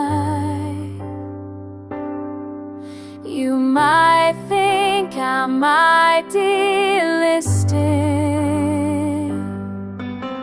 but many think the same as me. Join us in building the future. All we want is world peace.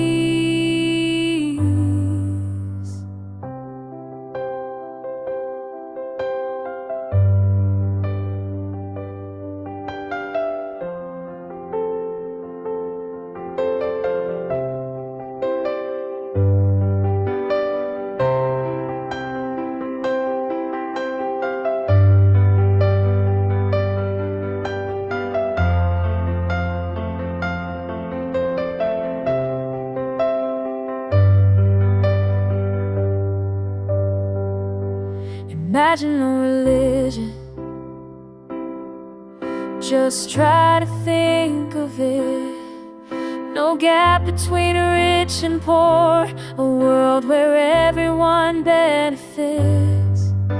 Imagine every single person sharing our planet Earth. You might think I'm idealistic,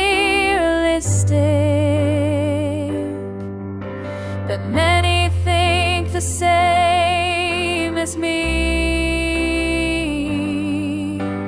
Join us in building the future.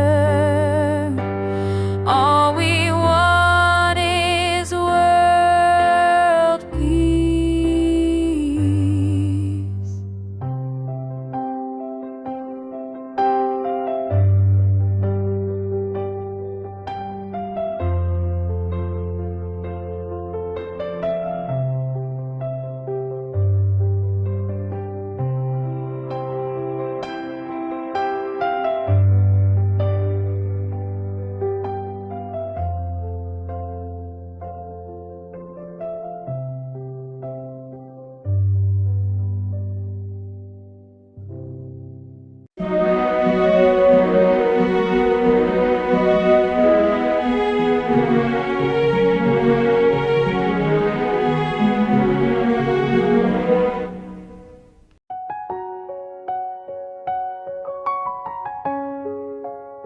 We really must take into account the totality.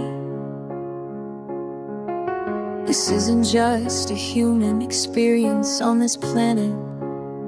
This is a total experience, and we know we can't survive without planimals.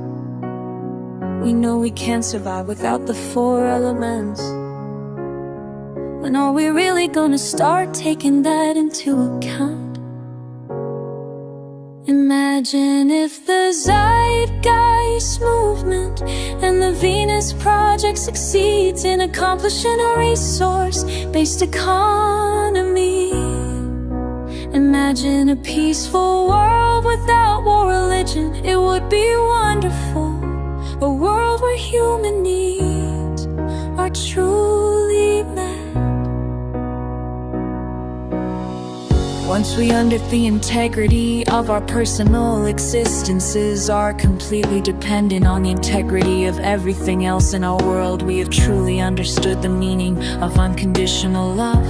For love is extensionality, and seeing everything as you and you as everything can have no conditionalities. For in fact, we are all everything at once, and therefore it's only me out there. So what is there to be afraid of? What is there that needs solace seeking? Nothing. There is nothing to be afraid of, because it's all us. Imagine if the Zeitgeist movement and the Venus Project succeeds in accomplishing a resource-based economy. Imagine a peaceful world without war or religion. It would be wonderful. A world where human needs are truly met. The fact is, society today is backwards, with politicians constantly talking about protection and security rather than creation, unity, and progress. Our true divinity is our ability to create, and armed with the understanding of the symbiotic connections of life, while being guided by the emergent nature of reality. There's nothing we cannot do or accomplish. Imagine if the Zeitgeist movement and the Venus Project succeeds in accomplishing a resource-based economy. Imagine a peaceful world without war or religion. It would be wonderful. A world where human needs are truly met. The circumstances of one's birth are irrelevant. It is what you do with the gift of life determining lore. I believe that unharmed truth and unconditional love will have the final word in reality. When the power of love overcomes the love of power, the world will know peace. The revolution is now.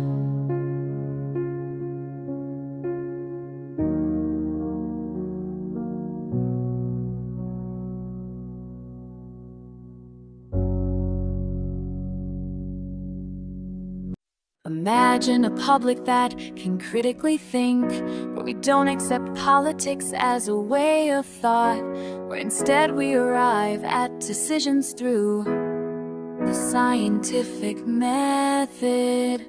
Imagine a world without war, a peaceful world with no conflicts or fights, a world where we work together to solve our problems. Imagine a world without scarcity. The market is a lie and it's not based on science. Science, which is too good, is actually counter to the market religion. Imagine a world without inequality. According to science, the greater the gap between rich and poor, the worse the health of society. Imagine a world without money. Debt and bills puts people under stress. Machines should be used to automate work, so employment is a thing of the past. Imagine a world without ugly art. Modern art is not beautiful at all. It conveys a message of purposelessness. Imagine a world without religion. There are no sincere believers in Jesus Christ. Anyone who believes in Jesus been tortured to believe in Him. Imagine a world without pollution. Science should be put at the forefront of society, so we make technology that does not impact our environment. Imagine a world without poverty, a world that cares about our fellow human beings. Our problems in life are technical, not political. Imagine if the Zeitgeist movement and the Venus Project succeeds in accomplishing a resource-based economy. A resource-based economy is the scientific method applied to social concern. Science can render politics obsolete forever. When the power of love overcomes the love of power, the world will know peace. Find out more at thevenusproject.com.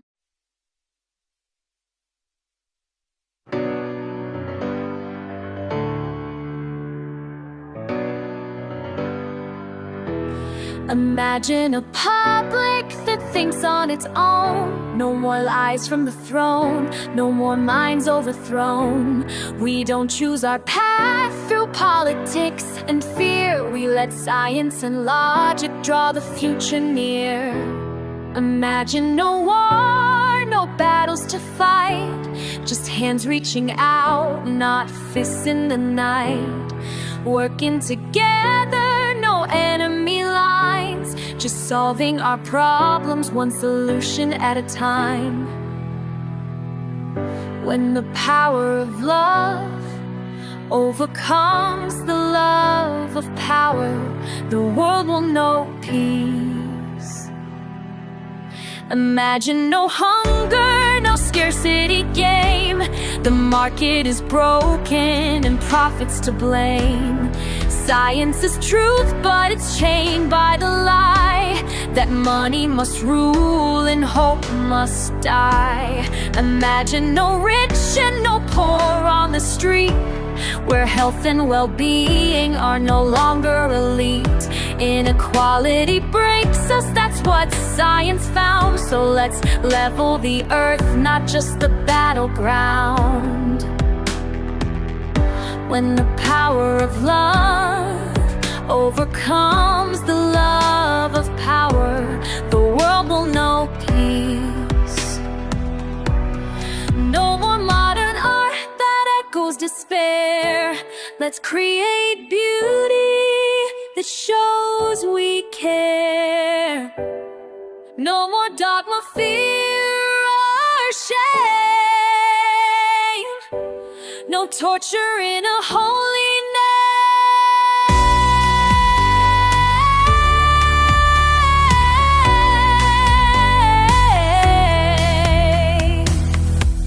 Imagine clean air, green ocean skies, with science to lead and truth that never dies. No poverty chains, no lives on the brink.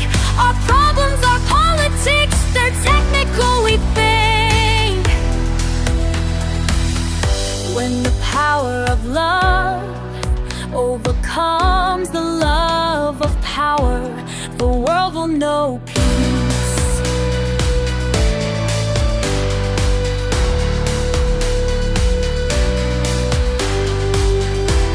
Imagine if the Zeitgeist movement dream came true, if the Venus Project showed us what to do. A world built on reason, not economy's plea, where the scientific method sets all people free.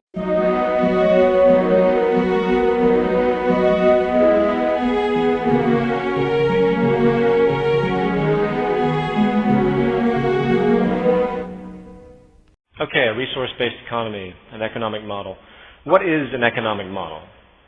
In the most simplistic terms, you could say an economic model shows variables and the dynamic processing or interaction of said variables to meet production and distribution demands and anything else generally related to economic functionality. That's obviously a very loose categorization and definition I've just given, especially if you go back and research the various economic models that have been produced, by economists, monetary economists over the past 200 years. You will enter into just a mind-blowing world of risk assessment and stochastic behavioral models and interest rate to exchange rate protocols, arbitrage conditions, service vector evaluations, rational choice theories, price equilibrium, attributes, and so on and so forth. It's fascinating, truly fascinating. However, as a point of consistency, since I'm on the subject, nowhere in these highly intellectualized, sophisticated, novel, creative, and often internally sound, structurally logical expressions will you find anything about planetary resources. Will you find anything about the science of creating proper goods? Nowhere will you find anything about longevity, efficiency of production in the sense of conservation, or creating anything that would reflect true economic efficiency, which is, of course, the intelligent management of all of our resources and the methods of mining, culminating, producing, and distributing those resources. Zero. Virtually all economic monetary models simply revolve around various notions of labor and value, which is an absolutely convoluted concept, savings, interest rates, and again a long string of previously aforementioned variables which are utterly decoupled from every kind of natural resource and processes on this planet or anything tangible. And the processes, the economic matrices, are nonsensical and absolutely unrelated. They are abstractions of thought, using classic linear equations to depict variables in closed, finite systems that have numerous presumptions about what they represent, when there is absolutely no linear direction, no linear referent to anything truly tangible at all.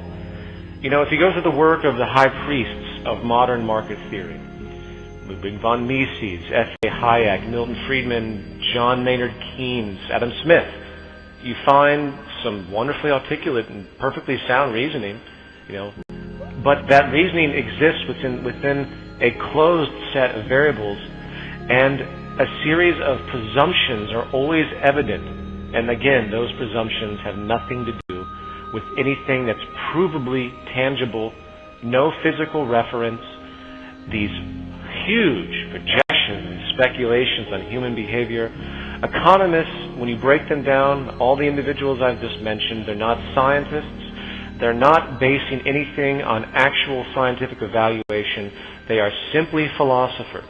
And that's all every monetary economic theorist has ever been, is a philosopher of the means of production and distribution, not scientists in the sense that they actually have a physical reference to balance and test their models. In fact, if you look at the criticisms that Hayek and Mises and Keynes and all of the others, when they're criticized, they tend to fall back on the same basic set of defenses, which are more or less comparison-oriented. For example, they'll say, and I've heard this countless times, when anything's brought up about problems with the market system, such as rampant poverty and abuse and slave labor, they say, well, you know what? Say what you want about poverty and conflict, but history has proven that capitalism and the monetary structure has created more wealth and efficiency and high-quality goods and quality of life than any system we've ever known, so there. No. The only thing that's created prosperity in the human population, the only thing that's responsible for human development and the growing population, which has been going exponentially, the only thing that's created a higher standard of living on this planet are, in fact, two things. The advent of technology and the discovery of cheap hydrocarbon energy. That's it. That is what has driven this seemingly advanced society, which is actually quite in reverse when you look at it. The quality of life of most human beings is actually in reverse right now because of this exact same system, for the exact same reasons that gave the illusion of prosperity to begin with. This system has in fact run its course. What you're seeing has been a cosmic delusion. It has been a complete coincidence that technological innovation, coupled with the emergence of an abundance of energy that's cheap all over the planet, has coupled with the advent of this economic system called the market system. Now, I know right now all the monetary indoctrinated individuals that support this system are chomping at the bit right now on the edge of their seats going, but wait a minute, the reason we've had progress in technology is because competition has motivated that progress. Well, is that really true? Is there any evidence for that, really? Have any of the major contributions of technology come from people that have been outspoken about their interest to make money off of it? I don't think so. If you research Daniel Pink and his work on motivation, which is basically a compilation of numerous psychological studies about what it means to be creative, about versus what it means to be mechanical, you tend to find that creativity, hence technological innovation, is actually driven not by competition whatsoever. On the other side of the spectrum, it's very, very clear at this point that technological innovation is now currently being hindered by the market system and the values and the processes therein. With the need for scarcity, with the need to maintain establishments, we have such profound technology today sitting on the sidelines that it will not come to fruition because it will override existing establishments, and it is simply not profitable to create the type of sustainability that these new technological advents create. So, 3 points. A, the greatest contributors to scientific innovation have not done it for money, and you can research that thoroughly. B, psychological motivation is not driven by competition for creative invention. And C, right now we live in a state of social evolution within market theory that is actually hindering technological process because of the very dynamics of the system itself. Monetary economics exists in the same form it has always existed, as nothing but a religion. It's based on closed presuppositions which are essentially immutable in the eyes of those who practice it. Going back to Adam Smith and the quote, invisible hand. What the hell is that? The invisible hand? That's it? I mean, you gotta be kidding. Is there any way to test this invisible hand? No, not at all. And it's a presupposition of some type of monetary god, and it's absolutely insane. It operates with circular reasoning in a closed kind of mind lock, just like any other religion. And it's absolute blasphemy, of course, when you choose to articulate anything out of the presuppositions of that belief system.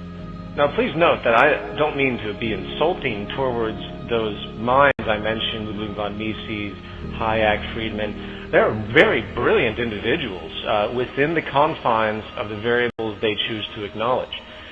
Just like there can be very brilliant individuals within any religion, within the confines of the philosophy that they choose to accept, while they blinker out everything else. But the bias is so transparent. I have a book by Ludwig von Mises called The Anti-Capitalistic Mentality. Now, just the name of that just reeks of outrageous presupposition and arrogance, does it not? The very statement, the anti-capitalistic mentality, presupposes that anyone who is against the capitalist system or the market system must be of a particular form of preconditioned mentality. And therefore, any objective and tangible open conversation is immediately void because it's just a mentality. If that isn't religious stigma, I don't know what is. Now, I want to be clear here because if you read the Mises work and the defense of the capitalist system by many works, by many different economists, they actually support it very, very well within the confines of the arguments that they choose to recognize. I want to clearly point out that the Zeitgeist movement and the resource-based economy, what our angles are, what our problems are in fact very, very different from any other objections to the economic theories put forward. While there are certainly overlaps, ours is explicitly different, and I have yet to hear any economic rebuke of anything we say that isn't simply a projection of earlier arguments which they feel have already been previously debunked. It is nothing more than a religion, and I want to make sure everyone thoroughly understands that. And when you approach people that believe in these ideas, you have to understand that very often your logic will be cut off because they will blinker out information in their own schemata, whether they're even conscious of it or not. That's the power of belief. And unfortunately, some people really will never understand rational associations because of their prior conditioning in life, but that's for another conversation. Okay, that's enough of that. I apologize for that tangent. Let me get back on track here and talk about a resource-based economy, because once you understand the ground-up approach of a resource-based economy, it immediately makes void all notions of prior economic monetary theory, because it simply doesn't make any sense otherwise. The difference between monetary economic theory and a resource-based economy is that we are actually taking account of what sustains life. We're actually taking account of raw materials. True economic theory can only manifest from the properties of all raw materials that exist on this planet, coupled with the processes that organize and navigate the mining, production, distribution, updating, waste recycling, and all other attributes required to maintain stasis, abundance, and hence sustainability.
time to be done.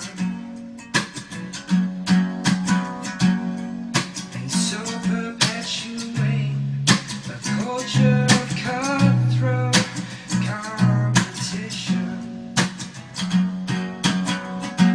But despite what you might think, we got everything we need to provide for each other.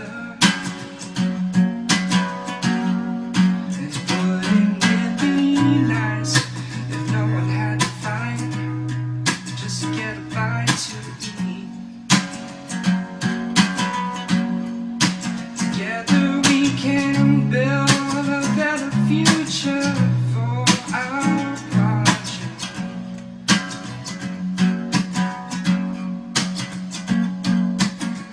Don't let them pull the wool over your eyes. No doubt there's something wrong with this picture. We draw power from the spirit of the times. Zeitgeist.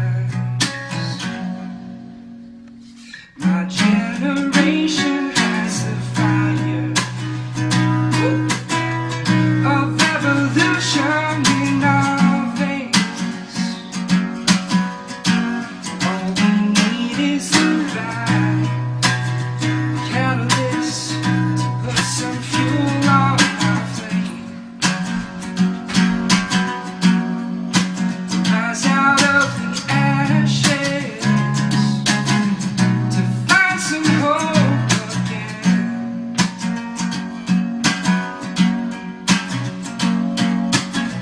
Don't let them pull the wool over your eyes. No doubt there's something wrong with this picture. We draw power from the spirit of the times. Zeitgeist. This is the dawning of a brave new world, and everything under the sun will be transformed when it's all said and done. Love will conquer war.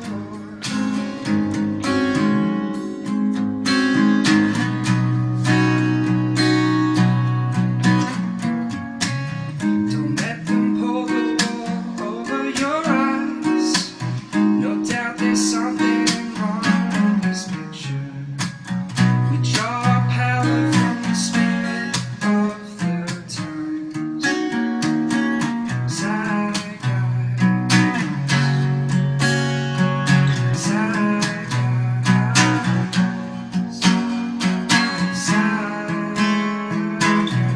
Zeitgeist.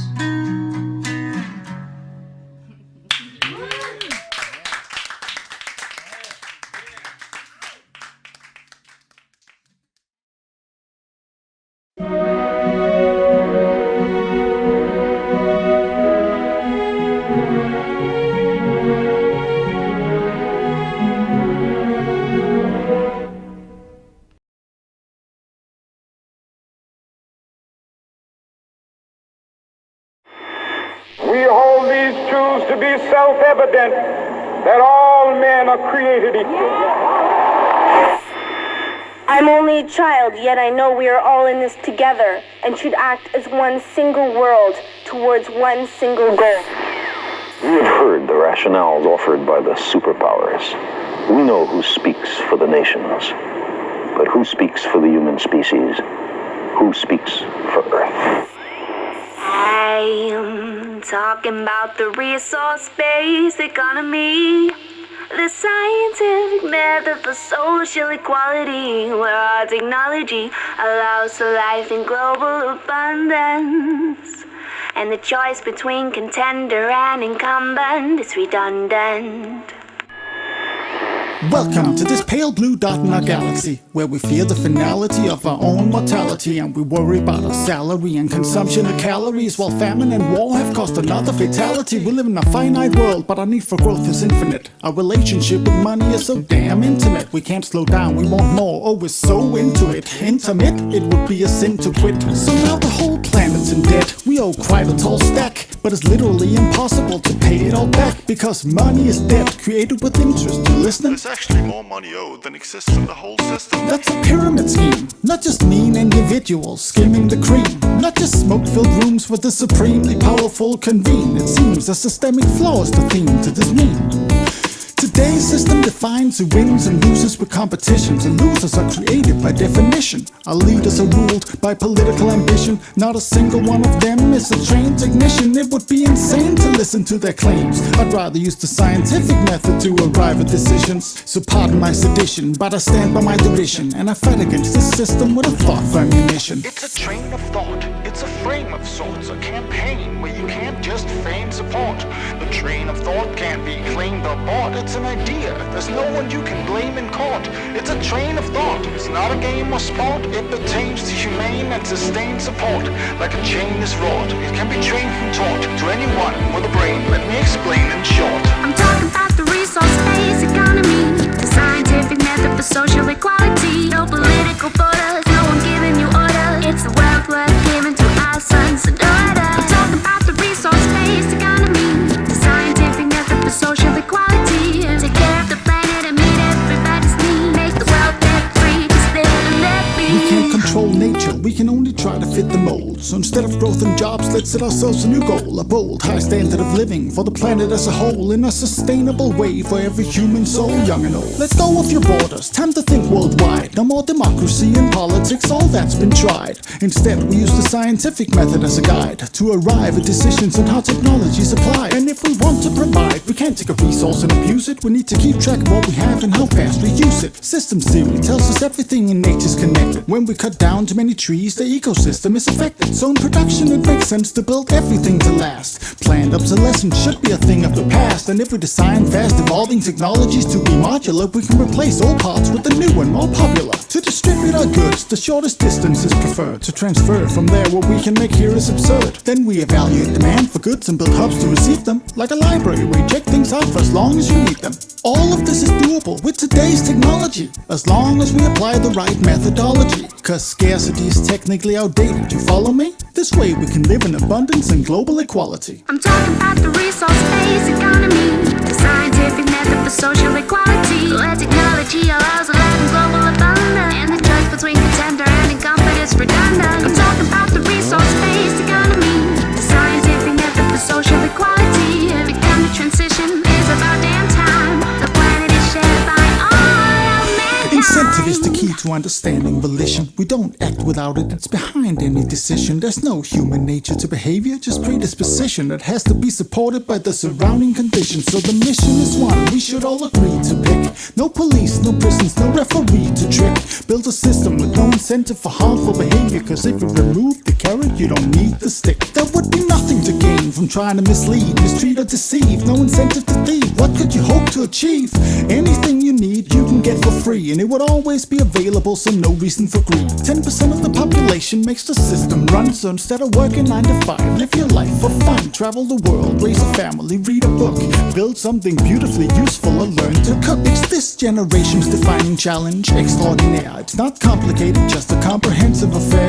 For some it's a big mouthful, for others a breath of fresh air. Don't be scared, cause it can be done, don't despair. Educate yourself on how the current system's impaired, but please do more than just make other people aware. When it comes down to it, we have two things to declare. One, we all care, and two, we all share. That train of thought, it's a frame of sorts, a campaign where you can't just feign support. The train of thought can't be claimed or bought. It's an idea, there's no one you can blame in court. It's a train of thought, it's not a game or sport. It pertains to humane and sustained support. Like a chain is wrought, it can't be trained and taught to anyone with a brain. Let me explain in short. I'm talking about the resource-based economy, the scientific method for social equality.